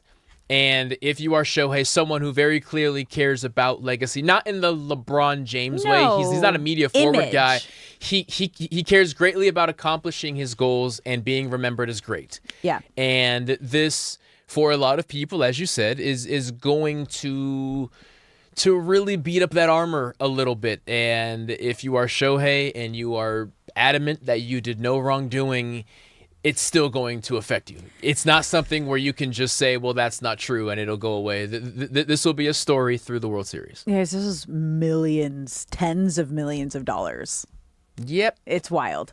Yep. It's so wild. I only heard there was like a 2-minute teaser that they released. With and Ipe talking, and the bookie. And the bookie. It's the bookie and Ipe, and those are the only 2 people that could like have the actual proof. Right. So if that 2 minutes is the juiciest part of the series, the same way that sometimes the movies put the best part in the trailer, it'll be fine. But if this is the tip of the iceberg, this is going to be a long month. Yeah. A very long month. Brutal.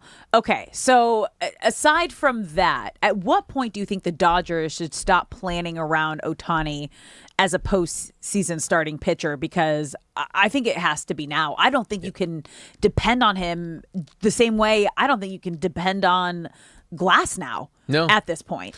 No. And that's saying a lot. One thing that will greatly help is Edwin Diaz is expected back tomorrow in the debut of the Mariners series.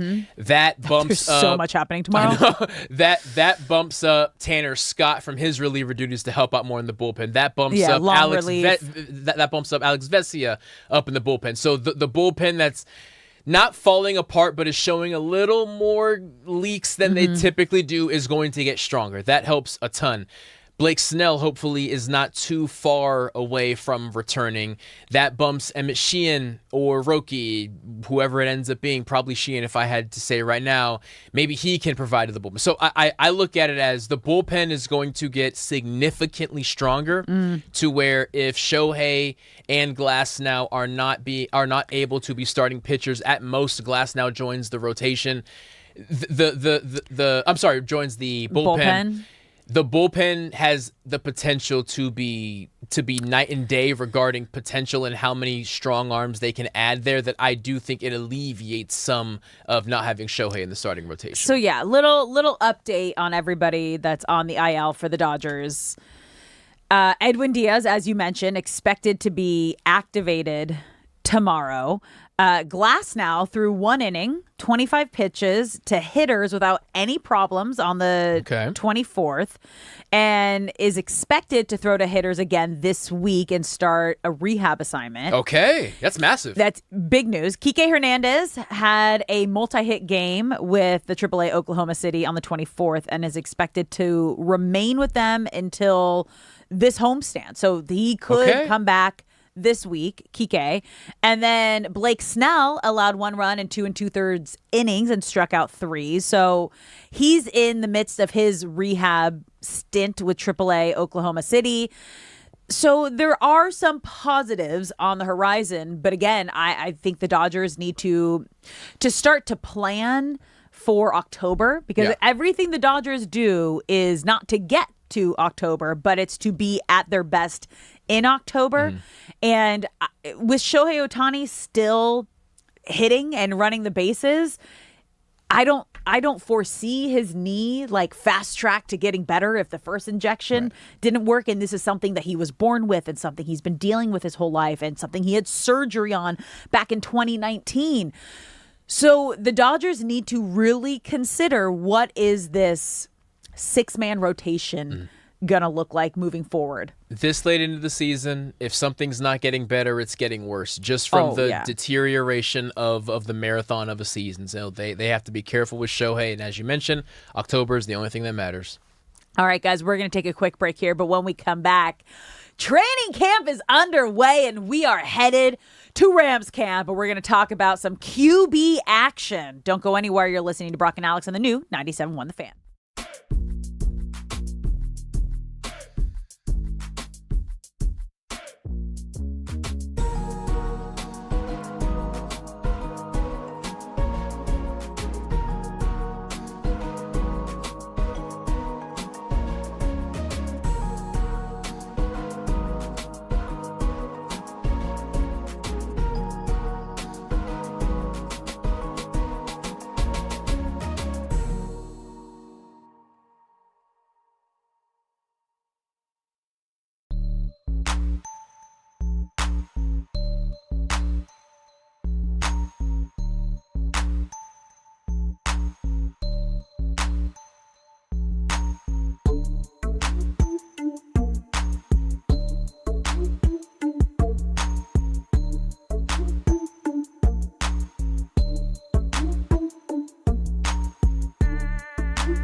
What's up, LA? Welcome back to Brock and Alex on the new 97.1 The Fan, the voice of LA Sports. I'm Alex Curry, here with Brock Vereen. Thank you for spending your midday in LA with us, whether you're listening on the radio, the Odyssey app, or watching us live on YouTube.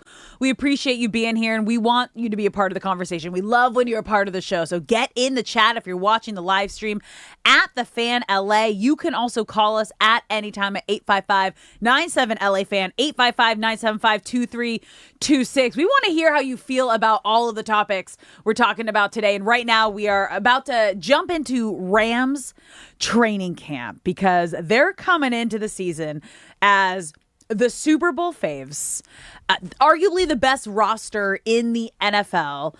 They have the reigning MVP and the reigning Defensive Player of the Year for the first time in NFL history. Both those guys have been they've never been on the same roster. And they kicked off training camp practice yesterday at LMU. Now, to nobody's surprise, Matthew Stafford did not participate right away.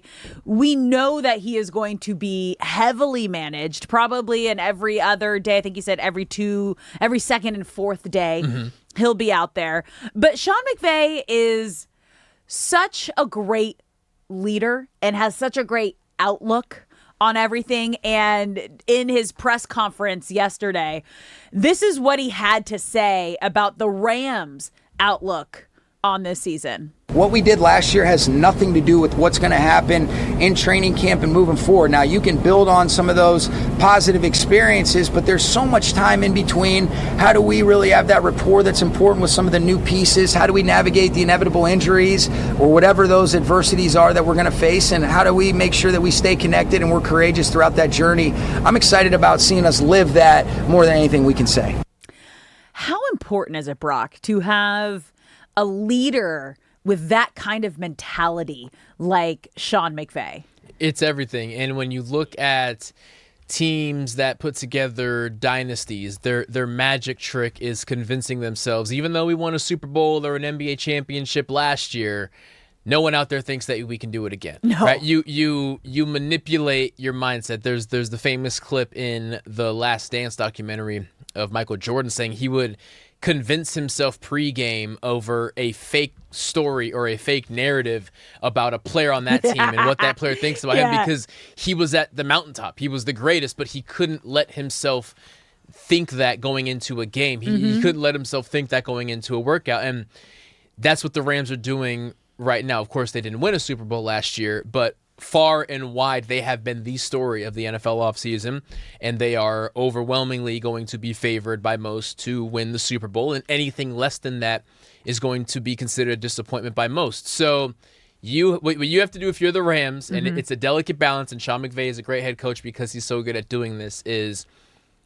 having the confidence of a team that everyone is afraid to play while also convincing yourself that everyone's working harder than you. It's this weird balance that you just buy into, and it's whatever it takes to get you to work just that much harder, because those tiny things make the difference between a Super Bowl or not. Honestly, I love seeing the players like spiteless or what, like Jordan like needing to convince himself that like, Well, that guy was talking trash about me. And we were watching, I think BTS Nick was showing me, we were watching a scene from The Last Dance in our pregame meeting where the security guards beat Jordan in some kind of it was a dice game or like card. A coin flip. You flip a coin. Yeah. You have to imagine like that right there he would have used as like, like he kept like a Rolodex of just like things that happen in the back of his mind that he could pull out at any moment to go into Jordan mode, like beast mode. But besides Sean McVay being the perfect leader that you want for this young, just like a young coach to have with the team, like he is 2 years older than Matthew Stafford. Yep. And we talk about Matthew Stafford like he is he's the reigning MVP, but he came into last year like, oh man, he's injured, he's old. Like he's considered one of the old guys. So it's funny that like Stafford's considered the old guy, McVay's considered the young style coach. Yeah. But their relationship, and we've seen it from the moment they were connected, winning that Super Bowl that first season together, Stafford's first season in LA, when the Super Bowl was at SoFi back in 2021. And now the Super Bowl is back here in LA. It's going to be at SoFi. The Rams do have the best roster in the NFL. They are the Super Bowl faves. They made the blockbuster trade of the summer to get Myles Garrett, but then also Trent McDuffie before that, and really just fix any weaknesses that they thought that they had. And they're only going to beat themselves. That's the only thing that they can do this season, is if something internally doesn't play out the way it's supposed to. Yeah, and the biggest fear there with anything football related is an injury. The last person you want to get injured is the quarterback, because that derails an entire season. Matthew Stafford practices every other day because he's 38. I think he turns 39 Actually, I think he might turn 39 on Super Bowl Sunday, which would be hilarious. But I know he has a February birthday. So you have a 38 turning 39-year-old quarterback who has seen it all, done it all. There's no defense you could show him that he hasn't seen, that he hasn't succeeded against. He's had all the success. He's made all of the mistakes. He's thrown all the interceptions. He's thrown all the touchdowns. He's done so much that the only thing he needs to do every single day is meet with Sean McVay and rehash what today's game plan is going to be for practice. He doesn't have to actually physically go out there and do it, which leads to the point of, if you had to point to a weakness of this team, to a what-if situation, is if something happened to Matthew Stafford. The good news is Stetson Bennett and Ty Simpson are getting all the reps. The amount of reps that these two quarterbacks who are in competition for a backup role are getting with the starters is unheard of in the NFL. Typically, a starter takes every single rep. Peyton Manning, very famously, if you were his backup, the only time you saw reps was in a game if Peyton Manning got hurt. Whereas Stetson Bennett and Ty Simpson get reps not just with the second or the third team, with the starters. And it's a situation where if any quarterback gets hurt, the season is derailed. Right now, if Matthew Stafford gets hurt, let's not even talk about it, because this whole thing goes bust. So Stetson Bennett has been with the team. This will be his fourth season. He's a two-time college football champ. He has yet to see regular season action. And that is the biggest part of this, is he has not been. Now, granted, Matthew Stafford thankfully has been fairly healthy despite his age and the types of hits that he gets. But if there was an injury today, you're not going to trust this offense with Stetson Bennett. He has the mobility, he has the quick release. But his whole thing was kind of like a Tebow factor. It was just, he just wins games. It's not necessarily technique or anything you can pinpoint. He just finds ways to win. And then Ty Simpson, of course, is the rookie, getting plenty of reps. Only 15 starts up to this point. He was at Alabama for 4 years. It wasn't until his fourth year that he got the reins of the offense. Only 15 starts. The last time we saw him, he got benched in the Rose Bowl. He was as polarizing a draft pick as there was. Some people had him as a first round, as we saw. Some people didn't even think he was worthy of day one. So he has the accuracy. He has wiggle. I'm not going to call him an athlete, because it's not like he's going to take off and run, but he can extend plays. But his big thing is his IQ, which, if you're McVay and you run a complicated offense, that lends itself to there. All that is to say, if Matthew Stafford were to get hurt today, the Rams would sign Jimmy G, and he would be the backup quarterback. So the backup quarterback is a concern, but you have two really inexperienced guys who hopefully by the end of training camp are in a position to where, God forbid something happened to Jimmy G, one of them would be ready to go. So as of right now, Jimmy G is currently a free agent, not signed to any NFL team.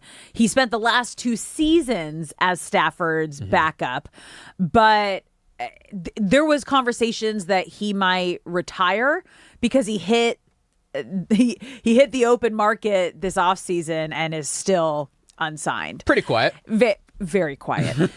I think that is the biggest concern for the Rams, is their backup quarterback situation. You're telling me if Stafford goes down, you would trust this team that has the best roster in the NFL with a Stetson Bennett, who you just mentioned doesn't have regular season experience, just preseason, or Ty Simpson, who played a very small amount of college football and does not have the experience at all. I would be worried. Yeah. They need a legitimate backup situation. And I don't know if Jimmy G would come back. They're talking about possibly the Patriots or the Colts could be a landing spot for Jimmy G. But they need somebody.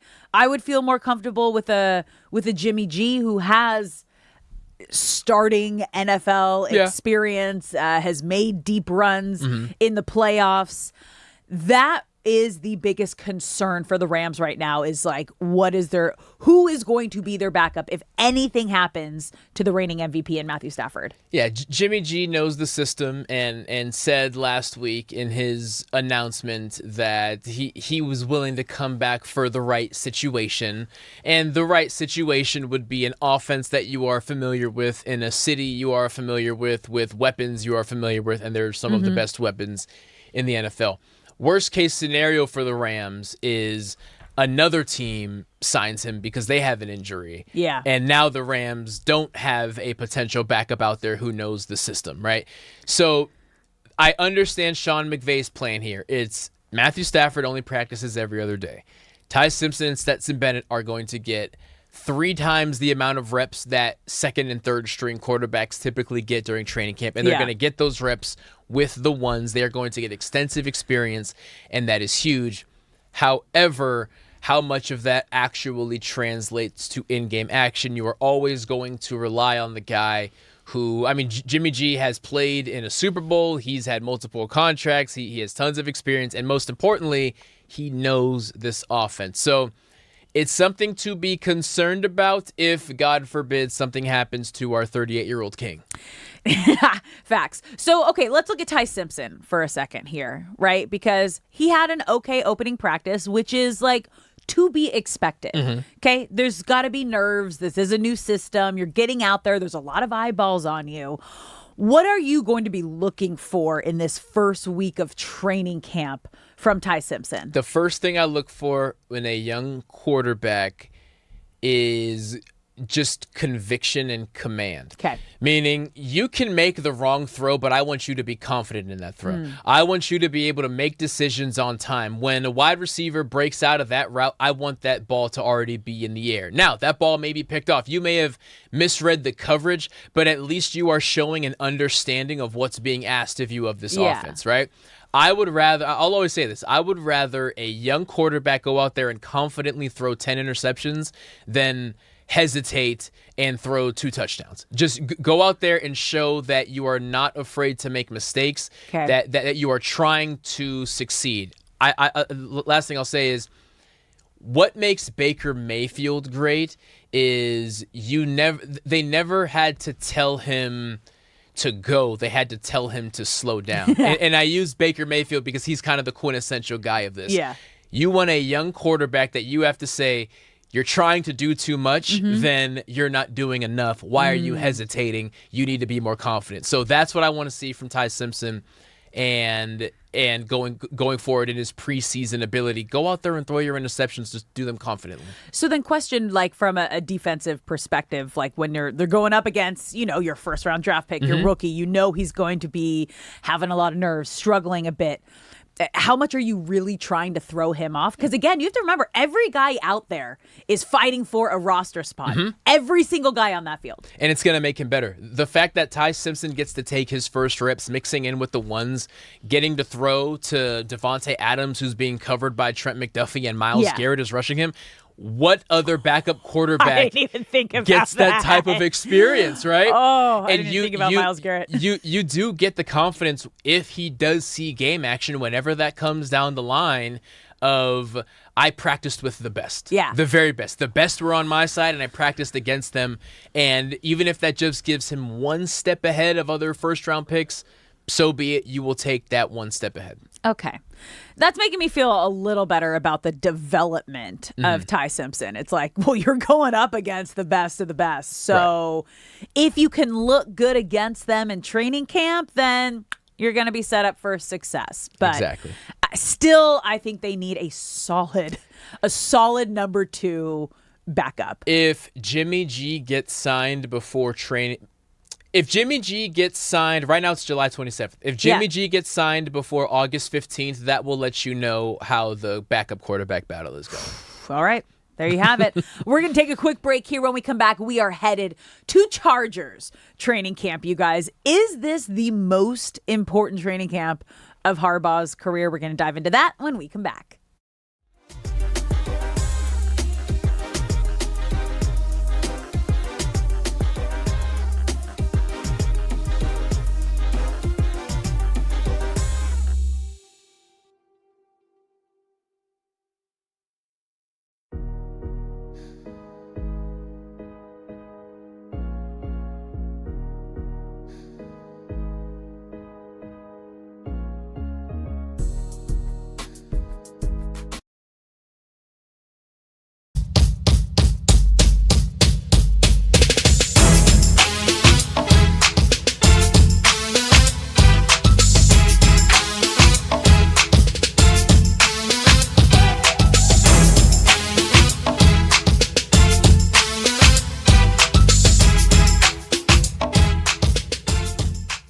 Derek, are you excited or a little bit upset that the Lakers are quickly becoming the whitest team in the league?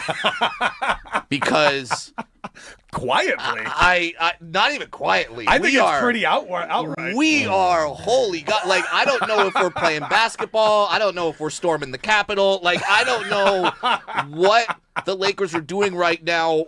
But there's a lot of white. There's a lot of white. There's going to be... But the two white guys can really shoot it. I mean, I know, but I just don't know if the locker room vibes are going to be good when it's Yacht Rock being played after a win. What's wrong with Yeah, I Yacht can tell Rock? you the answer to that. No. No. Yeah, it's like you just beat the defending champion Knicks in Madison Square Garden. Let's go back to the locker room. Sailing, take me away. Christopher Cross. It's always Christopher Cross for victories, baby. That's my team. That's my Lakers. Does that fire us up? I don't know. I like Rob Pelinka, please get for lack of a better terms, give some people that will celebrate at Roscoe's Chicken and Waffles afterward. Okay, like get some We people all celebrate there, though. Trust me, I love it. But get some soul in that locker room, please. Get some melanin. I believe in him. I believe that Rob can do this. No question. Derek Fisher said something interesting to me on the show yesterday where he was talking about... Wait, what? D Fish. Oh, he said it to you? Not to me. Did I say that? I must have misspoke. I mean, I was listening Are to the show. you pretending on this show that you speak to Derek Fisher? He when you said don't? something on the D Fish. I promise that. Is talking to me not enough? I promise that was just me. I mean, I actually did talk to Derek Fisher 2 weeks ago. But like, what do you? I misspoke there. I promise. What do you mean misspoke? You just said Derek Fisher said something to you on the show. That's what I gave for the Sex and the City Are stuff. you? Man, I look. This is lies in the studio. It's a different show. Well, okay. Similar plot line. It's about somebody can't stop themselves from doing something. Well, okay, so I was so, you know what I think it was? Because I watched the show and they're in the studio. I feel like I'm in the studio. Maybe I feel like I was a fly on the wall or something like that. You're telling me that you visualize yourself hanging out with Derek Fisher so much that you come on this show and say that you hang out with Derek Fisher when you don't? Are you okay?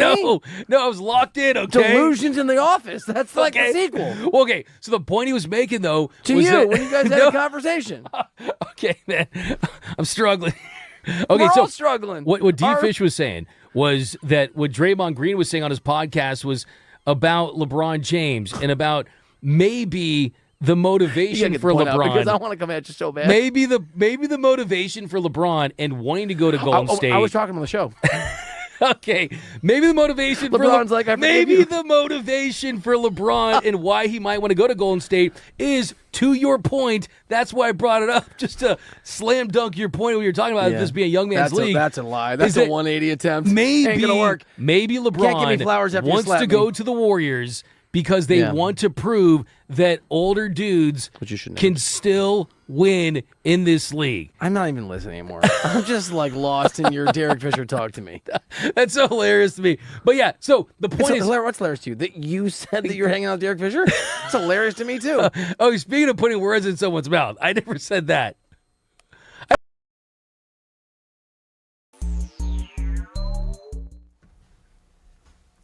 What's up, LA? Welcome back to Brock and Alex on the new 97.1 The Fan, the voice of LA Sports. I'm Alex Curry, here with Brock Vereen. Thank you for spending your midday in LA with us, whether you're listening on the radio, the Odyssey app, or watching us live on YouTube. We appreciate you being here, and we are officially... We're in NFL training camp, you guys. Rams kicked things off yesterday. Chargers training camp is underway. And, Brock, this might be the most important training camp of Jim Harbaugh's tenure. It is. He's now heading into his third season. And the narrative in the conversation, I think those first 2 years, was the reason they brought him in is the Chargers needed a culture. They needed an identity. They needed...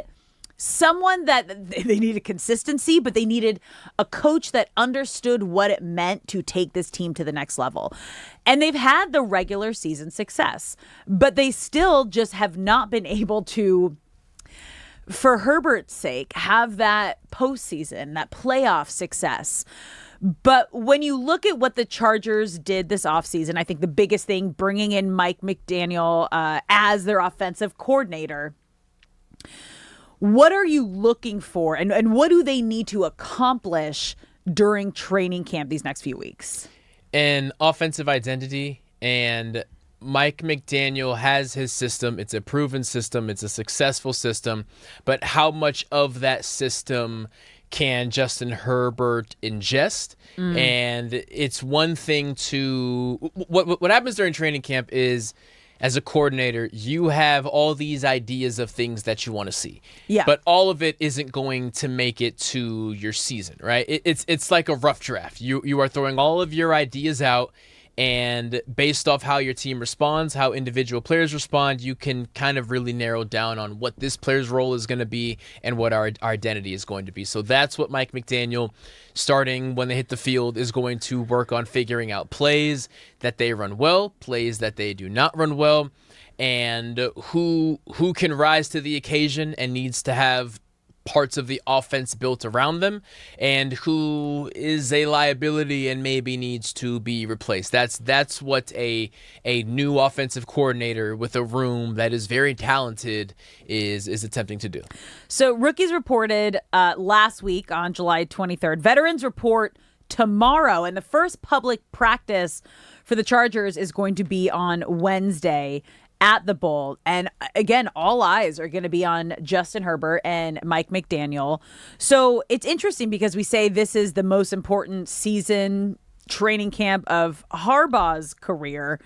Is that same pressure applied to Mike McDaniel, who obviously coming into his first season as a Chargers offensive coordinator, but he was brought in, as you mentioned, to help this offense find an identity and to help Justin Herbert finally live up to these expectations? Because when you think about Justin Herbert, there is a large group of people that view him as one of the top quarterbacks in the league. However, I don't think you can place him in the category as, say, a Joe Burrow or Lamar Jackson or Josh Allen without having any playoff success. So does Mike McDaniel have that same kind of pressure that Harbaugh has this season? I would say that a coordinator is less judged by what their offense is supposed to look like and more so by the adjustments that they make. There are a lot of good play callers and play designers in the NFL. But where you make your money is adjusting for when things go wrong, when someone gets hurt, or when you just have curveballs up your sleeve. So Sean McVay last year, the 13 personnel came about because Devontae Adams was banged up. Yes. And he said, well, we need to make something work, and we're going to lean into this 13 personnel. That's why he is a genius, because a lot of coordinators in that moment just crumble and keep trying to run the same offense with lesser talent, and they struggle because of it. Mike McDaniel gets judged in week 7 or week 8 if they need to switch something up and he doesn't have another pitch. So that's where he gets a little bit of leeway. However, he did pass up a head coaching job. Now he will be a head coach. It was the Browns. It was the Browns. It which was is the Browns, massive, and I feel massive like caveat. All the shade in the world to Shay when I say this. It's just a different level. Like It there is. are a couple teams I will put the Jets and the Browns kind of of down there in their own little category. Yes. That, coaches will take coordinating positions over going to the dumpster fires. And it does show that you wanted to be here because you believe in what we have. And going back to why there's pressure on Herbert and Harbaugh specifically is because it's never been a matter of talent. Justin Herbert has had quite a few offensive coordinators and play callers, quite a few head coaches, and Harbaugh and Herbert are feeling pressure now because the Chiefs dynasty ended last year. There was always the excuse for Herbert of you're in the same division of Patrick Mahomes. Yeah. And we can't hold it against you that you're not as good as Patrick Mahomes because he may be the second best guy to ever do this thing, right? But last year, not even just the injury, just the fact that the Chiefs were a factor. And if you want to be critical, you say, so the AFC West is open for the first time since Patrick Mahomes' second year when he first became a starter. And you let second-year Bo Nix come in and win this division. Yeah. That's where the pressure comes in. It's almost to the point of when you talk about college football. So many coaches, like Lincoln Riley at USC is feeling pressure right now. Oh, yeah. Because Curt Cignetti took Indiana, the worst team in college football, maybe the worst team in college sports, and won a championship in 2 years. So no one else has an excuse as to why they can't do it. So is it because like he had the funds and the ability to get the right guys? In Indiana? Yeah. No. Indiana's So it's budget just was now they have a crazy budget, but they were not even spending nearly as much money as anyone else. Because I don't think Fernando saw anybody as the Heisman Trophy best quarterback, win and natty. God, no. First overall pick. Right. So if you're USC, if you're Alabama, if you're Clemson, if you're these schools that recruit the best, have the best coaches, and have all the money to pay the kids, what's your excuse? Why aren't you doing this here? So that lends itself to the AFC West conversation of if the Broncos can do it. The Broncos, a team where people still do not believe in Bo Nix was the initial Ty Simpson, quite honestly. It was. You think? Nobody believed that he was a first-round pick. Okay, but you got to look at the situation. Like Sean Payton came in with Russell Wilson, and he's like, that's not my guy. Right. That's not my guy. Right. I want to find my guy. And he was a big reason that they drafted Bo Nix and believed he was his guy, and he got him as far as they could until Bo Nix got injured. Bo Nix has outperformed every expectation that people thought that he would reach. When he was drafted in the first round, it was only because Sean Payton wanted him. No one else in that building really believed in him. And quite honestly, even though he was hurt in the game, but even though that they made it to the AFC Championship, people still do not believe in the Broncos this year. They have the 13th best Super Bowl odds, even though they finished top 4 a year ago, because people don't believe in Bo Nix. But it's okay because he's on his own path. That being said, what makes it not okay is if you are looking at the Chargers waiting for them to take the next step. Last year was the opportunity. This year is also an opportunity. And Harbaugh and Herbert's roles are not on the line, but there is a collective feeling of if you're not going to do it now, you're just never going to do it. Yeah, so I'm curious to see how it all plays out, and also excited because Cynthia Freeland's heading out to Broncos training camp this week, so we'll get some good kind of that Bo Nix, Sean Payton information and how they're handling the doubt and still having that dog mentality. But yeah, when you look at the AFC West, there's a lot of moving pieces. Chargers, for the first time, as you said, since Patrick Mahomes' second season in the league when he really took over as the starter, have an opportunity to control the AFC West. Because Patrick Mahomes is coming off his surgery, the Chiefs are a shell of what they were in their dynasty era. Travis Kelce, Mahomes' favorite weapon, is not the Travis Kelce of their dynasty prime. And then the Raiders are in a complete rebuild. Obviously, they have Fernando Mendoza, sweet baby Fernando, that they took with the first overall pick. Kirk Cousins in there to kind of be either the bridge or his mentor. New coaching staff. They really rebuilt the future of the Raiders. They're not there yet. And you went through the Broncos and Bo Nix and people not believing in them. So this really is, with the Chargers having Justin Herbert, who has been widely regarded as a top-tier quarterback. You get Mike McDaniel coming in as your offensive coordinator. you have to win a playoff game. I think that is like what would be success for the Chargers this season. You have to win a playoff game. The Chiefs are favored to win the AFC West because there's an assumption that Mahomes, who to be fair is practicing, will be healthy for the full year. I mean, if he'll be out there. The Chargers have the second best odds, the Broncos have the third, and the Raiders are a distant fourth. If the Chargers do not win a playoff game this year, outside of winning a Super Bowl, Herbert will just never be able to be seen in those premier quarterback conversations. So a lot is on the line regarding the Chargers, and rightfully so, because the collective feeling again is if the Broncos were able to fill that void, it needs to be you this year. Yeah, no, it has to be. There is zero excuse. Herbert is 0-3 in the playoffs, and that can't happen again. Like, this is like not many people get a fourth chance. He has to, now that he has all the supporting cast around him. All right, guys, we're going to take a quick break here. When we come back, what are the Dodgers going to do behind the plate?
What's up, LA? Welcome back to Brock and Alex on the new 97.1 The Fan, the voice of LA sports. I'm Alex Curry, here with Brock Vereen. Thank you for spending your midday in LA with us, whether you're listening on the radio, the Odyssey app, or watching us live on YouTube. We appreciate you being here. Hour number 3, NFL training camps are officially underway. And Brock, we talked about how the rookies report first. So what is that first couple days, weeks like when it's just kind of the rookies at camp? Does someone is there always kind of that rookie leader that steps up and is like, hey guys, let's go play video games, let's go play card games, let's go out? Are you allowed to leave and go get a meal? No, okay. No, you are Locked in. very much going exactly where you're told to go, and be quiet and respectful when you get there. Don't talk with your spoken to sort of thing. So the dynamic of any rookie only situation is, if you are the highest drafted player in that room, you are the leader of that room. Oh, so if there's a draft order comes into play. So say you are doing individual drills, right? If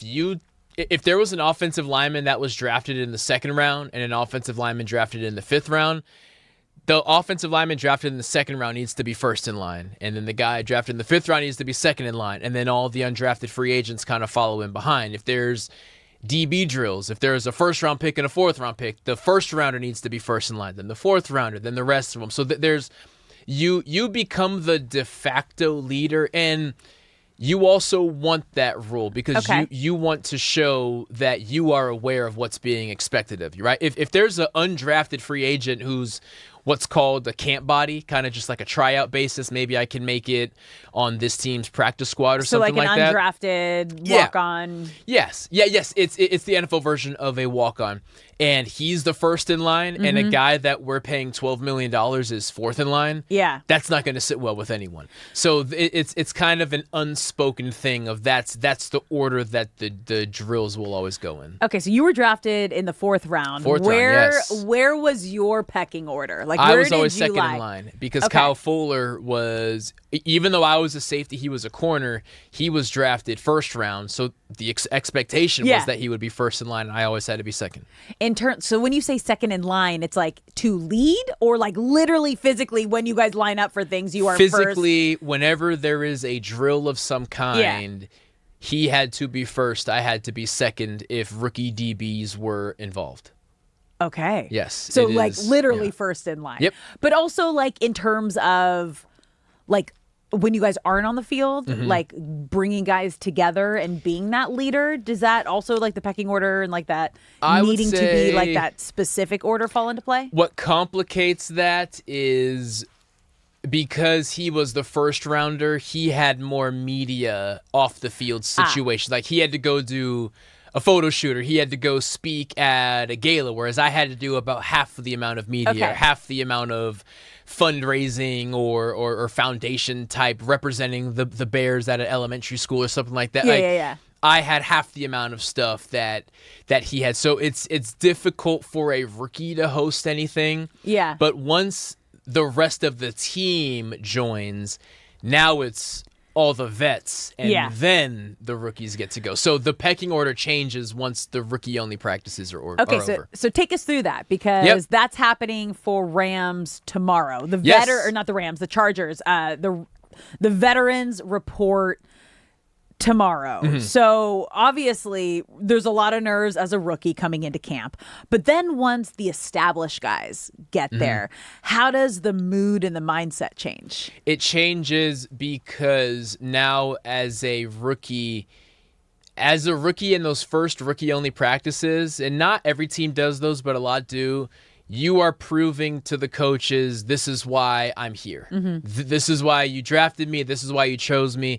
And then when the rest of the team gets there, your job is to prove to your new teammates that you can hang with them. Okay. If you go out there in terms of hanging in a drill, or just in performance. Okay. So if you are in a rookie only practice, you may go out there and get 2 interceptions because you're a 1st round pick for a reason, right? Yeah. But when Matthew Stafford has the football and he's throwing to Devontae Adams, you're not expected to make all the plays. You know you're going to get beat. You're just expected to know what you're doing. Okay. Just look like you belong. And then as the practices go, then things are expected of you. Do you remember how you felt that next week? Yes, I remember my first time practicing with the starters, and because Jay Cutler was our quarterback, and just the immediate difference of how quickly a ball can get from point A to point B, and walking away from that practicing confident because my coach put me in that situation, but shocked of how much better someone can be than someone who's already really good, if that makes sense. Well, so you talked about this, just the leap, the speed, the talent from every level of football, like high school to college to the NFL. There is such a big gap. And I'm assuming that's what you're referring to when you're saying like how much better someone can be. That jump from college to the NFL, it's experience. Yes, it's experience. And the biggest thing is anticipation. A good college quarterback can hit an open wide receiver 10 times out of 10. Okay. A good NFL quarterback can throw to a wide receiver who's covered, but throw him open, meaning he can place the ball to where the receiver can get it, but the DB can't. And those tiny little things is what make NFL quarterbacks so much better. That's what make NFL punters so much better. It's what make NFL DBs so much better. It's the tiny little things that it's not an athleticism thing. It's an anticipation thing, which only comes with experience. Okay, so then this kind of leads into a conversation that we've had a few different times on the show, and that's, do you believe that you should just throw rookie quarterbacks into the fire? And we were talking about it with Fernando Mendoza and the Raiders. Obviously, he was a first overall pick. He's the reigning Heisman Trophy winner. He won the Natty. Like, he has the best resume and experience out of college last season. However, they brought in Kirk Cousins to be that bridge, to be his mentor. And you're saying it really takes the reps, yes. and it takes the time being there, which adds to the argument that I've made. If you can, don't throw them into the fire that way, because it's not only your own, like, trying to find your receiver, trying to remember every play, and just, again, anticipating everything. It's the $1 million men that are trying to support their families that are literally attacking you on defense, trying to make sure that you don't succeed. Yes, and for Fernando Mendoza, the biggest adjustment will be going from shotgun, of which he was in both at Cal and Indiana, a shotgun offense, versus under center, which Clint Kubiak, his new head coach, and he has an offensive background, so he'll effectively be the offensive coordinator as well. The offense that he wants to run asked him to be under center. So credit to Clint Kubiak for allowing Mendoza the best chance to succeed. Quarterbacks who are drafted number 1 overall typically go to terrible teams. Terrible teams typically have head coaches whose jobs are on the line. If you are lucky, you are going somewhere where a head coach just got hired because he has leeway. Clint Kubiak and the Raiders can win 3 games this year, and he's not getting fired next season as long as they show that they're building something. Where quarterbacks get put in situations to fail is when the GM and the head coach's job is on the line. So we just need to start this guy and hope that it works out. And now not only do you end up getting fired at the end of the year anyway, this quarterback, you've done so much damage to his growth. Probably hurt. Mentally and probably physically, that now his growth is... It's why Trevor Lawrence took so long to come around, because Urban Meyer didn't believe it. Set him up to fail. I didn't think he could do it. Right. It just set him up to fail, and he had to unlearn things before he could start learning them again. So the fact that Clint Kubiak is doing a solid by bringing in Kirk Cousins for Fernando Mendoza, the fact that Kirk Cousins is on board with this plan, that he didn't get duped and has been on board from the jump, and they seem to truly get along.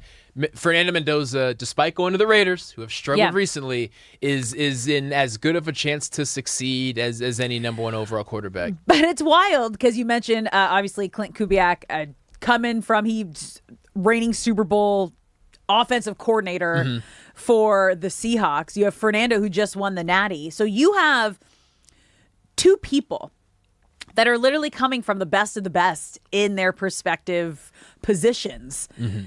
And now we're going to arguably one of the worst teams in the NFL on the Raiders. I mean, thankfully, it's both of their first seasons. They are clearly in a rebuild. So expectation is more than 3 wins. Yeah. But I don't think either job is not on the line this year. So there's going to be room for growth. But that right there, like they are literally coming from the 2 best situations to, okay, now let's see if you can make it better in the worst case scenario. Yeah, and it's an opportunity for them because we were just talking about the Chargers and the frustration of the AFC West was wide open once Mahomes got hurt last year, and you let the Broncos be the ones to fill that void. The AFC West should not. There's no team in the AFC West that should bother the Raiders. Are they going to win all those games? Of course not.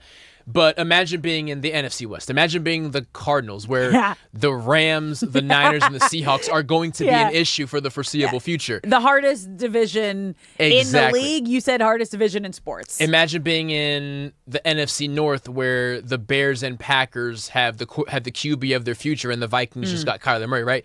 Fernando Mendoza and the Raiders. Forgot about that. Right. and a JJ that they don't believe in, obviously. Exactly. So if you are the Raiders, despite winning just a handful of games a year ago, finishing last in the AFC West, probably going to finish last in the AFC West again this year, they are still in a great spot because there's nothing about that division that says once we figure it out, we can't shoot to the top of this thing. They're in a really good position.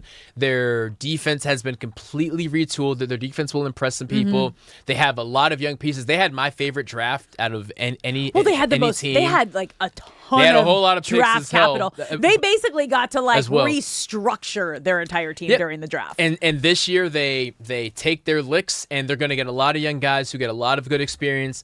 Next year, the keys get handed over to Mendoza if they don't get handed to him Next at some year? point this year. I'm saying after Thanksgiving, they might give him a little shot. I how would he not be does. mad at that at all. And next year, it'll for sure be Mendoza, and as well with young guys. By year 3, you can sit there and confidently say, all right, this is when we make a playoff push. So similar to the Harbaugh situation. Yeah, there you go. Like he is heading into season 3 as the leader of this Chargers franchise.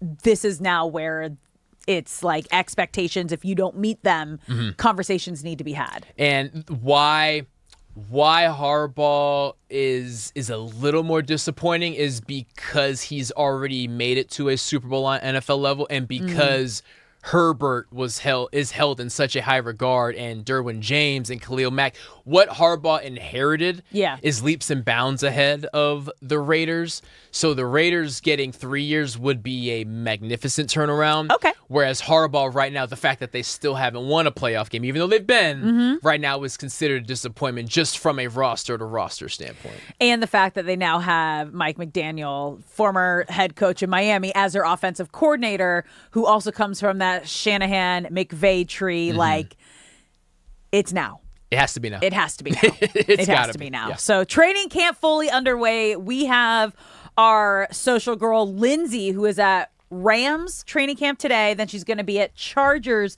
this week. She'll be checking in with us tomorrow, I think, from Shay. Is it Rams training camp? So I think Matthew Stafford is taking the field today. Okay. Because it's supposed to be every other day. He said second and fourth day. And if they started yesterday, that should be today.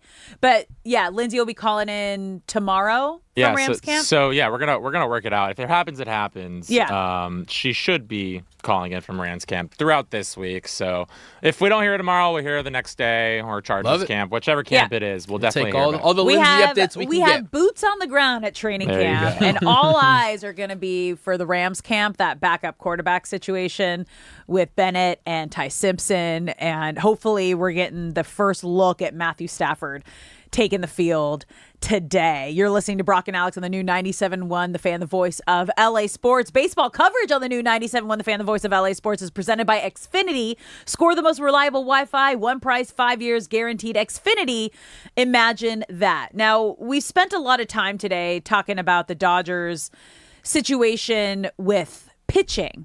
However, we haven't fully dove into what they're going to do behind the plate, because when we were going through the Dodgers injured list, Will Smith is still on there without really any sort of timetable set.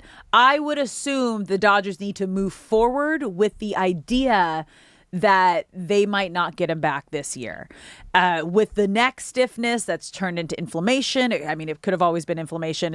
They have no idea what's going on, and it's not feeling any better. And Dalton Rushing has had his moments of doing a great job, but they're also giving Alfonso Jr., an extended look behind the plate. He was called up on July 4th. He's appeared in 8 games, including 5 starts. We haven't seen the bat translate yet. However, his ability to build relationships with the pitching staff is the reason I think he is still here and getting this opportunity. Yes, his first 5 games, he had 0 hits. It was his first major league action, and it was always going to be a hurdle. The bat, to your point, is starting to come alive. What we want to see now is maintaining going forward. And to his credit, the last 4 games, he's had 3 hits, 2 RBIs, scored twice, and has had back-to-back games with a double. So you would hope that going forward, that is the norm, and it just took him 5 games to kind of get his feet under him. Rushing, on the other hand, was coming out of a slump. He went 9 games without a hit, but the past 4 games, he's had 4 hits collectively. But with Rushing, it's never necessarily hitting the ball or catching the ball. It's the antics, and it's game 2 against the Mets. Sneaky base running. I'm surprised he didn't get penalized for it in any way. There is a grounder. So Rushing is on first base. There's a grounder hit from Shohei, I believe it was, because he would have been batting 9th. Dalton Rushing bends all the way from the base path into the grass so that Francisco Lindor, who's covering second base, can't see the ball coming. And it hits Rushing, and it bounces to the outfield. Rushing takes third. It was a blatantly not dirty play, because it's not like somebody got hurt, but it was cheeky. It was a very cheeky play. He didn't do a good job of hiding it. I'm surprised he didn't get called for it on anything, but those are the things that come with Dalton Rushing, and it's just part of the Dalton Rushing experience. So the Dodgers need to figure out, he is the better player right now, but do those types of moments hurt his chances for us to have complete faith in him come playoff time? It's just hard because what Dalton Rushing is and has done, he was thrust into this starting role. That was never supposed to be what he was doing this season. It was always supposed to be Will Smith. He is such a solid piece, especially with this pitching staff. And they could not be more opposite in every sense of the way that they approach the game, the relationship with the pitcher-catcher. And the way Dalton Rushing, as you mentioned, what'd you just call it? Cheeky, spicy. He's a cheeky guy. Yeah, he's he likes to stir things up. Yes. And that's not the way that the Dodgers go about playing. They just are excellent in every aspect of the game. They are back-to-back champs in route for a three-peat, and his way is not the Dodgers' way. Yes. And I'm just curious how much longer they're going to put up with it, because we've been hearing from a lot of different baseball insiders that they are looking to possibly trade for a catcher. And if they do, I have to imagine that Dalton Rushing would be the trade piece, because you need someone with major league experience. And would you be surprised if they traded him?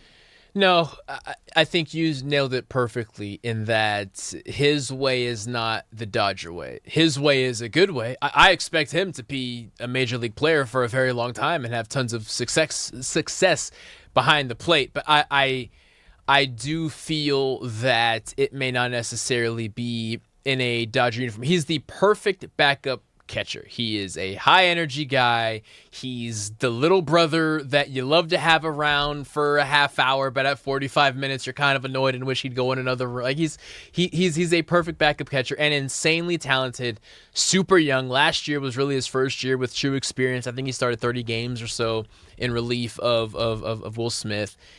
But as far as being thrown into the fire, he had not matured to a point where you would want him to start 100 games for you. So that's not an excuse for him, but it's why, if you're sitting there asking, how is this guy not matured? Because what's happening on the field is happening a lot quicker than he thought that it was going to. The initial plan for Dalton Rushing, and Dave Roberts never said this, but it was written about in articles, was Freddie Freeman wants to be a Dodger longer than we want to give him a contract for. So Dalton Rushing can play first base, and he does fairly frequently when they rotate Freddie out, and maybe Rushing can be our backup catcher and our first baseman in waiting. If they extend Freddie, where does that leave Dalton? So if you trade Dalton and you're comfortable extending Freddie, there's not a ton lost for the Dodgers. Mhm. I see that future happening more so than the initial plan, because as you said just a moment ago, Dalton Rushing's way is not the Dodger way. And it's crazy because when young players get thrust into the spotlight and you have an opportunity, it seems like that's just always who he's always been. Mm-hmm. And it can work up until you get to this point. But when you are on the biggest stage with the best team and all eyes on you, so much media attention, especially when you are catching for the greatest player in the history of the game, and you have a moment where you call out Shohei Ohtani in a very this is going to hurt your career type of a way. Yeah. That was the turning point for me. Yeah, even if you are Dalton Rushing, I'm sure he loves being a Dodger because every player votes the Dodgers as the best organization and the organization that they want to play for. But the beauty for Rushing, if he is moved at the trade deadline or at the end of the season or whenever it may be, if his future is not as a Dodger going forward, it's you got your ring, and you can go somewhere that you don't have to change your personality. There's tons of clubhouses where this personality fits. They would love it. They would feed off of it. They would love it. And that's okay. It's just, it's not the Dodgers' way. Exactly. He can succeed elsewhere, which is why it's not an indictment on him. It's an indictment on him in this specific culture. Yeah. So it would hurt me, but I would be excited for him because he would get to spread his wings and be exactly who he is in another clubhouse, and they would thrive off of it. Yeah. And I'm all for people like never dimming their personality, never dimming their light. But there's also like, you got to be honest and be like, it's not the right fit. For this situation. All right, guys, we're going to take a quick break here. When we come back, we are having writer for NFL.com, Nick Shook, joining the show. We are heading back to training camp to get all the inside information. Don't go anywhere. You're listening to Brock and Alex on the new 97.1 The Fan.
What's up, LA? Welcome back to Brock and Alex on the new 97.1 The Fan, the voice of LA Sports. I'm Alex Curry here with Brock Vereen. Thank you for spending your midday in LA with us, whether you're listening on the radio, the Odyssey app, or watching us live on YouTube.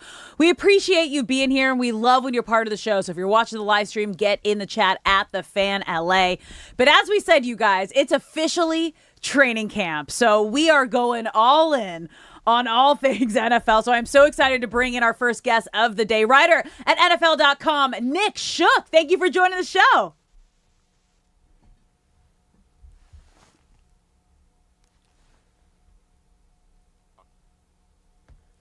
We can see him. Do we have him? Hold on, wait, Nick, we can't hear you. We can.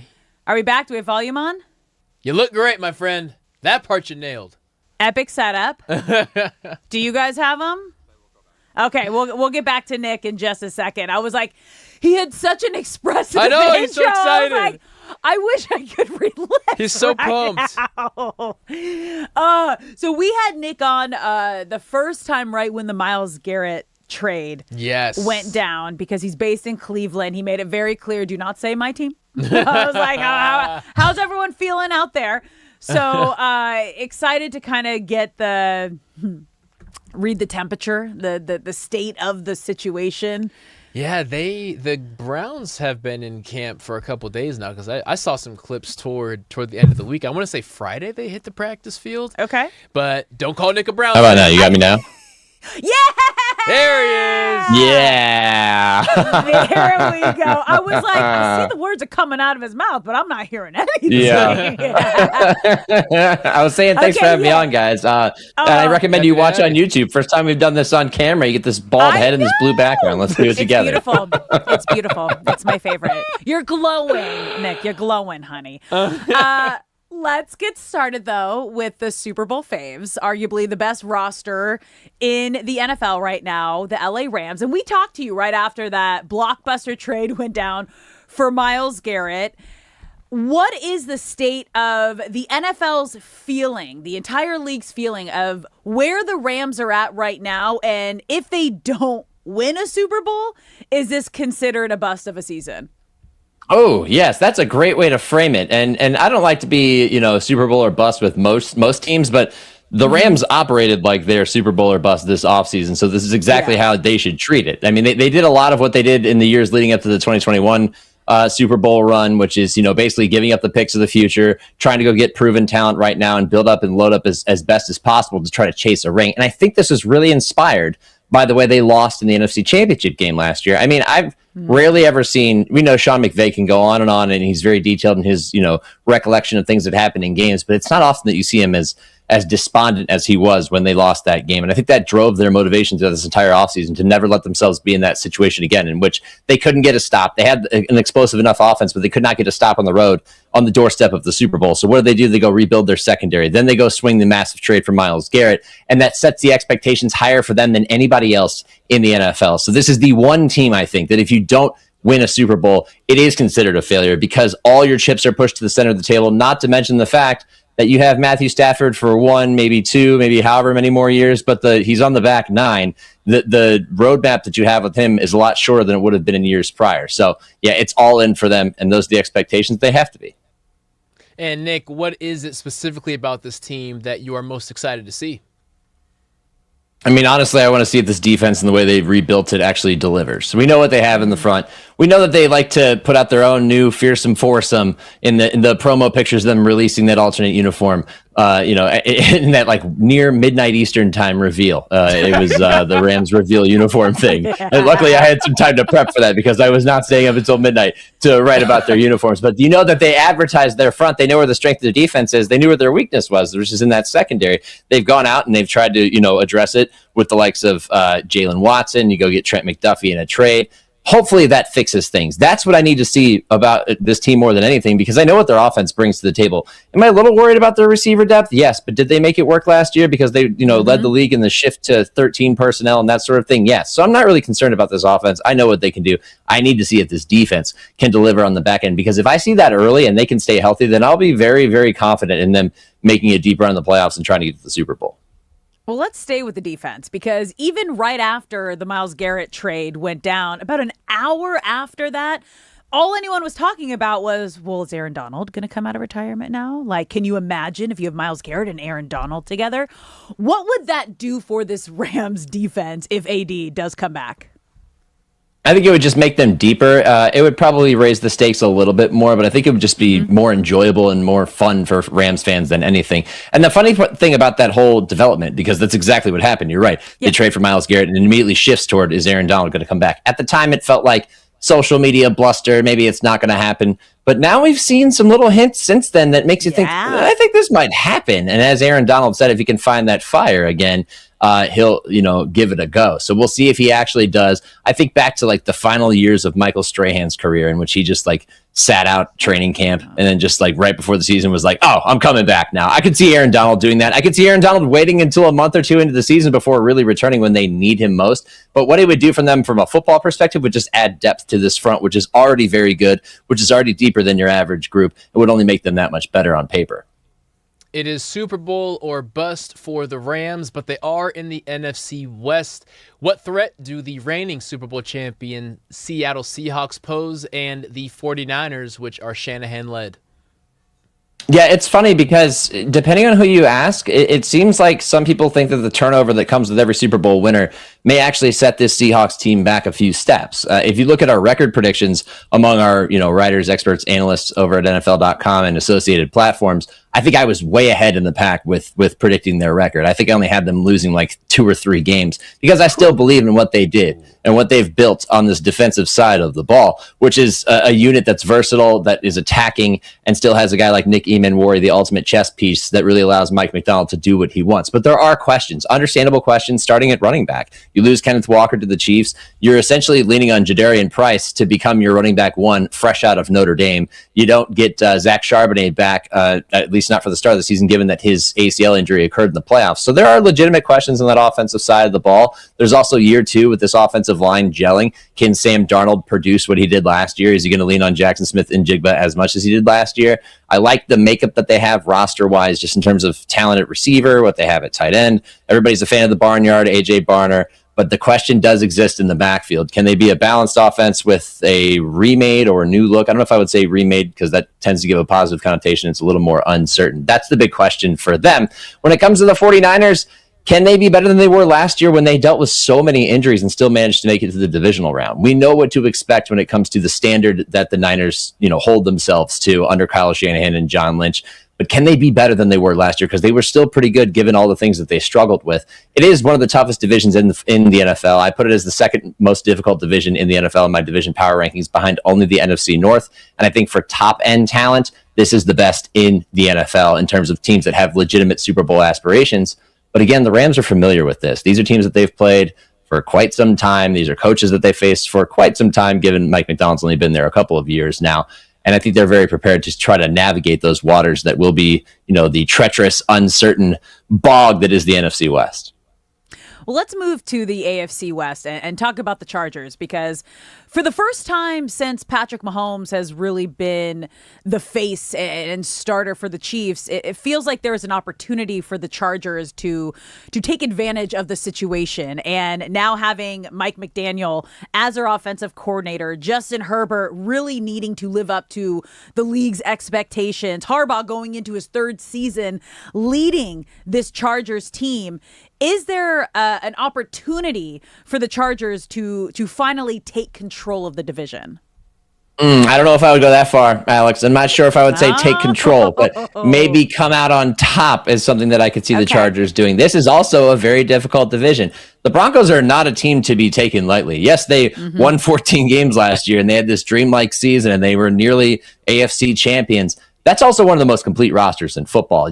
Some people might not believe in Bo Nix. I'm coming to the other side and saying that he is capable of leading them, and I think they probably would have made the Super Bowl last year if he didn't have that ankle injury. Yes, and maybe this is me trying to curry favor with Broncos fans, pun unintended there. But it's true. I think the more I think about it, the more I'm like, I'm on board with this. So that presents your initial challenge. You know what you have in the Chiefs as well. They have some holes or some question marks in their roster as well. But Patrick Mahomes appears that he's on track to be ready for week 1, where I think we're actually going to learn a lot more than we usually do about that week 1, those two teams in that week 1 showdown between the Broncos and the Chiefs. And then you have the Chargers, a team that offensively was explosive until they lost their 2 starting tackles last year.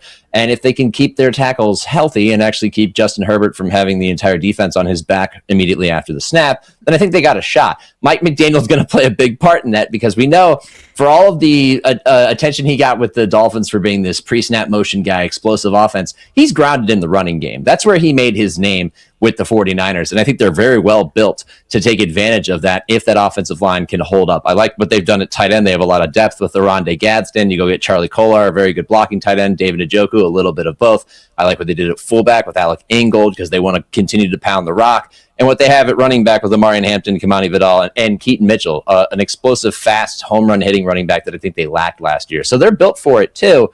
It's just a matter of can you make it out on top. So it's exit as the top team, not necessarily take command. And honestly, it'd be okay if you took a wild card spot too, but I think they'll be in contention either way. Nick, the run game of the Chargers is something I couldn't be more excited for, and it sounds like you shared that thought. It's the passing attack where I feel there are a lot of questions, too many for me to be comfortable with right now. What does this passing attack under Mike McDaniel look like? Because what he did with Miami and those kind of body types and that type of quarterback doesn't necessarily translate to what the Chargers have right now. Yeah, there's no Tyreek Hill on this team. There's really no Jalen Waddle on this team. So it's hard to make a one-to-one comparison with what he's done most recently as coordinator. But I do kind of like the way that this personnel group hits the field under his direction because you have guys who fill different roles. Quentin Johnston has done a lot in overcoming the disappointment that was his rookie year. He's obviously earned the Chargers' faith. I really love Ladd McConkey, and I felt like, 2 years ago, he was their entire passing game, and he could probably be a bigger part of this passing offense this year. I was kind of hoping they would get Omar Cooper in the draft from Indiana. He ends up going to the Jets because I thought that would be a good fit, but don't overlook Trey Harris. I think he also brings a lot to the table.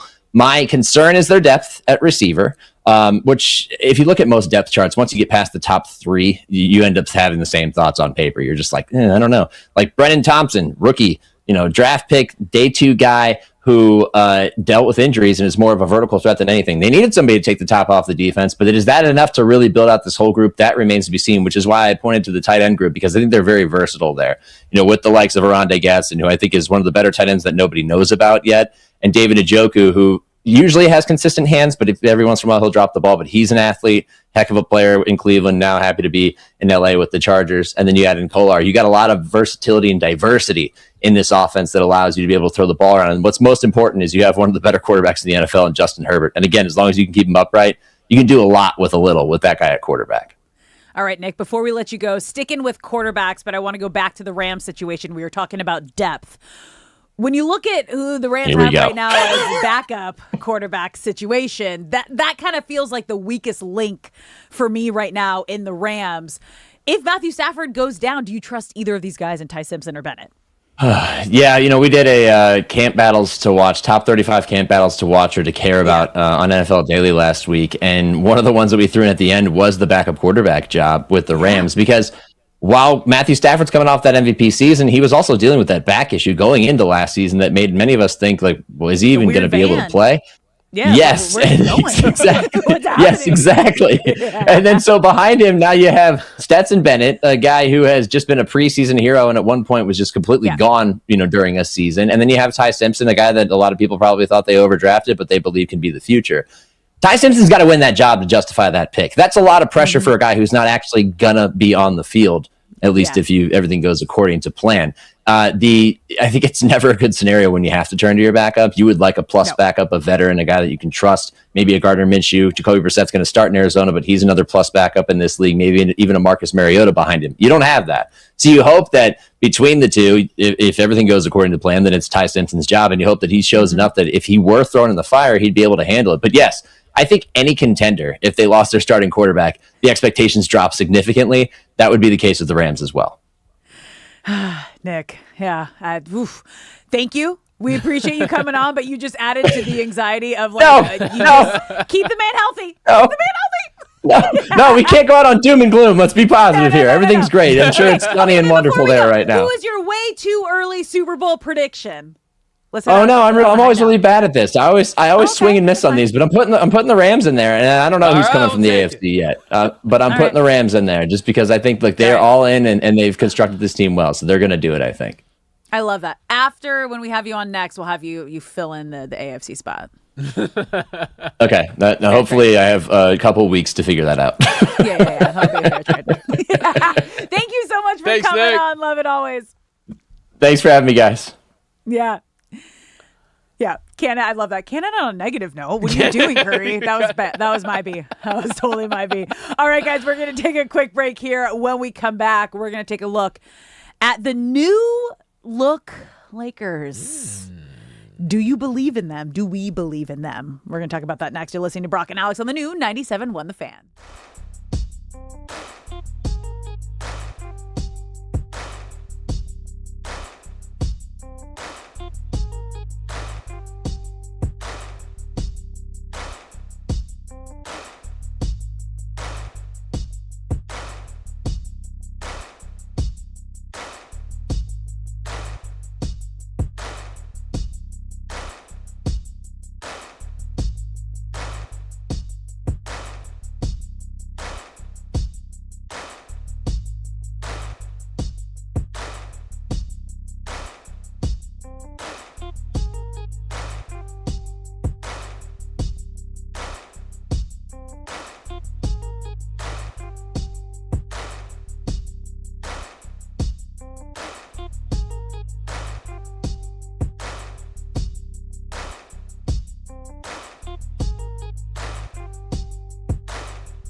What's up, LA? Welcome back to Brock and Alex on the new 97.1 The Fan, the voice of LA Sports. I'm Alex Curry here with Brock Farine. Thank you for spending your midday in LA with us, whether you're listening on the radio, the Odyssey app, or watching us live on YouTube.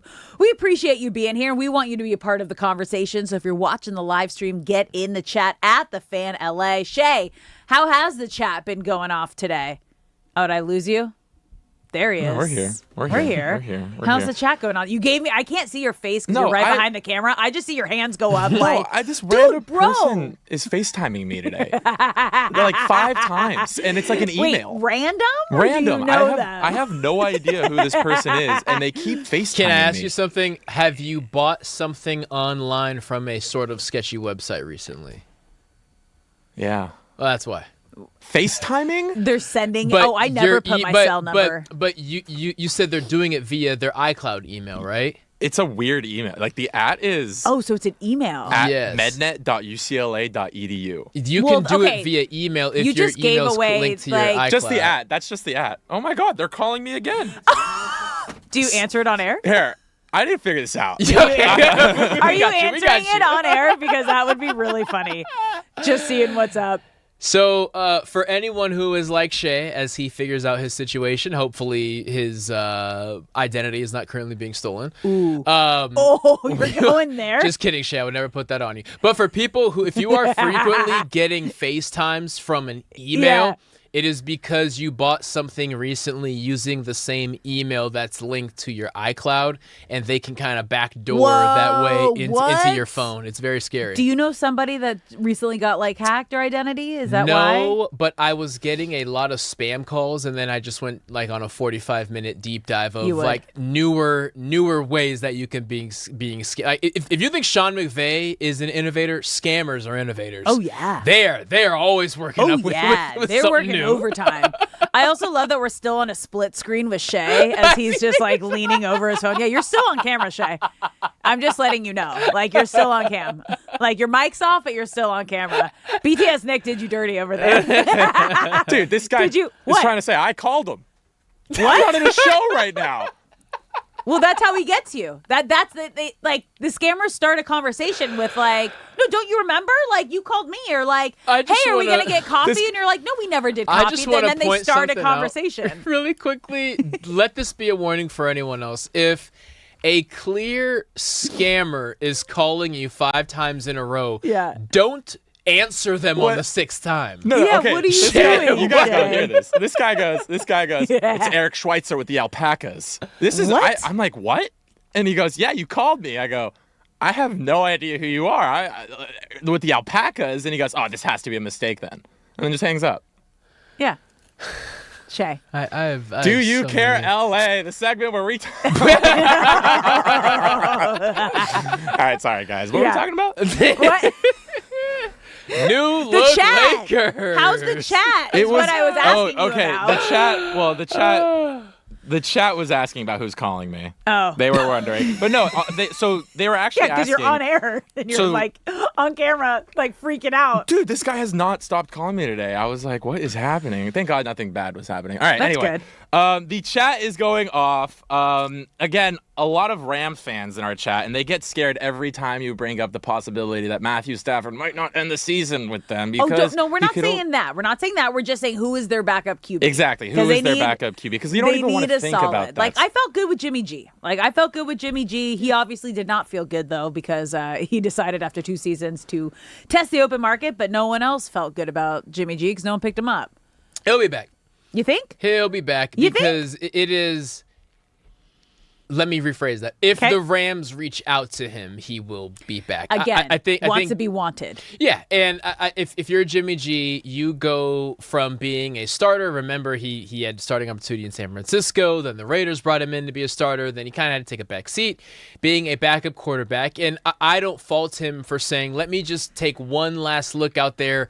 The starting quarterback landscape is grim. There's probably 20 starting quarterbacks right now in 32 NFL teams. So Jimmy G said, let me see if there's a last opportunity to get starter money. And the answer is no. So if he wants to continue playing football, and the Rams reached out to him and said, Stafford is hurt, and you can be surrounded by the best offense in potentially the best offense in football, the best defense in football. There's no way he would turn that down if he still wants to play football, which he says he does.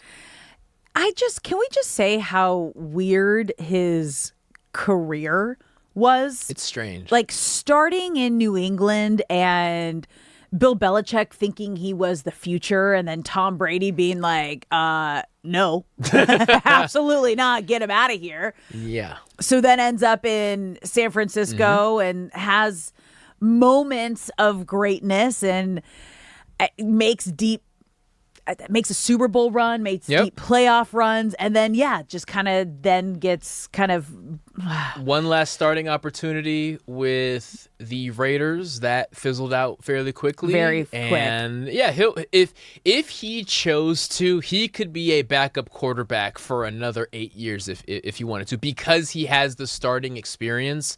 However, I also understand I've been cashed out 3 times in my career. I'm good on money. Now I just want to be somewhere that I'm wanted, and I don't think he can make a wrong move at this point. It's all in his court. He has 2 rings, but sitting behind Brady. Yep. But then Brady was like, I don't want you here anymore. Like, I don't want my future, But to have, like, at that time, the greatest coach in the game believe in you, and then the best quarterback in the game go, absolutely not, get him out of here. Like, talk about like a fall from grace. And then he had an opportunity in San Francisco, and then here in LA as Stafford's backup for 2 seasons, which is strange because the opportunity in San Francisco wasn't because of poor play. It was because of an injury. He got was just injury prone, and then Shanahan went to get Trey Lance, and then that fizzled. It's a very I forgot strange. The Brock Purdy experiment started with the Jimmy G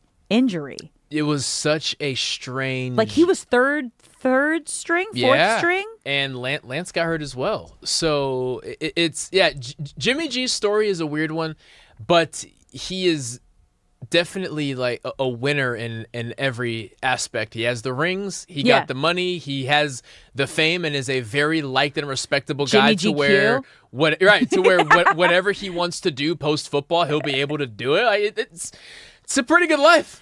It's wild. So you think he's going to end up back here in LA as the backup? I feel right now, unless Stetson Bennett or Ty Simpson separate themselves, Jimmy G will be the backup quarterback for the Rams. So it's interesting because we just had Nick Shook on in the last segment from NFL.com, and they said they did an entire segment on what is the group that you're watching the most across the NFL in training camp.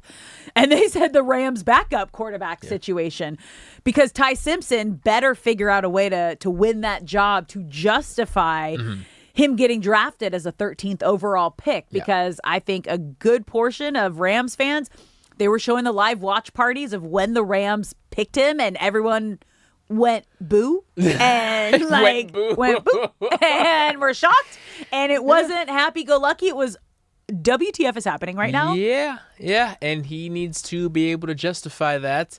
And again, they don't want to have to reach out to Jimmy G, but if something happens to Stafford, they will be doing just that, because you'll just be setting up either of Stetson Bennett or Ty Simpson to fail. But would you? Because then you'd have to, Bennett has been like the preseason hero, as like Nick called him.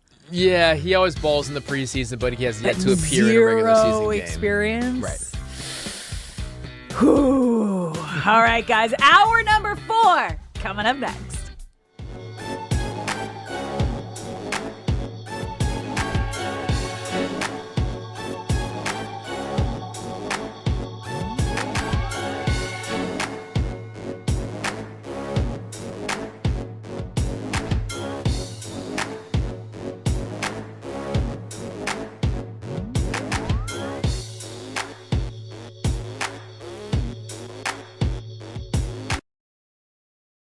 Mendoza does care about something. He has reportedly filed a trademark protection for the nickname Nandalorian.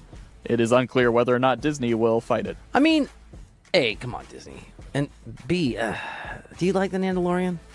I don't like this one. I don't like this nickname. I don't like it. I think there was one I saw to the Cuban Missile, because he's Cuban, that people were going with. But I think this is a little safer than that, right? That was better. This one, he's really forcing it. Yeah, I see it, man. But, there? Hey, the force. I see it. Yeah, okay, no, I just didn't know if you caught that was It's like a marathon, you know? Trademark or do not trademark. That's an amazing Yoda. Yeah, but Whoa!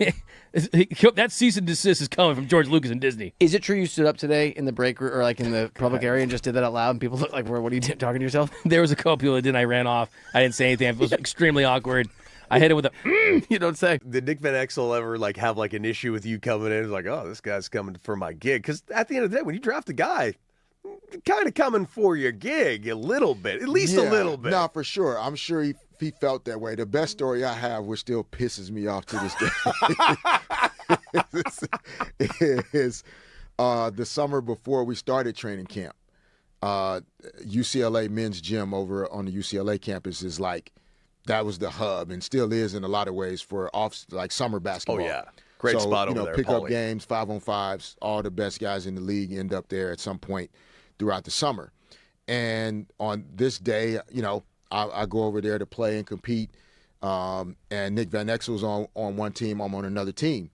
But Magic Johnson is there on the sideline, just kind of there. I think he was on one of the teams. I think his team lost, which was almost impossible because Magic was always going to, if the game was tied 6-6 and we're going to 7, Magic was going to make sure his team got to 7. So I won't say more. But so Nick Van Exel and I are matched up against each other, and he was cooking.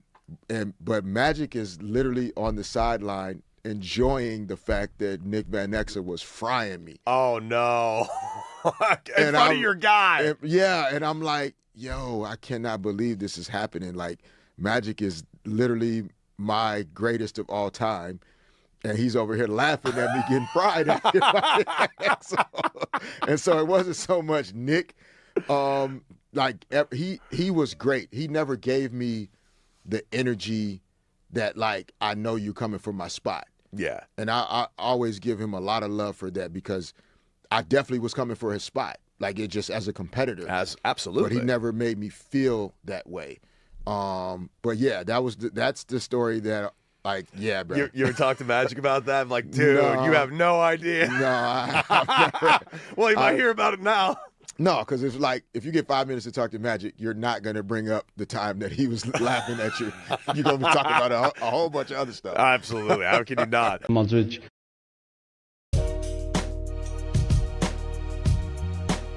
What's up, LA? Welcome back to Brock and Alex on the new 97.1 The Fan, the voice of LA Sports. I'm Alex Curry, who are Brock Vereen. Thank you for spending your midday in LA with us. Hour number 4, the Power Hour, baby. Whether you're listening on the radio, the Odyssey app, or watching us live on YouTube, we appreciate you being here. And if you're watching the live stream, get in the chat at The Fan LA. You can also call us at any time, 855-97-LA-FAN, 855-975-2326. Apparently, you can also just FaceTime Shay at any time, too. So, yeah, just come be a part of the show. He took a live FaceTime in the last segment. Just FaceTime producer Shay. If you call me enough, I'll answer it. Honestly. Yeah, that's literally persistence key. That is spam call 101? 101. Never. It gets to a And point. also, how do your spams not get sent straight to voicemail? Like, mine just gets sent straight to voicemail. Well, I keep because I'm a producer, random numbers always call me like, hey, like we want this person to come on the show, especially during the show Yeah, too. never. I'll keep it open. But I also don't check emails. Like, You I don't see- check voicemails. I'm like,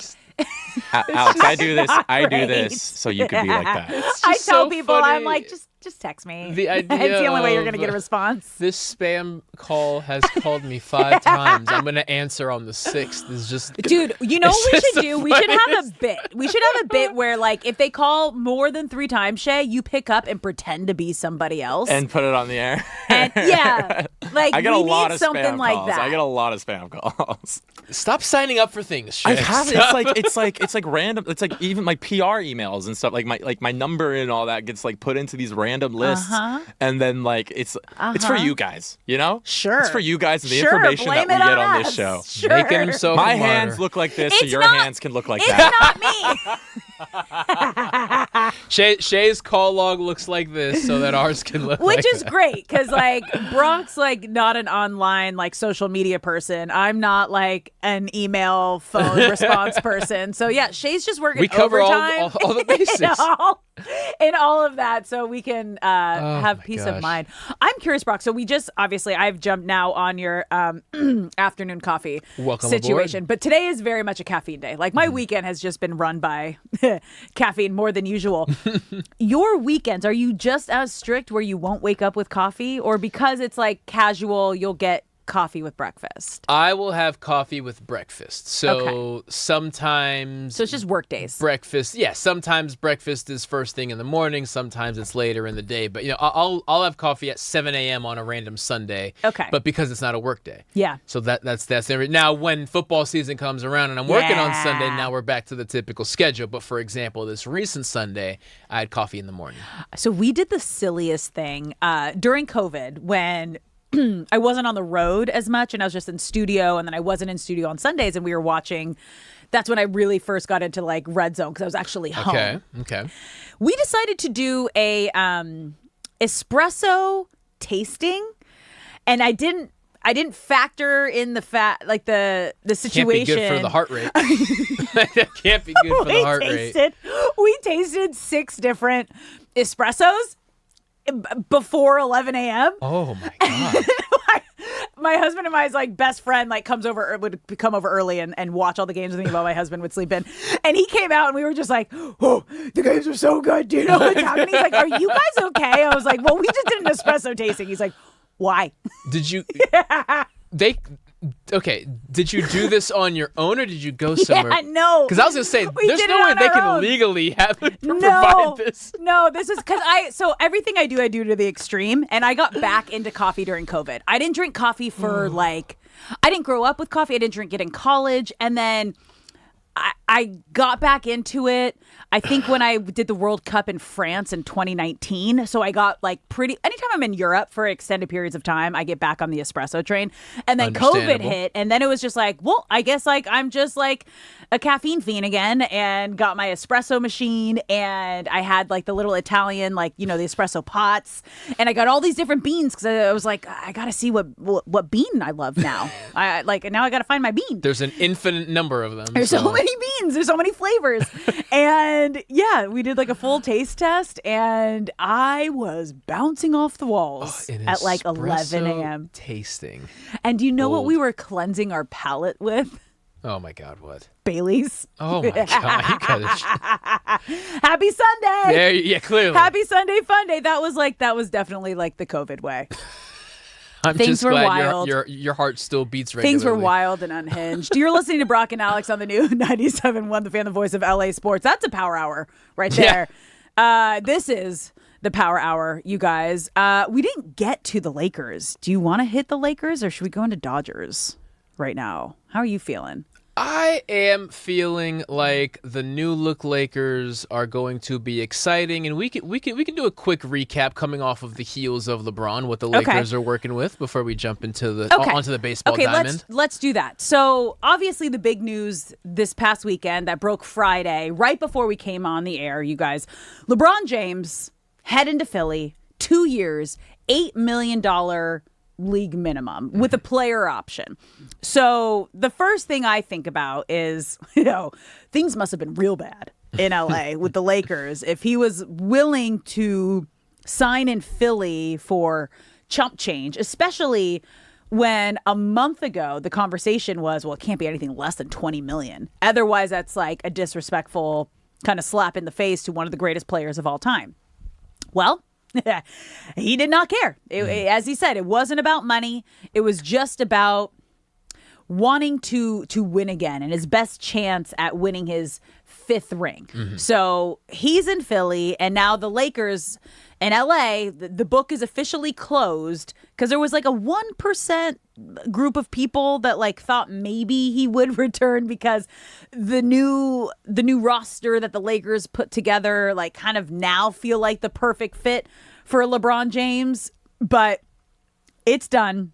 And now we can focus on what the Lakers have and their future. And the future is surrounding Luka Doncic and Austin Reeves with the best talent that they can. And the first big move that they made was Walker Kessler. And what we found out talking to a lot of different Lakers insiders is that the Lakers had been eyeing Kessler for years.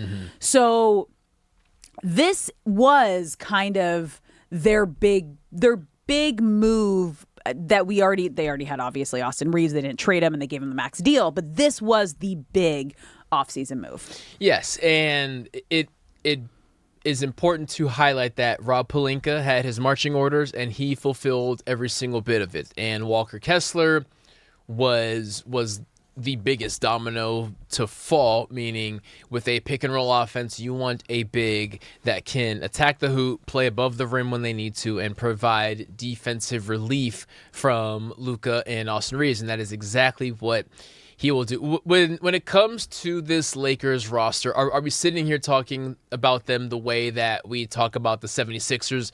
No. The Lakers are going to be a situation where you have to see it to believe it. And I completely understand that. And I don't think that's even an indictment on Luka or Reeves or Pelinka or anyone. Anytime there is a new era, a new vibe to a team, they're going to play differently. They're going to look differently. You have to see it to believe it. But I'm completely buying in on what they're attempting to do. Since the Anthony Davis trade, there has not been an identity to this team, not in the sense of JJ Redick isn't calling plays and designing things. It was from a standpoint of I could look to most of the contending teams in the NBA and describe how they play basketball. The Lakers just had so many iterations of themselves and fighting through injuries. There was never a consistent, this is the way that the offense is structured. So have previous Laker teams over the past 8 years when LeBron was running the show been more talented than this team on paper? Of course they have. However, those teams did not have what this team has, and it is a clear direction over what they want to do and a defined role for every single one of these players. And if I could sum up the Lakers offseason, which they may still not be done, hopefully they're not, that is where the excitement comes from, and it's why I'm choosing to buy in on this new era. It's because they have a clear direction of where they're headed. So it's the future. You see the future. And when you look at the Western Conference too, it still feels like they're a top 3-4 team. Yeah. Obviously, the Thunder and the Spurs are constructed in ways that the Lakers would never be able to because they were bad for so many years. They were able to build through the draft and develop these young superstars. And the Thunder trade for a lot of different guys. The Lakers still have the opportunity, and we talked about this kind of similar to what the Knicks did, where they can piece together a roster that can compete. And fans should be excited, and especially if they can get a Kuminga, and this isn't the final product of the Lakers roster yet. Yeah, no, they're not done. Now they are. We talked to Kobe Price last week. He shared why the Lakers are likely out of the Peyton Watson sweepstakes after the recent signings that they've made. After signing Matisse Thybulle, that kind of puts them out of there. And PJ Washington, who shared time with Luka in Dallas, they are likely out of those sweepstakes as well. Reports are saying that they don't like how many years are still remaining on his contract. Jonathan Kuminga is still out there. Jonathan Kuminga was waiting for LeBron to pick a home because he wants somewhere around $20 million a year. And Cleveland, it's going to come down to Cleveland and the Lakers with Kuminga. Cleveland can offer more money. I don't think it's going to be $20 million. So hopefully the number that Cleveland can offer. Another factor for Cleveland is James Harden was waiting to re-sign his contract because he wasn't sure. He wanted to make sure that was a viable option for LeBron. Now that LeBron has picked a place, we're not sure if Harden is going to make that same sacrifice for Kuminga to give Kuminga's money. The hope is that the number that Cleveland can offer isn't too much higher than the $10 million that the Lakers can offer, because the Lakers can offer him, I feel, not just a promising role, but a future, because they are building something here. Another aspect is this team is going to be analytically driven going forward. Okay. And Andrew Friedman is running the show right now. Faran Zaidi is running the show. A lot of baseball analytically driven guys are who Mark Walter is trusting to craft this roster. And as we get closer to camps, I mean, we're still a bit of ways away, but as we inch closer to the Lakers taking the court, I'm just interested to see what an analytically driven Lakers team looks like. There's so much to be excited about. Last thing in regards to the Western Conference, it is the Spurs, then it is Oklahoma City. Then there's that second tier, and that's where the Lakers find themselves. However, amongst the Lakers, the Rockets, the T-Wolves, and the Nuggets, who I would put in that second tier, I feel that the Lakers are number one amongst those teams. You can argue where they are 1 through 4, but they're comfortably in that second tier, and that's where they were last year. Because even last year they weren't in that first tier with the Thunder and the Spurs. So a lot of teams got worse this offseason. A lot of teams got a lot better. The Lakers, I feel, as we sit here right now, are in that same category that they were a year ago, just with more upside, and that's what excites me for the year. So if they are able to land Kuminga, and if they do, it is selling him on the future and selling him on being a part of that next phase of Lakers greatness and Lakers legacy, and under this new ownership and building around Luka and Austin and Walker Kessler, and just we see a future with you. If they end up landing him, would that put them in the top tier with the Thunder and the Spurs, or just at the top of the second tier? It would put more distance between them and the rest of the second tier. I feel that the Timberwolves got worse by adding LaMelo Ball. They're going to be more exciting. They're going to be must-see TV. Social media is going to like them a lot. But regards of winning a championship, I think they're a little further. The Nuggets still need to figure some things out, building around Jokic, who is not happy with their lack of building this offseason. And he's still waiting, right? And he's still waiting to sign his super max extension because he wants them to prove he'll play for the Nuggets this year. It's just a matter of how long of a contract he'll sign. And then the Lakers took care of the Rockets last year. I would take this current Lakers roster over the Rockets yet again. So the Lakers are in a great spot. You sell Kuminga on being a part of this future, and you also point to Austin Reeves and you say, if you ball here and Luka likes you and you become a key piece, we'll get you your $100 million. It's just going to be in 2028. And he has to decide if he's willing to wait. And willing to play to prove that he can earn that here. Exactly. In LA. Yes. In the big market. All right. So we're feeling good about it, you guys. We're feeling good about the new look Lakers. You're listening to Brock and Alex on the new 97.1 The Fan, the voice of LA sports. Now, Dodgers have the day off today after winning all 3 of their series on the East Coast, starting with the Yankees and the Phillies and then the Mets.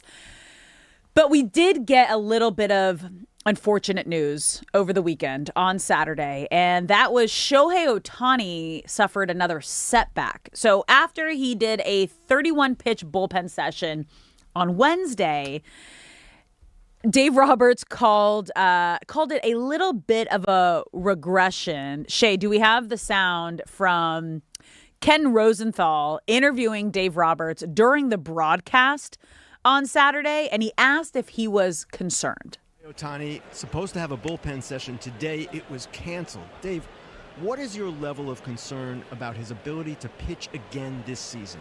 Not concerned at all as far as that. I think that for us, I think certainly the position that we've put in as a team, we have a lot more leeway to kind of make sure that he is as good to go and we don't have any setbacks. And he had a bullpen last week and didn't come out of it feeling well. So I think for us, it's just kind of let's take a couple steps back, not put him into a corner to make him have to do something, because I think honestly right now what we do have on our side is time. Dave, thank you. All right, Joe, back to you.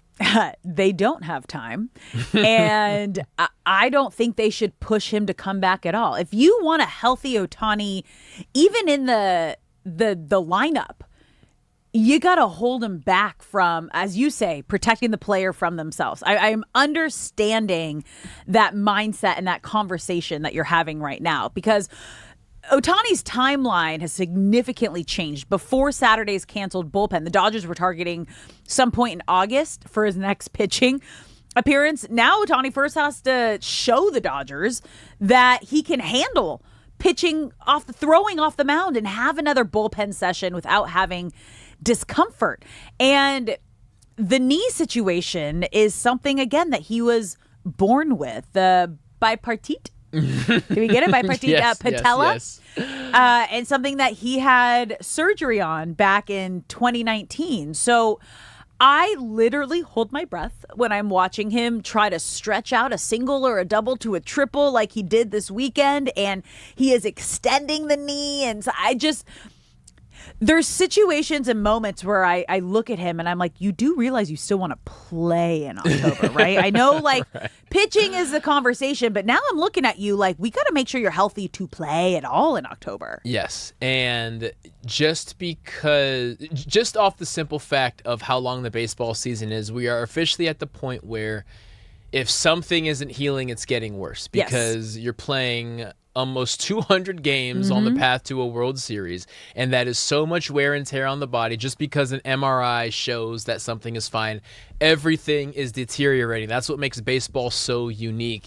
It's the longevity aspect. So to have a knee setback and you are a two-way player means if we continue to have setbacks, if we continue to let the knee deteriorate, how long until we affect the offensive side of things? The whole part of this was the knee doesn't affect anything on offense. He doesn't feel it when he bats. He only feels it when he pitches. So worst case scenario, we lose Shohei, the pitcher, and we fight through it. But when's the last time you saw Shohei steal a base? Which is something, by the way, he did 50 times 2 years ago. It is affecting the offense already, and eventually it will affect his swing just because everything hurts when you get to October and you're already playing on a house of cards.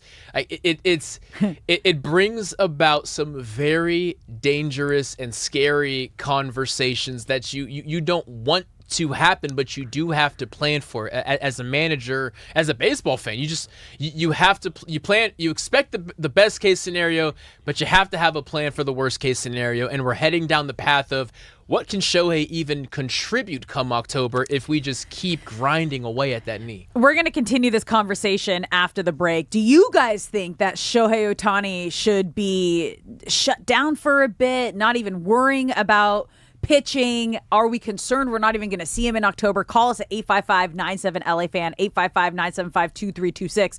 There's also the Ipe documentary, you guys, about the gambling scandal that's dropping tonight, tomorrow. There's so much going on. Don't go anywhere. We're diving into all that right here on Brock and Alex when we come back.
What's up, LA? Welcome back to Brock and Alex on the new 97.1 The Fan, the voice of LA Sports. I'm Alex Curry here with Brock Vereen. Thank you for spending your midday in LA with us, whether you're tuning in on the radio, the Odyssey app, or watching us live on YouTube. We appreciate you being here. And we ended the last segment just talking about the whole Ohtani situation. Recently, he had a setback. He was supposed to throw another bullpen on Saturday, and he was still having discomfort in his knee after throwing a bullpen on Wednesday. So as of now, there is no timetable for Shohei Ohtani's return. But there's a lot of other things that are kind of, I think, you have to take everything into consideration right now with everything that's going on with Shohei Ohtani. Now, he came into the season with very publicly sharing his goal of winning a Cy Young. That's done. And I think when he decided with the Dodgers to announce that he wasn't going to the All-Star game and he was getting the injection on his knee, that was everybody's realization of like, okay, he finally gets it. That's not going to happen. But then it started to come out that the injury is a lot more severe than they were leading on, which we all kind of had that inkling that that's what was going down. And now there is really no timetable for his return. But on top of all of that, tomorrow, you guys, I don't know if you've seen all the teases and the videos for it, but the Ipe, his former interpreter who went to jail for stealing money from Shohei Ohtani with the whole gambling situation, they are doing a 30 for 30 podcast series where they interview Ipe and the bookie, and they're teasing that it is going to incriminate Shohei Ohtani, and that releases tomorrow. I have to believe that whatever, again, even if it's not true, but just the stress of all of that coming back again and being the narrative around Shohei Ohtani, the injury, the not being able to go for the Cy Young, your body kind of giving out on you again, there has to be so much internally going on with Shohei Ohtani right now. Yes, because it's not a Shohei story. It's not a Dodgers story. It's a baseball story. They released a 2-minute preview, and based on how they're marketing this thing, they are certainly at least implying that the MLB allegedly knew about this gigantic cover-up. And if something's a Dodgers story, it can be ignored. When something involves the commissioner of baseball, everyone is talking about this. The Cubs could be playing the Padres and people are going to be talking about it. You know, it makes it a massive thing that is unavoidable when the playoffs come around. So the rollout of this podcast, the first 2 episodes are tomorrow. Then I believe it's every 4 days for a couple weeks. So it's going to basically align to where the culmination of this is right when the playoffs start. Oof. And now, is that on purpose? When all the eyeballs and the Dodgers, of course, we expect to see them well through October. The stage only gets bigger and bigger, and the games are no longer on Spectrum. They're no longer through a Dodgers lens. They're just from a national lens. Like, this is a perfect culmination of stress, of questions that Shohei is going to have to answer every single time there's media availability, because every episode is going to have a bigger and bigger revelation, which means there's going to be a new thing he has to acknowledge. It will be a lot that is put on him, and not that there's a great time for this to happen, but battling through injury after injuries that just keep stacking on top of it. This is going to be a stressful rest of the season for Shohei Ohtani. This is going to be wild and a juicy listen. It's like a lot of tea is going to be spilled. I will be listening in this. I'm nervous because I know Shohei Ohtani, the person, from my time with the Angels, and even after that, he has been nothing but incredible to me, and he is such a kind person who absolutely loves the game of baseball. So on that side of it, I'm really sad for him. But it's going to be interesting to see, like, you can't, like, whatever they're sharing, you know, as someone in the media, you kind of have to go into it with like an open mind and no judgment. They're talking to the bookie. They're talking to Ipe. It's going to be wild. It seems like access was not a barrier for this podcast. No. Anyone who knows anything is willing to talk. I mean, Shohei, of course, is not involved with it, but They talked to people, and people were talking back, so much so that they got 8 episodes or whatever the heck it is worth. So it's a 30 for 30. It's gonna be wild, and yes, the first 2 episodes released tomorrow. I hope for the best, and I hope this doesn't cast a shadow or negative energy around our Dodgers going for a three-peat. That's what I hope for here. Yeah, that's my biggest hope. 56 games remaining in the regular season, but it's going to feel like 100 once this media storm kicks up. For sure. Kicks up tomorrow. We want to hear from you, LA. You can call us at 855-97-LA-FAN, 855-975-2326. I want your thoughts on the whole situation. Shohei Ohtani, should he be shut down with this podcast coming out tomorrow? I'm nervous. So we're just in the waiting. We're in a waiting pattern. They're not playing today, so that's all you're thinking about. That's all he's thinking about. Yeah, right now. Yeah, and it is to answer that question. It is time to shut him down, because the more I think about it, it's now is the absolute perfect time. Yeah, you have a half-game lead on the Brewers, 4.5-game lead on the Braves. However, Acuna is back, so you can expect them to start looking like themselves again. 7.5-game on the Cubs, and then you're in double digits from the Phillies onward, thanks to the spanking that they gave them earlier, late last week. Spanking. But like you have, it's about the 1 seed and the 2 seed. Who cares if the Brewers have a better record than the Dodgers? Winning 100 games doesn't matter. There's 56 games left. You want that 1 or 2 seed. You want home field advantage. You want that bye. Right now is the perfect time, because you are starting to get reinforcements. As we've highlighted throughout the day, Edwin Diaz is coming back. Snell is making his way back. Glass now is picking up his pitch count. He's throwing live innings. If not now, you're not going to have a comfortable amount of time for him to ramp up. Right now, you could sit Shohei for 2 weeks and feel fine about it, because there's plenty of time to ramp up if he needs to. The longer you wait, the less time you have to ramp up if you do choose to sit him. It is the perfect time. So you're saying sit him like from hitting DH as well, or just like don't even think about pitching, let him still hit, but just shut him down from pitching? Or both? I would prefer him to just shut everything down entirely, because if he hits the ball, he's going to get on base. And as you've highlighted, you can see when he is running that he is not himself. Yeah. He hasn't attempted to steal a base. I don't know when. So I would prefer shutting down there. But if the best that he will give is shutting down pitching, then just shut it down. And that gives you plenty of time for him to come in as a member of the bullpen come playoff time, because he's going to need time to ramp up.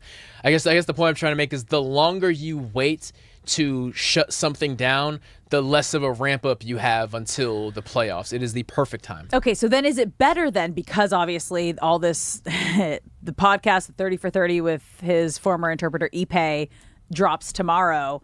Is it better to be there and to face the noise, or to give him like, hey, he's going on he's taking a couple days to get everything ready and not have him be there? Like, what's better? The podcast timing could not be worse, because say you announce tomorrow Shohei shut down for a little bit. Yeah. Everyone is going to cling on to the fact that you are just hiding him. And yes. I would say the same exact thing. Is that bad or is that good? Because then it's like, then there's not any media attention, or the fact that you're running away is like, oh, that's giving guilty. As long as Dave Roberts is willing to face the brunt of it, because all of it would fall on him. It's going to be on Dave Roberts. He would have to be the one to answer and that. Shohei's new interpreter. Oh, God. I would ask for a raise if I'm his new interpreter. No, it's a conversation that Dave and Andrew Friedman and all the powers that be in the front office would have to come to terms with. But it is putting a ton on the plate of Dave Roberts. But I just think in regards to the World Series, the best thing for Shohei, the best thing for the Dodgers is to have the best version of Shohei.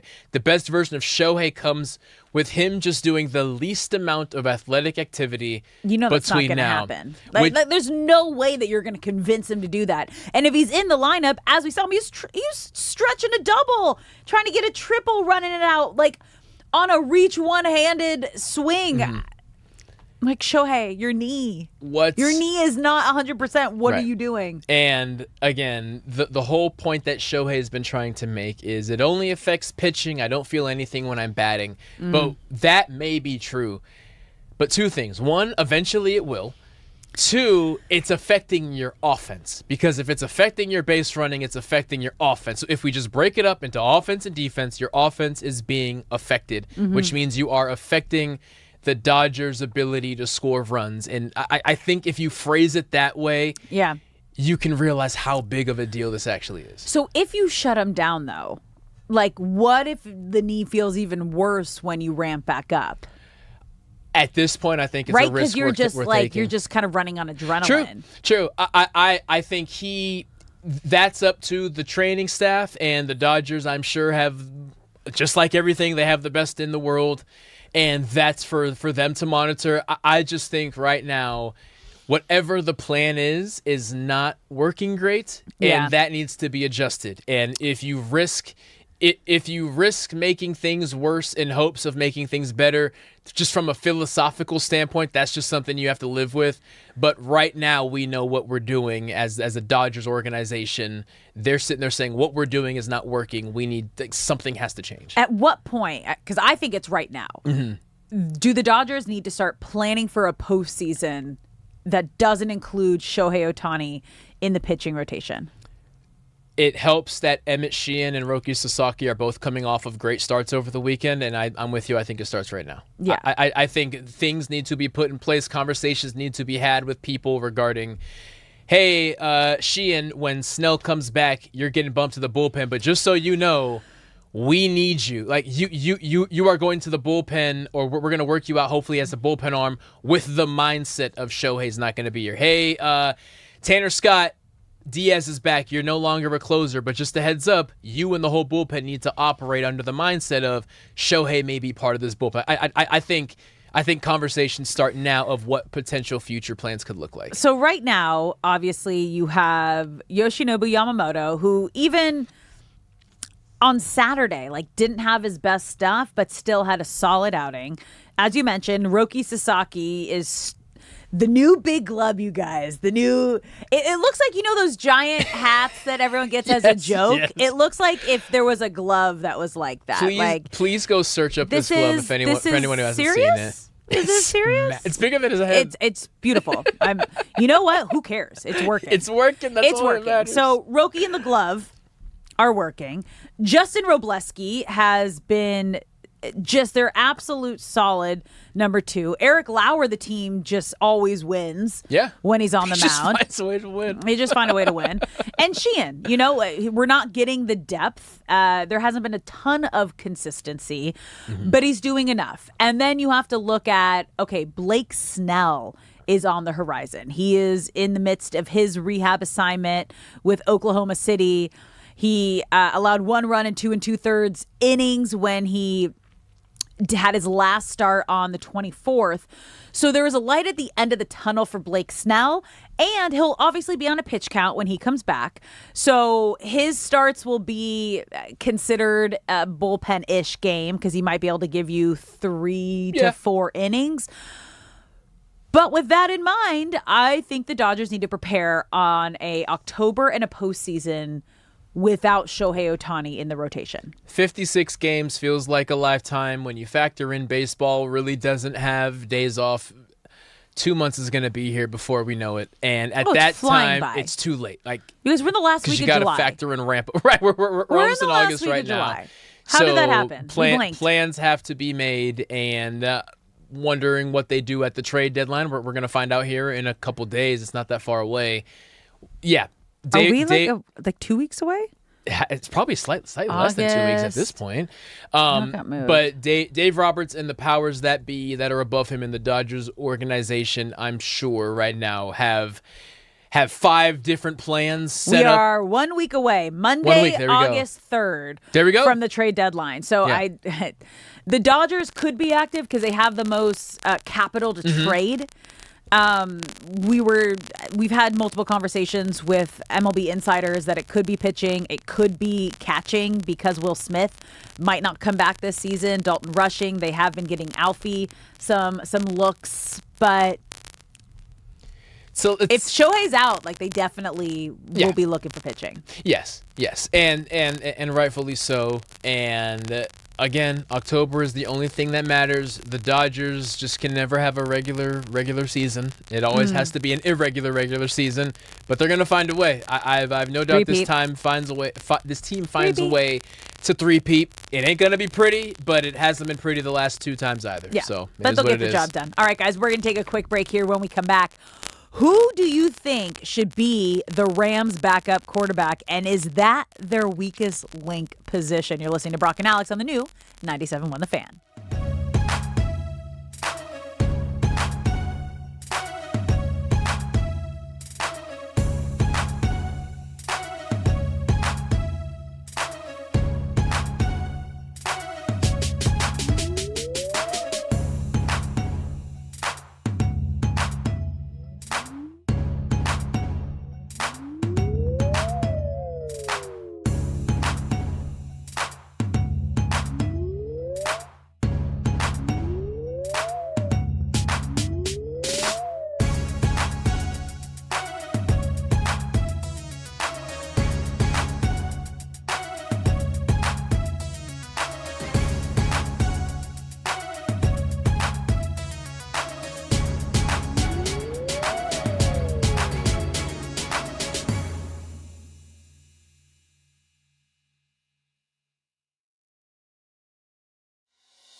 What's up, LA? Welcome back to Brock and Alex on the new 97.1 The Fan, the voice of LA Sports. I'm Alex Curry, who are Brock Vereen. Thank you for spending your midday in LA with us, whether you're tuning in on the radio, the Odyssey app, or watching us live on YouTube. We appreciate you being a part of the show. So get in the chat if you're watching the live stream at The Fan LA.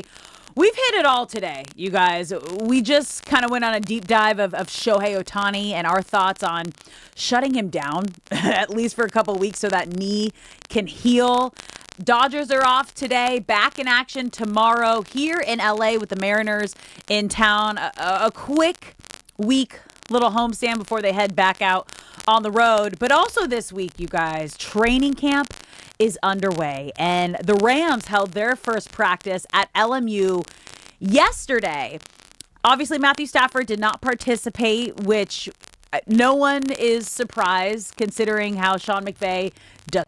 Trent McDuffie. Then they made the blockbuster trade to get Myles Garrett. They might even get Aaron Donald back. And then it was, okay, well, maybe it's the third wide receiver 3, and there's not a ton of depth behind Puka Nacua and Devontae Adams. It's like, well, yeah, but Sean McVay uses tight ends like we've never seen before and completely changed how everyone looks at the Rams offense last season.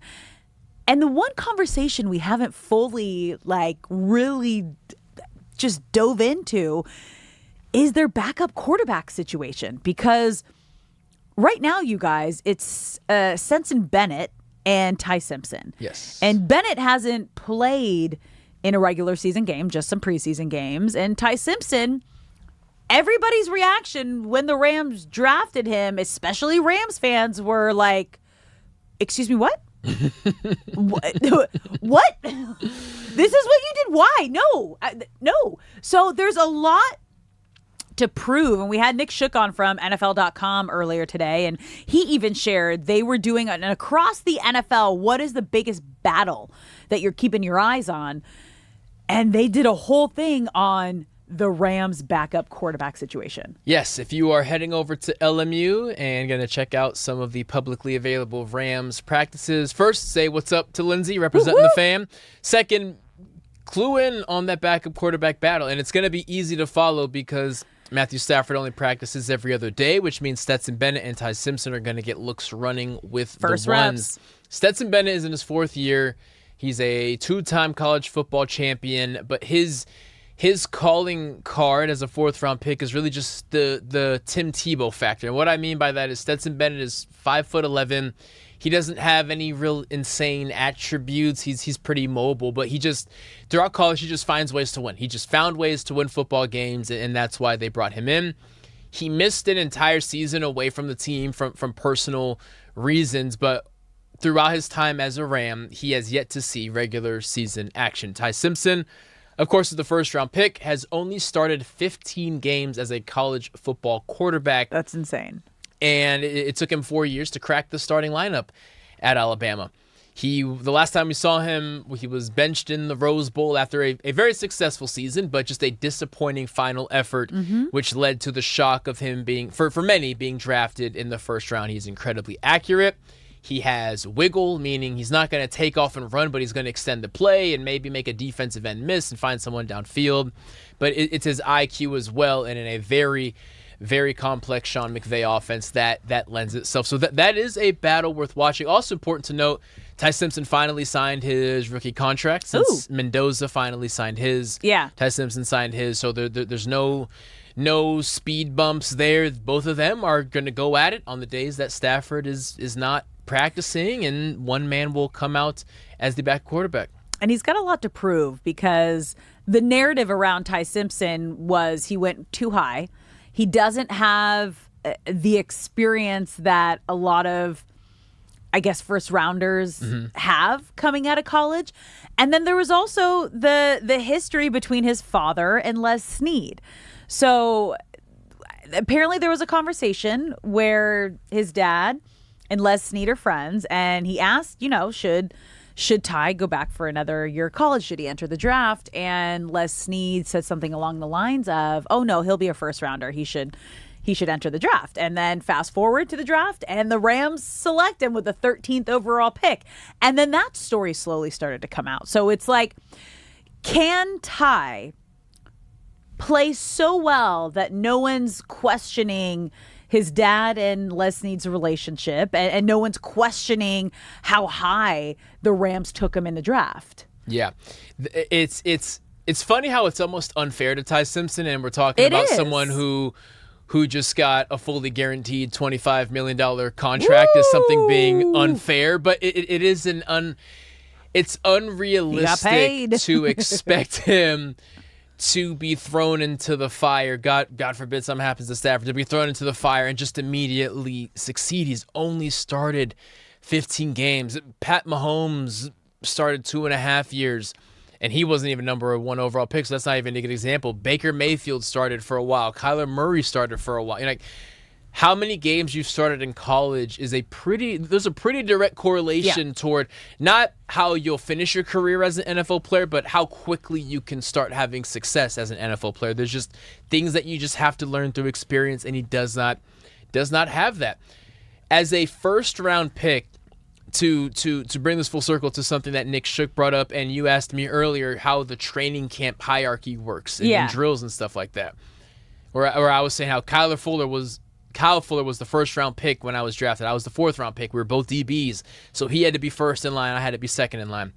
Ty Simpson as a first-round pick, despite Stetson Bennett being in his 4th year, him not winning this battle would be a major disappointment for him, for the people who went in to go to bat for him, to draft him. It's like you have to win a battle as a 13th overall pick against the guy who has never played a regular season game, because technically you both have the same amount of NFL experience, right? So there is tons of pressure on Ty Simpson, and as far as a rookie backup quarterback, I don't know if there's been more pressure on a guy competing for a secondary role. Okay, then. So take us into training camp. What is considered a successful training camp for Ty Simpson, especially this first week where there were already like some nerve growing pains? He had an okay practice, but like that's to be expected. Mm-hmm. I feel like he'll settle down in a couple days here. What are you going to be looking for from Ty? What makes quarterback unique is that there's a way to run an out route, then there's a way that Matthew Stafford wants you to run an out route. There's a way to run a slant, but then there's a way Matthew Stafford wants you to run a slant. And each quarterback likes to fine tune things. Like Devontae Adams, the king of the slant route, Aaron Rodgers liked his slants run slightly different than maybe Sean McVay or Matthew Stafford runs them. So you tweak that to your quarterback. Because they know Matthew Stafford will be the starter, Ty Simpson may have preferred certain routes to run certain ways or certain things to run certain ways against certain coverages. He doesn't get that call right now. Yeah. So him and Stetson Bennett, when they're working with the ones, they have to like things the way that Matthew Stafford likes them, because that's who the actual starter is. So you're already a little behind in that you have to anticipate based off of what Matthew Stafford would have anticipated. What I'm looking for from Ty Simpson to consider this a successful offseason is pre-snap recognition, meaning is the defense confusing you before you snap the ball? Now, the beauty of that is he gets to practice against the master of that in Chris Shula and this Rams defense every single day. But in those preseason games where he sees action is what he expected to see when he snaps the ball, what he will end up seeing. If Puka Nacua runs one route and Ty Simpson is expecting a different one and he throws the ball in the wrong place and Puka's right and Ty is wrong, that's an issue. Early on, it's not an issue because he's still figuring it out. But if by the end of training camp, if those are the things that are wrong, I think a lot of times you go to training camp practices and we get too caught up in how many interceptions that young quarterback threw, how many completions he threw, how many touchdowns he threw. It's more so a confidence thing. It's making a decision and being able to explain to Sean McVay in the film room why you made that decision. Even if it's an interception, there are good reasons to have thrown that interception, and Sean McVay can work with that. So to be able to finish preseason, if we can narrow it down to 3 things, being on the same page as the guys you're throwing the ball to regarding what you're seeing, being able to throw the ball confidently, even if whether it's a touchdown or an interception, and how many things Sean McVay can put on Ty Simpson's plate, which only Sean McVay will know that answer. But that's what you're looking for in a young quarterback. So they have 3 preseason games. First in Kansas City, then at SoFi against the Saints, and then against the Chargers. Do you foresee him starting or getting most of the playing time in all 3 of these games? I expect him to get the majority of the playing time in all of those games. I believe they also have joint practices with the Saints. I don't know if that'll be late enough. If it's early enough in training camp, those will be publicly available. They may be private, but those dual practices with other teams are the best looks you're ever going to get. They get spicy too. We've talked about this. Like there's fights break out, emotions get high. It's typically more intense than an actual preseason game. The closest thing you're going to get to live game reps are those joint practices against the ones, especially if Stafford sits out one of those practices. This is wild, you guys. We're like a little under 3 weeks away from that first preseason game. 10 days away from the very first preseason game, which is the Cardinals and the Panthers. August 6th, 10 days away. The Hall of Fame game? 10 days away. Do you guys like the Hall of Fame game? No, I hate it. That feels way too early. I hate it. Right? So did they report a week early? Is that what goes down? I hate it. Sucks. I'm going to watch it, but I do hate it. Sucks. Well, a good thing if you get chosen? No, not at all. Teams hate it. All right, guys, thank you so much for hanging out here on Brock and Alex on this beautiful Monday. Don't go anywhere. D-Mac and Reiter coming up next.